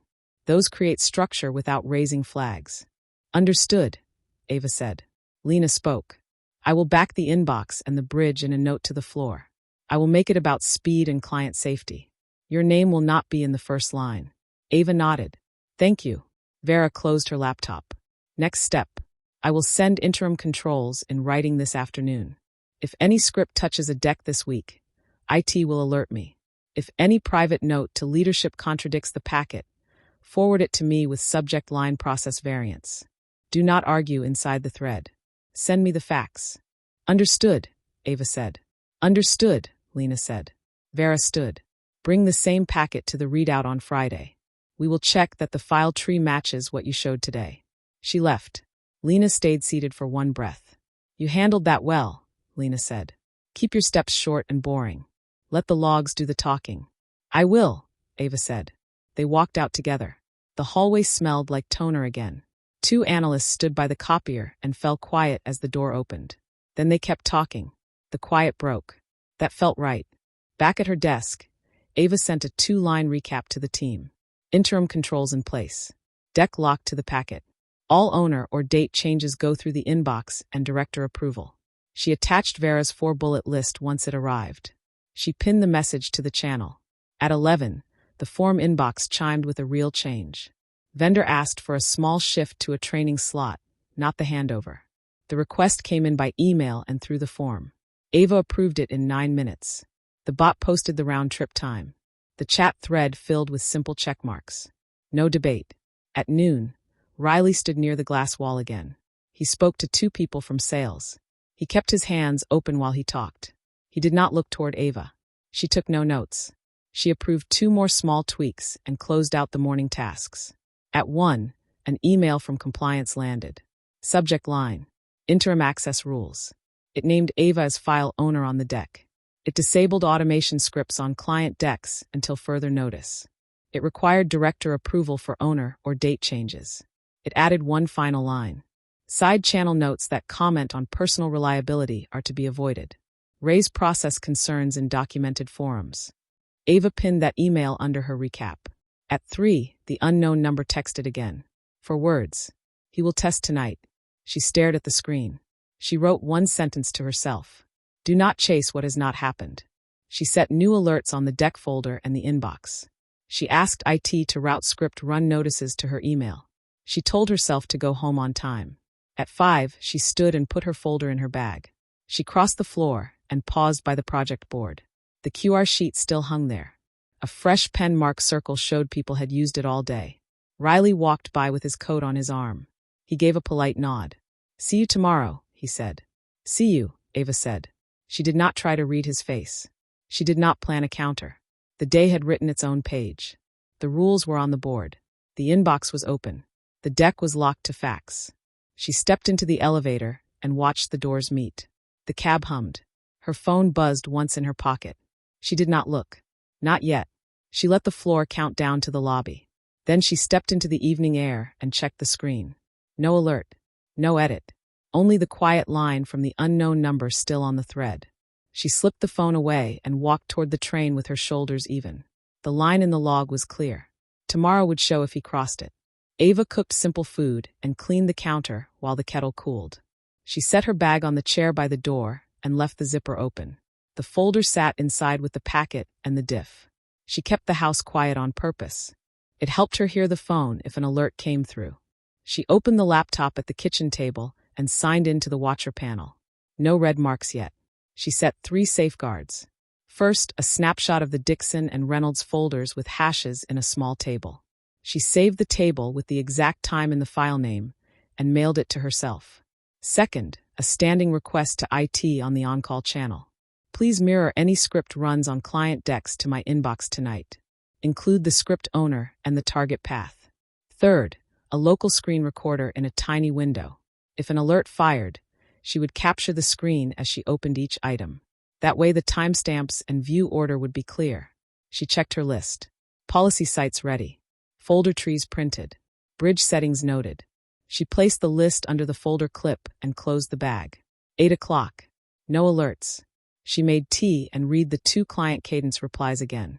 Weekly with actions. No extra words. She filed them on the desktop for quick reach. 9 o'clock. A single text from a friend about weekend plans. She answered later works. She did not open any other apps.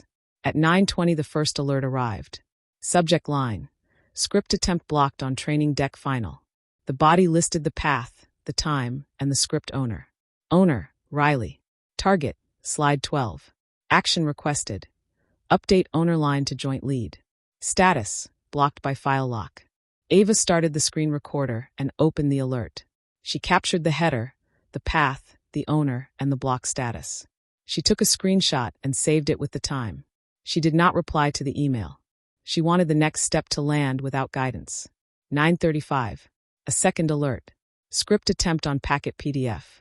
Owner, Riley. Action requested. Replace page 1 with new header that merged owners. Status, blocked by permissions. She recorded the open again. She saved the screenshot.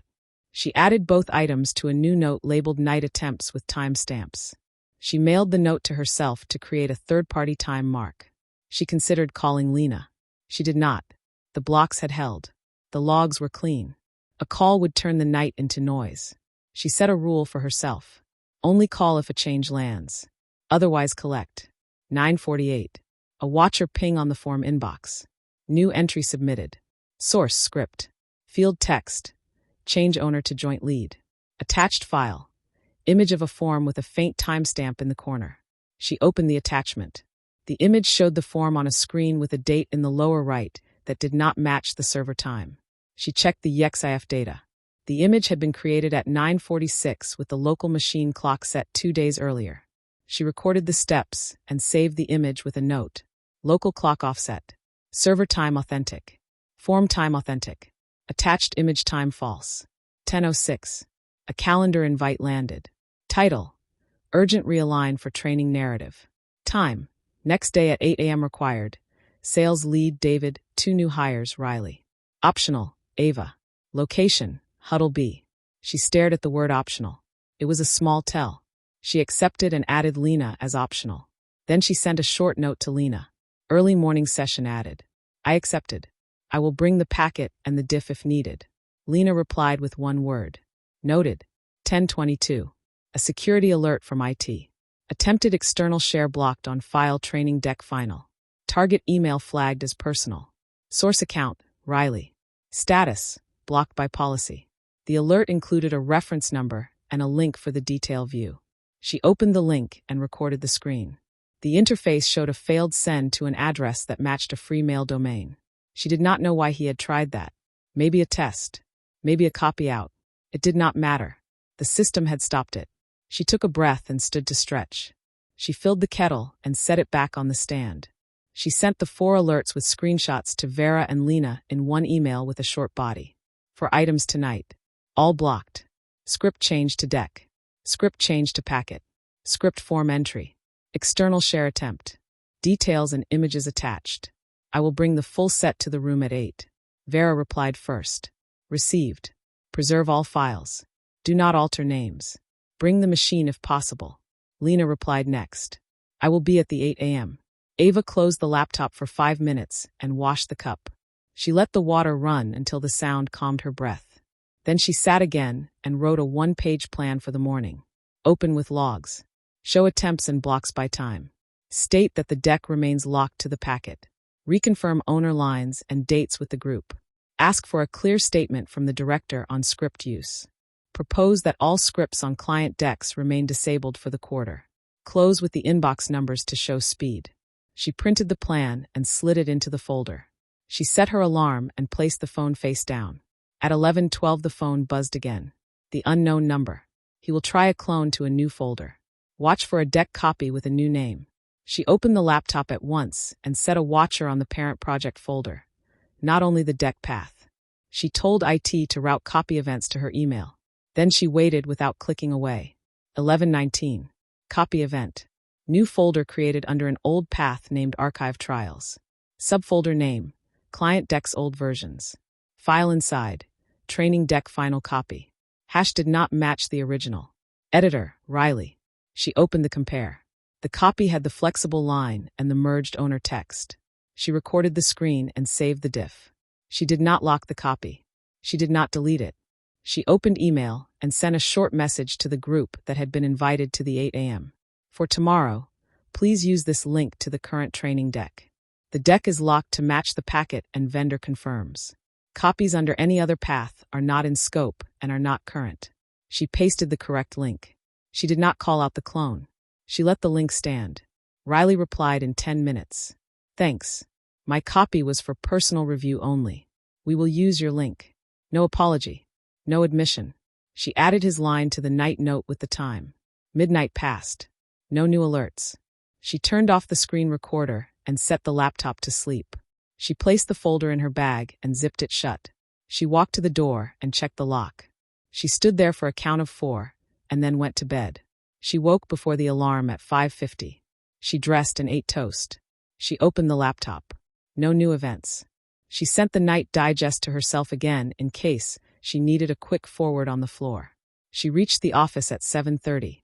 The east windows threw a flat light across the floor. The watcher panel still showed the same last item at 11:19. She printed one more copy of the diff with a large time stamp at the top. At 7:55, she walked to Huddle B and set the folder on the table. The chairs were empty. The glass wall faced the aisle. She left the folder closed and stood by the whiteboard. At 8 o'clock sharp the sales lead, David, the 2 new hires, and Riley arrived. Nora smiled and took a seat near the screen. David nodded once. The new hires sat together. Riley set his pad down and looked at the screen port as if he might connect a laptop. Ava spoke first. I brought the current deck link and the packet. Before we discuss narrative, we need to confirm the file in use. The current deck sits at this path. She handed the printed link to Nora and to David. It matches page 1 of the packet and the vendor confirms. A clone exists in an archive folder. It is not current. Riley smiled. The clone was only for me. No one else opened it. Nora raised a hand. Let's keep the current link on the invite. We do not want confusion. Ava nodded. Agreed. Riley cleared his throat.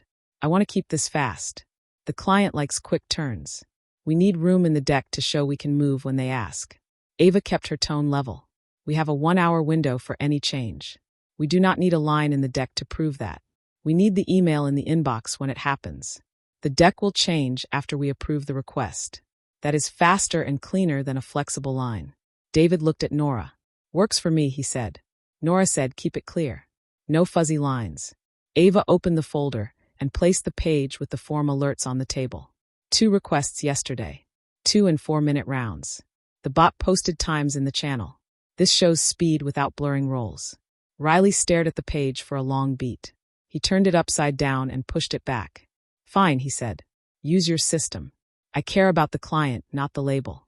Ava held his eyes for half a second, then looked down at her notes. She marked the time. 8:13. She wrote the phrase, use your system. The 10-minute huddle ran to 11. They set the order of slides and assigned 3 small content edits that had nothing to do with dates. Nora left happy. David looked relieved. The new hires asked who to send draft notes to. Ava said, use the inbox. We will return within the hour. The group filed out. Riley waited by the door and spoke with the new hires in a low voice. Ava did not try to listen. She packed the folder and walked straight to conference 2. The compliance room was booked for 9. She wanted the table. She wanted the light on the screen. Vera arrived at 8:55. Lena at 8:57. Ava set the night packet between them without preface. Vera read the top page with the 4 events. She did not look surprised. She underlined the external share line and the clone line. She flipped to the screenshots and the script owners. She closed the folder and set it square. "Thank you," Vera said. "We will add these to the file. We will also place a watch on the archive path. For today, keep the deck path clean and the inbox public." Lena looked at Ava. "Any edits from the client this morning?" "No," Ava said. "Only 2 small copy fixes from design. Both posted with times." "Good," Lena said. Vera opened her laptop. "I will send a note to the floor today. The subject will be process reinforcement. It will not name any person. It will name the rules. It will state that scripts on client decks are off for the quarter." Riley arrived at 9 with his pad. He sat and kept his hands still. Vera spoke in the same even tone. "We have last night's events on record. The deck remains locked to the packet. Scripts on client decks are off. If you have a process idea, bring it in writing and we will pilot it on a non-client file. Any questions?" "No," Riley said. "Good," Vera said. Meeting adjourned. They stood. Riley left first without a word. Ava held the chair back until the room cleared. She sat alone for a moment and let the silence land. Her phone buzzed once. The unknown number again. He will stop pushing files. He will start pushing people. She slid the phone into her pocket. She opened her notebook and wrote one line. "The file war is over. The next move will be human." The morning after the file alerts, Ava walked into the office with her coffee and a quiet sense of bracing. She had been expecting Riley to make his next move digitally, another subtle change in the document logs. Instead, she found something far more disorienting: people's eyes. It started with the 2 interns who usually lit up when she walked in. Today, their greeting was muted, almost perfunctory. One of them shifted his laptop screen when she passed, as though guarding something from her view. She filed it away in her mind, not reacting, not pausing. At her desk, she opened her inbox and saw nothing unusual. The real activity was happening off-screen. Conversations stopped when she approached. Whispers resumed when she left the room.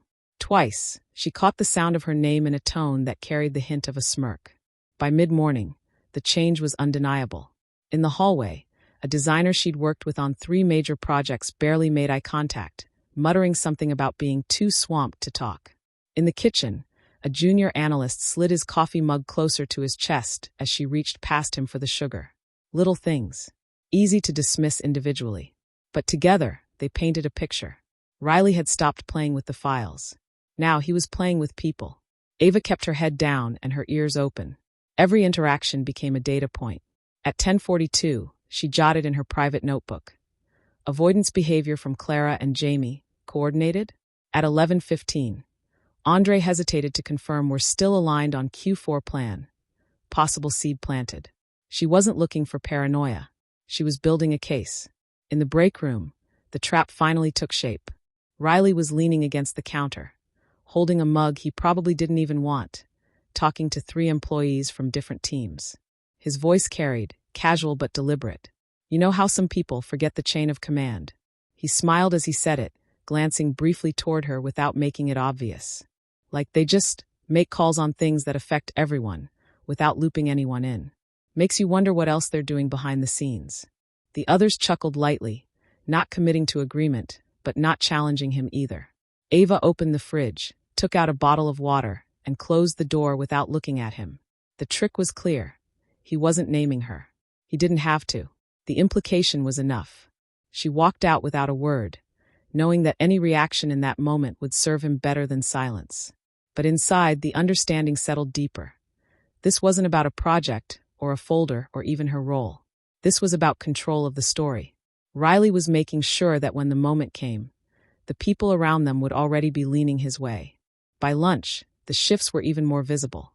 A colleague who used to stop by her desk daily now sent a Slack message instead of walking over. Another, who once shared inside jokes during meetings, kept her eyes fixed on her laptop the entire time Ava spoke. Ava took the afternoon to quietly document patterns. Times, names, specific words she overheard. She wasn't going to fight this war by flailing at shadows. If Riley wanted to turn the office into a stage, she would be the one recording the performance. When 5 o'clock came, she packed up slowly, scanning the room one more time. She caught Riley at the far end, leaning into someone's ear with the same half-smile. He didn't look at her this time. He didn't need to. The message had been sent. On the train ride home, she flipped through her notes. The shift was clear, and so was the pattern. Riley was no longer trying to erase her work. He was trying to erase her credibility. And that, Ava realized, was harder to defend against. Because once doubt settles into people's minds, it's almost impossible to remove completely. She closed the notebook, staring at the darkened train window. The fight had moved into a new arena, one she couldn't control by locking files or checking timestamps. She would have to change her tactics. By the time her stop arrived, she had the beginnings of a plan. If Riley wanted to work in whispers, she would make sure the next whisper carried something he didn't expect. The conference room smelled faintly of stale coffee and warm electronics, the kind of low-level discomfort Ava had learned to notice only when her nerves were already alert. She had arrived early enough to claim a seat near the middle of the table, not at the head where the lead sat, and not in the shadows where eyes wandered past you. Here, she could watch every face, every flinch, every sideways glance. Riley strolled in 3 minutes late, still wearing that disarming half-smile he used like a calling card. He dropped into the seat opposite her, flipping open his laptop without looking up, then muttered something to the person beside him that earned a quiet chuckle. Ava caught only fragments, her name among them, but the timing told her enough. This was going to be another one of those meetings. The department head ran through the first agenda points without drama. Ava listened, jotting notes that were as much about tone and timing as they were about content. Then Riley's hand twitched upward in that casual, not really raising his hand way, that let him interrupt without being called on. "Quick point," he said. "On the vendor rollout last month, there was some confusion about the timelines. I think Ava's version was, optimistic." The pause before optimistic was deliberate. The smile afterward even more so. A few eyes flicked toward her, the kind of glance that measured how you'd take the hit. She felt the old impulse to defend too quickly to fill the silence, and ignored it. Instead, she waited just long enough for the air to thin. "Actually," she said evenly, "the dates I provided came directly from the vendor's confirmed schedule.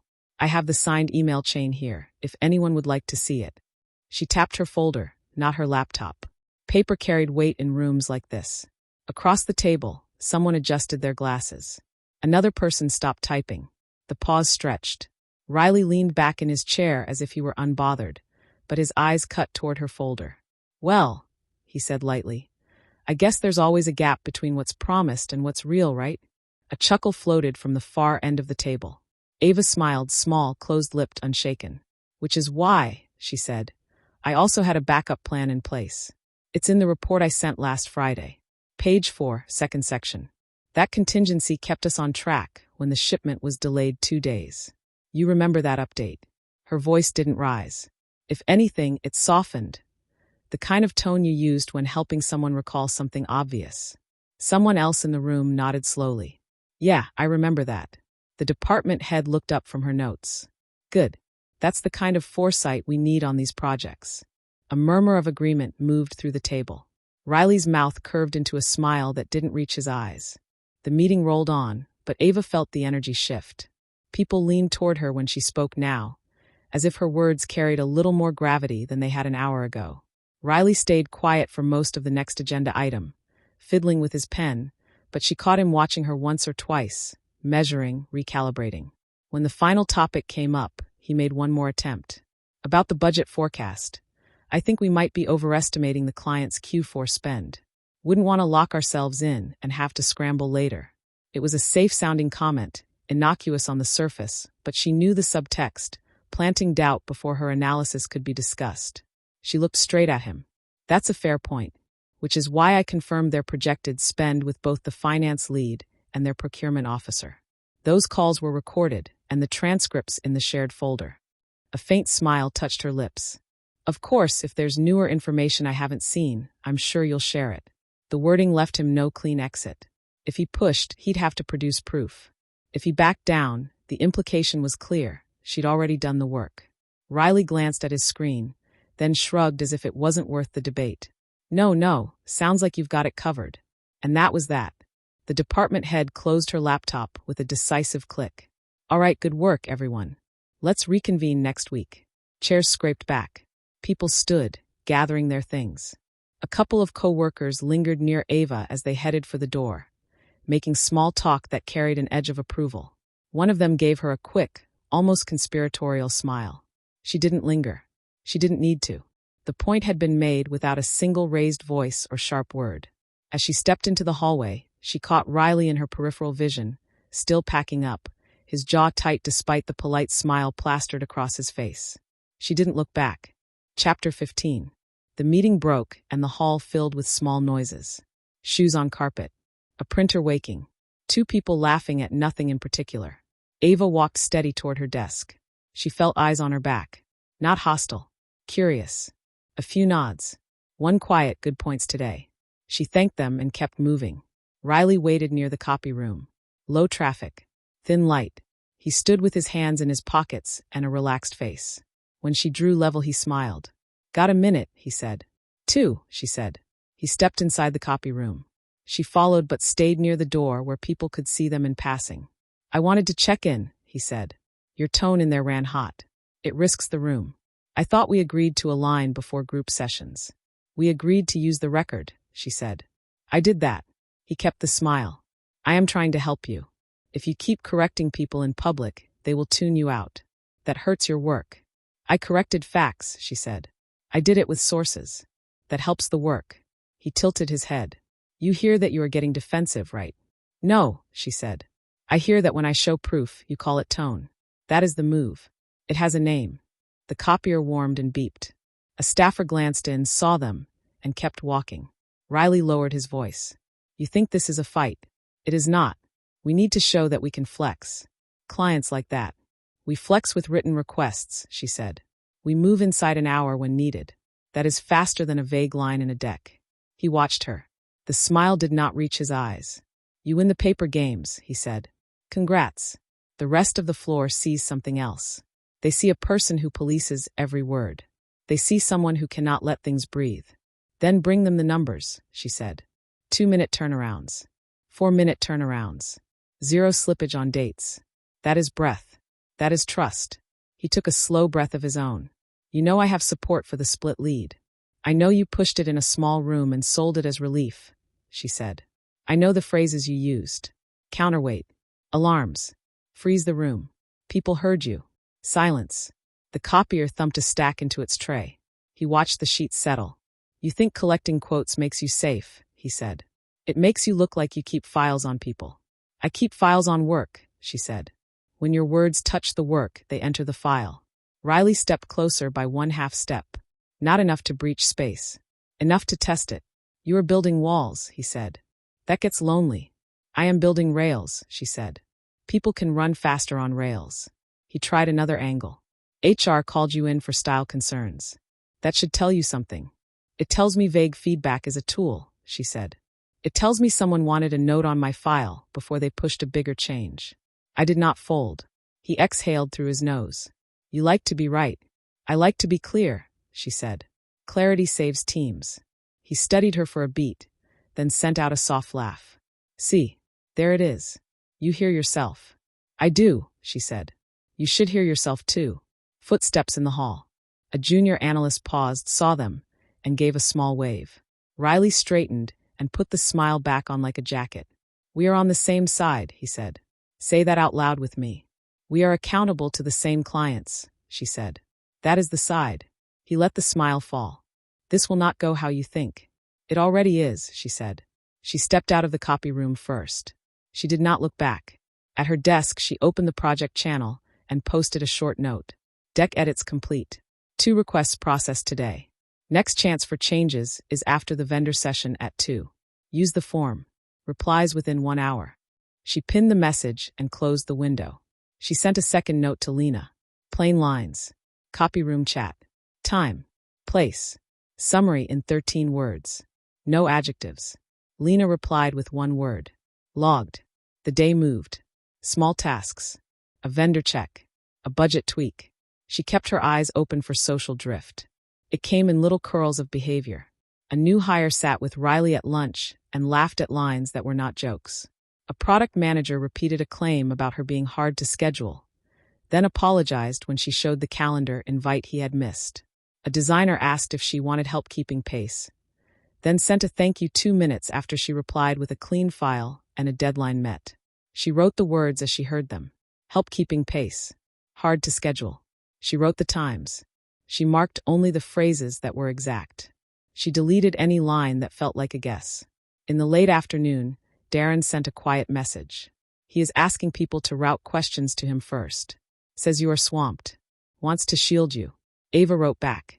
Thank you. Send your work to the inbox. We will keep times short. Darren sent a thumbs up. No more. At 4, Riley tried a private message. Let us get coffee and reset. I can help with your perception issues. She answered one line. Put any advice in writing to me and Lena. No reply came. At 4:30, a sales rep pinged her. Riley said we have room to float the training date if the client's travel shifts. Is that true? Ava answered in 12 words. Not true. Written request only. We reply within 1 hour. She attached the policy page and the inbox link. She added a short thank you for checking. The rep replied with a note of relief. Good to know. I will use the link. 5 minutes later, Riley posted in the channel. Reminder. Use the inbox for changes. Fastest path. He was quick to adopt other people's wins. That was an old trick. She let it pass. The win still helped the team. At 5, she walked to the cafe for water. 3 people sat at a corner table. Riley stood with them, hands loose, tone light. He said her name, then added control and rigid in the same breath. The words were not loud. They did not need to be. Ava set her bottle on the counter, then turned and walked to the table. She kept her voice steady. If you have a change request, use the link on the project board. We are turning them in minutes. If you have feedback about the plan, bring it to me or to Lena. If you have comments about me, say them now so I can answer with facts. Silence. The nearest person looked down. Riley smiled like this was a casual chat that had drifted off course. This is not the time, he said. We are just talking. You were talking about my work, she said. I showed up. That is the time. He held the smile. We are all friends here. We are co-workers, she said. Friends do not matter. Facts matter. A beat. Then Nora stepped into the space. I like the inbox, she said. My team gets fast answers. That helps my quarter. 2 nods around the table. Small. Real. Ava looked at Riley. Anything else? He shook his head once. We are good. She left the table and pinned the link again on the board on her way out. She did not feel triumphant. She felt clean. The air in her chest loosened by a notch. Back at her desk, a new email waited. Subject line, Interim Culture Sessions. The body invited managers and project leads to a series on balancing structure and agility. Riley's name sat under the list of facilitators. Her name was not on the teaching list. Her name was in the first row of attendees. She read it twice. She did not sigh. She forwarded it to Lena with 4 words. Will attend. Expect framing. Lena replied. Attend. Share notes. Keep your answers short. Ava set a reminder for the session. She wrote 1 private rule under it. Speak once per topic. Use 1 example. End with an ask. At 6 she packed her bag. On the way out she passed the project board. Someone had drawn a small box around the inbox code and written Fast Lane in neat letters. She did not know who. It was enough. In the elevator she let herself feel the shake that had been waiting in her hands. Not fear. Adrenaline. She pressed her palms against the rail and took 1 slow breath. Then another. Her phone buzzed. Unknown number. He will try to bait you in those culture sessions. He will say process kills trust. He will say you do not trust people.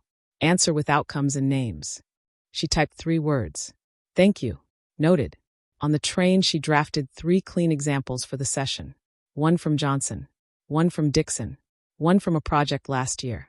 Each showed structure creating speed. Each had a person attached who got credit by name. She cut any phrase that felt like a sermon. She kept the verbs plain. Home. She set the folder on the table and wrote the last line of the day in her notebook. When he comes close, step to the light. Ask for the room. Use 1 page. Let the record do the rest. The culture session took place in the big training room on the 3rd floor. Long tables. Whiteboard across 1 wall. A tray of coffee and small cups near the door. People arrived in clusters and took seats with their teams. The HR partner Mara stood at the front with a slide that read balance, structure, and agility. Riley sat in the front row on the left. Ava chose a chair 2 rows back near the aisle where she could see faces and the door. Mara opened with ground rules. 1 person speaks at a time. Keep examples concrete. Tie comments to outcomes. She asked for a quick round of what works and what gets in the way. Riley spoke early.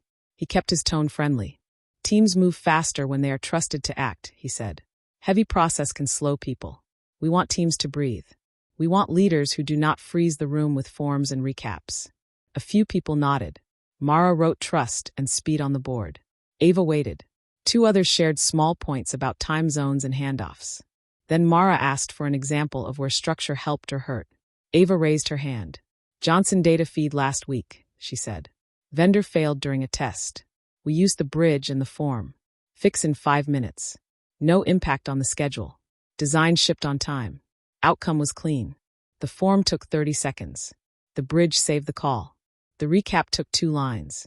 Mara wrote 5 minutes on the board and underlined it once. Riley leaned back and smiled at the room. Good save, he said.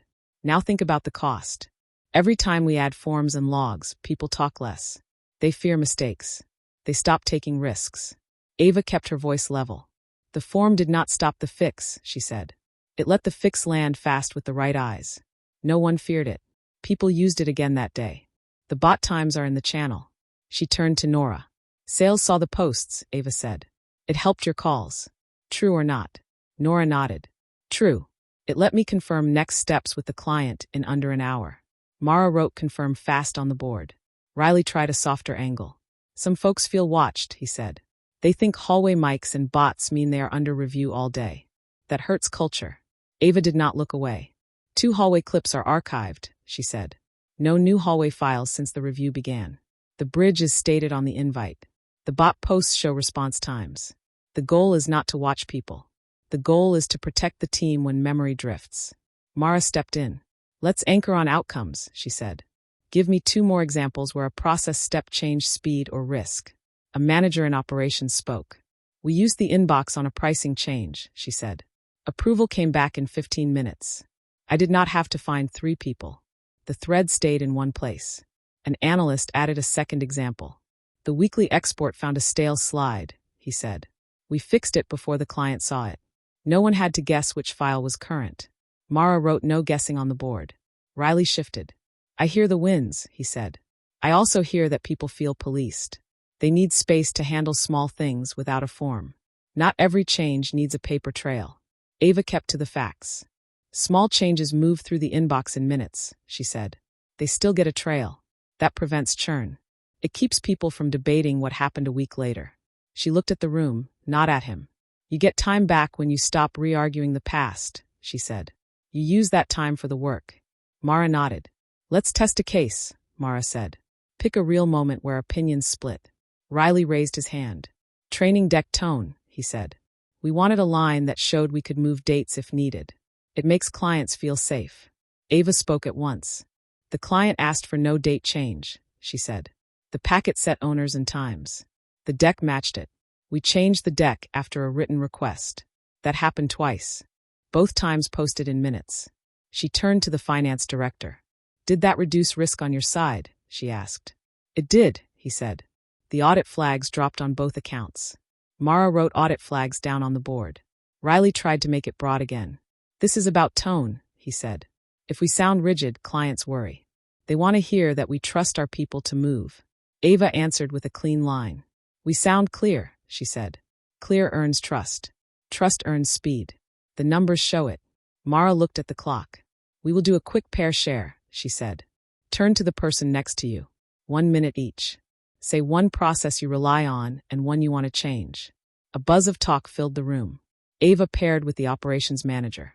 She used her minute. I rely on the inbox, Ava said. It keeps requests in one place.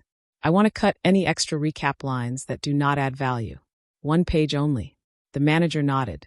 I want the same, she said. Less text. More time stamps. Pairs wrapped.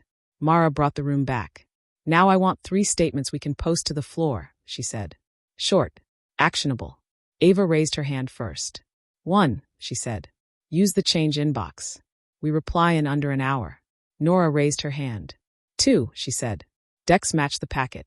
Packet changes need email. The finance director added a third. 3, he said. No side channels to rate a person. Raise process issues in the open. Mara wrote the 3 lines. She read them out loud and asked the room if anyone disagreed. No hands went up. Riley spoke again, voice easy. I support these, he said. I also want language on trust. We trust teams to act when needed. Ava offered a bridge. Add a 4th, she said. We trust teams to act fast inside the rules. Mara looked around. Heads nodded. She wrote the 4th line on the board. Riley smiled. It looked thin. Mara closed the session. I will send these 4 lines to everyone, she said. We will post them. We will hold to them for the quarter. Then we will review the outcomes. People stood. The session broke into small chats. The new hires drifted to Nora with questions. The operations manager asked Ava to send her the 1-page recap template. 2 analysts walked past Riley without stopping. He stood near the back wall and checked his phone. Ava stepped to the coffee tray to rinse a cup. Riley joined her. He kept his voice light. Nice win, he said. You brought a crowd. I brought the record, she said. You made me look slow, he said. You did that when you pushed script edits at dawn, she said.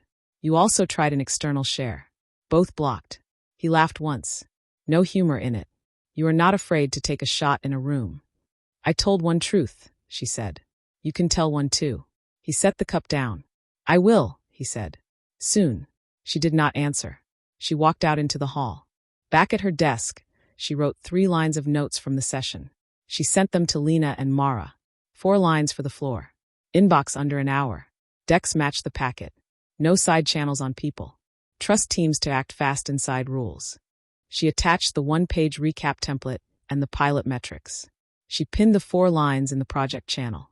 The bot posted the change inbox link again under it. A few checkmarks appeared. Then more. At noon a Slack DM popped up from Darren. New story from him. Says you hide behind process to avoid hard talks.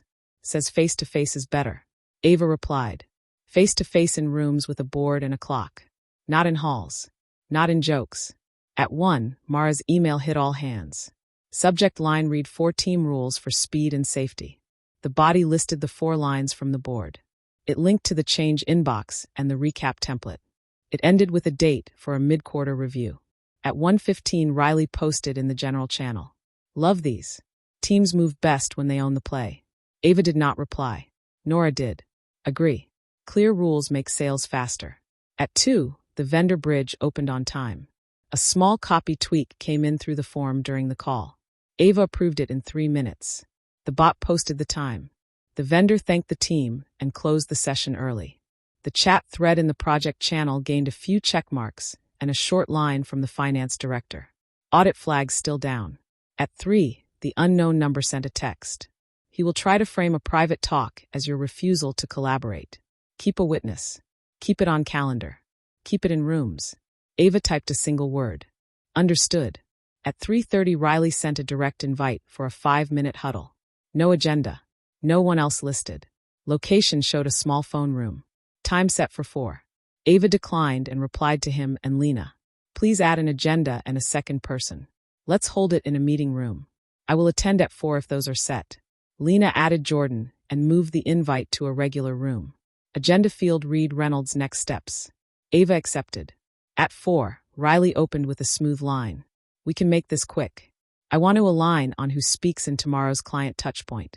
It will land better if one voice leads. Ava nodded.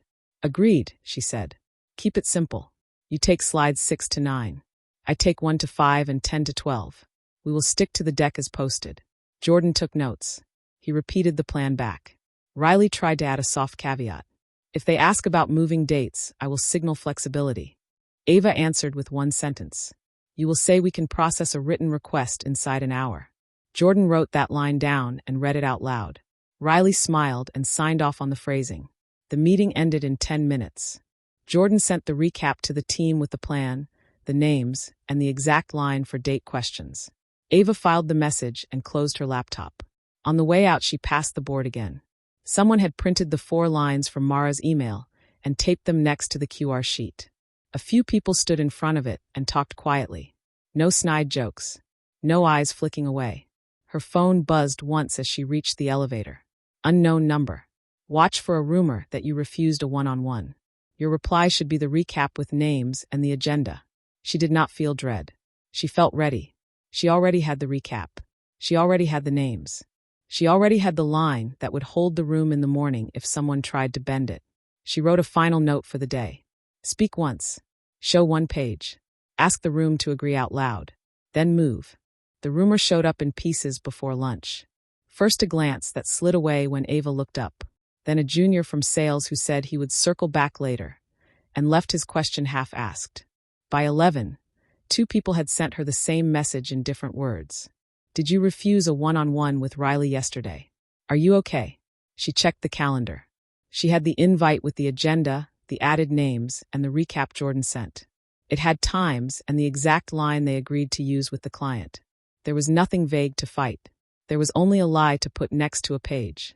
She wrote a short note to herself. Do not chase. Let it surface in the room. At 11:30, she stepped into the kitchen for water. A designer stood by the sink with a cup. He said, I heard you walked out on him. Ava said, I declined a private huddle and asked for an agenda and a second person. We met at 4 with Jordan. Here is the recap. She held her phone so he could read the first 3 lines. He nodded and said, makes sense. Across the hall, Riley laughed with 2 new hires. He said her name and the word difficult in the same breath. He did not lower his voice enough.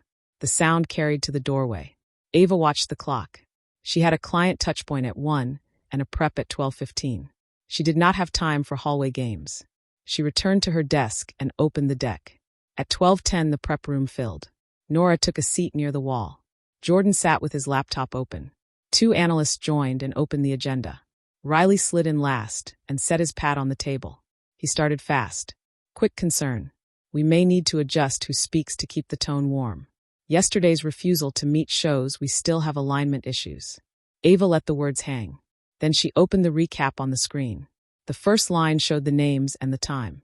The second line split slides 1 to 5 and 10 to 12 to her, 6 to 9 to him. The third line held the exact sentence for a date change question. She read the 3 lines out loud. She kept her voice even. She looked at the room, not at him. Jordan nodded. That is what I sent, he said. We met in a room. The invite had an agenda. We agreed on the talk track. One of the analysts looked at Riley. So there was a meeting, he said. He did not try to hide the surprise. Riley smoothed the pad with his palm. We lost time choosing a format. My point is about tone. We need one voice. Nora spoke before Ava could answer. One voice is fine. So is a recap that the team can see. The client does not care how we picked a line. They care that we say the line we promised. The room shifted. It was small. It mattered. Ava advanced the deck to slide 1. We will start on time, she said. We keep it tight. If they ask about dates, we use the line Jordan logged. Any other questions go in the inbox, and we reply in 1 hour. Riley tried again. Some people read that as rigid. Nora did not turn her head. Sales reads that as clear, she said. Clear helps me close. Jordan watched Riley over the top of his screen. He said nothing. He did not have to. The log was on the wall. The touchpoint at 1 was clean. The vendor asked for a copy edit and sent it through the form while the call ran. Ava approved it in 3 minutes. The bot posted the time. Riley handled slides 6 to 9 with a smooth voice. He did not add any line about flexible dates. The client thanked them and ended early. At 1:35, the rumor tried to step back into the hall. A mid-level from another team cornered Ava near the board and said, I heard you refused a one-on-one. He looked like he wanted her to fight him. She did not. We met with a second person in the room, she said. Here is the recap and the names. If you hear anything else, ask the person to post their source. He nodded slowly. He walked away. He did not post anything. That was fine. By 2, the story had split. In one version, she had stormed out on a private talk. In another, she had refused to collaborate. Both sounded lazy when held up to a page with times. That made the rumor sloppy. Sloppy carried risk for the person who pushed it. At 2:10, an all-hands project sync began. The room was full. The whiteboard was clean. The agenda showed 4 items with time boxes. Ava sat near the front. Riley sat 2 seats down. Lena stood at the head with a marker. She started with the 4 lines from Mara's email and wrote them across the top. Inbox under an hour. Decks match the packet. No side channels on people. Trust teams to act fast inside rules. These hold for this quarter, she said. We will anchor to them in this room. Riley raised his hand first. I want to add a note on collaboration, he said. We will move faster if we handle alignment in person. Too many recaps can chill the room. Lena looked at the board. The rule is clear, she said. Use rooms with an agenda and a clock. Send one page after. That does not chill the room. That keeps the work from wandering. Riley kept going. Some people are hiding behind process to avoid hard talks. I will not name names. We all know who is hard to pin down. The sentence landed like a dropped glass. People went still. You could feel the air pull tight. Ava did not raise her voice. She lifted her hand to speak and waited for Lena to nod. I declined a private 5-minute huddle without an agenda, she said. I asked for a second person and a room. We met at 4. Jordan sent the recap. It is pinned. She looked around the table. If anyone needs the link, I will paste it in the channel. If anyone has heard a different story, please post the source. Jordan spoke at once. I have the recap open, he said. I can paste it now. He pasted the link in the sync channel with the names and the time. He did not add a comment. He did not have to. Nora lifted her hand. I heard the rumor, she said. This is the first time I am seeing the recap. It matches what I need as a sales lead. I want this to be the norm. Rooms. Agenda. Recap. Done. 2 small things happened next. A couple of people nodded out loud, which is rare. And a junior who had been quiet all quarter raised a hand and said, I prefer seeing the line we agreed to. It helps me learn how to talk to the client. Lena drew a short box around the 4 rules. We will keep to these, she said. No one needs to guess how to find the source. Riley shifted in his chair. He tried to smile and found a tight version of it. I only want to protect the team, he said. Private talks save time. Ava kept her eyes on Lena. Private talks can be fine when they stay inside scope, she said. They are not fine when they grow into stories about a person. The rule covers that. Silence as the room weighed that. Then Lena capped the marker. Next item, she said. Pilot metrics. Ava stood and handed out the 1 page. She read 3 numbers. Error catches. Response time. Audit flags. She kept it short. She kept proper nouns out of it. She did not say his name. She did not need to. When the sync ended, people filed out in a steady line. 2 stopped by Ava's chair and spoke in low voices. The analyst said, Your page helped in my last client note. I did not have to guess. The operations manager said, Keep the bot times public. It quiets the noise. They did not make a scene. They made a choice in public. That mattered. Riley stayed put for a moment, head bent over his pad. Then he stood and took a step toward Ava like he planned to speak to her. He looked up and saw Jordan watching. He turned and spoke to someone else instead. By 3, the rumor's edges had frayed. A designer posted a screenshot of the recap in a team thread with the line, This is how to play it. A junior who had repeated the story in the morning sent a direct apology to Ava without excuses. Darren messaged, He tried to say you duck hard talks. I sent the link and told him to post sources next time. He used the words told him, not asked him. That was new. At 3:15 Ava walked to the board and taped a fresh print of the 4 rules next to the QR code. She drew a small arrow from the rules to the code. She wrote, Use this to act fast inside these. She signed it with the team name, not her own. At 3:30 Riley made his last try. Desperate and sloppy. He posted a message in the project channel that mixed 2 claims from 2 separate days. He wrote, We lost half a day this week because a recap went out late and blocked the vendor. We cannot keep doing that. Ava looked at the calendar. There was no half-day loss. The only delay that week had been a file lock that saved the deck from a script change at dawn. The vendor had never been blocked. The form log showed times all under 5 minutes. She replied in the channel, not in a direct message. Correction. No vendor block this week. 2 small copy edits processed in 3 and 4 minutes. No half-day loss. The recap posted 10 minutes after each meeting. Logs attached. She attached the inbox bot screenshots and the recap times. She added the vendor thank you line from the call end. She did not add a sentence that said stop lying. She let the timestamps speak. Jordan replied under her post. Confirmed. I sent the recaps. Times match. Nora added 1 line. Client thanked us for speed. There was no block. 2 more checkmarks appeared. Then many more. The thread went quiet. Riley tried to walk it back. I mixed up last week and this week, he wrote. Apologies for confusion. Ava kept her hands off the keyboard. She did not feed the fire any more oxygen. 20 seconds later, the finance director replied to the whole channel. Please use exact dates and sources in team channels. We will avoid misreads if we stick to posts like Ava's. That pinned the moment to the wall. At 4, Lena sent a short all-hands note. It listed the 4 rules again. It asked people to route process questions through the inbox. It said that culture sessions would continue with a mid-quarter check on outcomes, not opinions. It ended with one sentence. Side comments about a person's reliability belong nowhere. Raise issues about work in rooms with a board and a clock. Ava read the line twice. She put her phone down. She breathed once in and once out. The rest of the day moved forward without sparks. The team shipped a clean draft. The vendor confirmed the next slot. No new rumors reached her ear.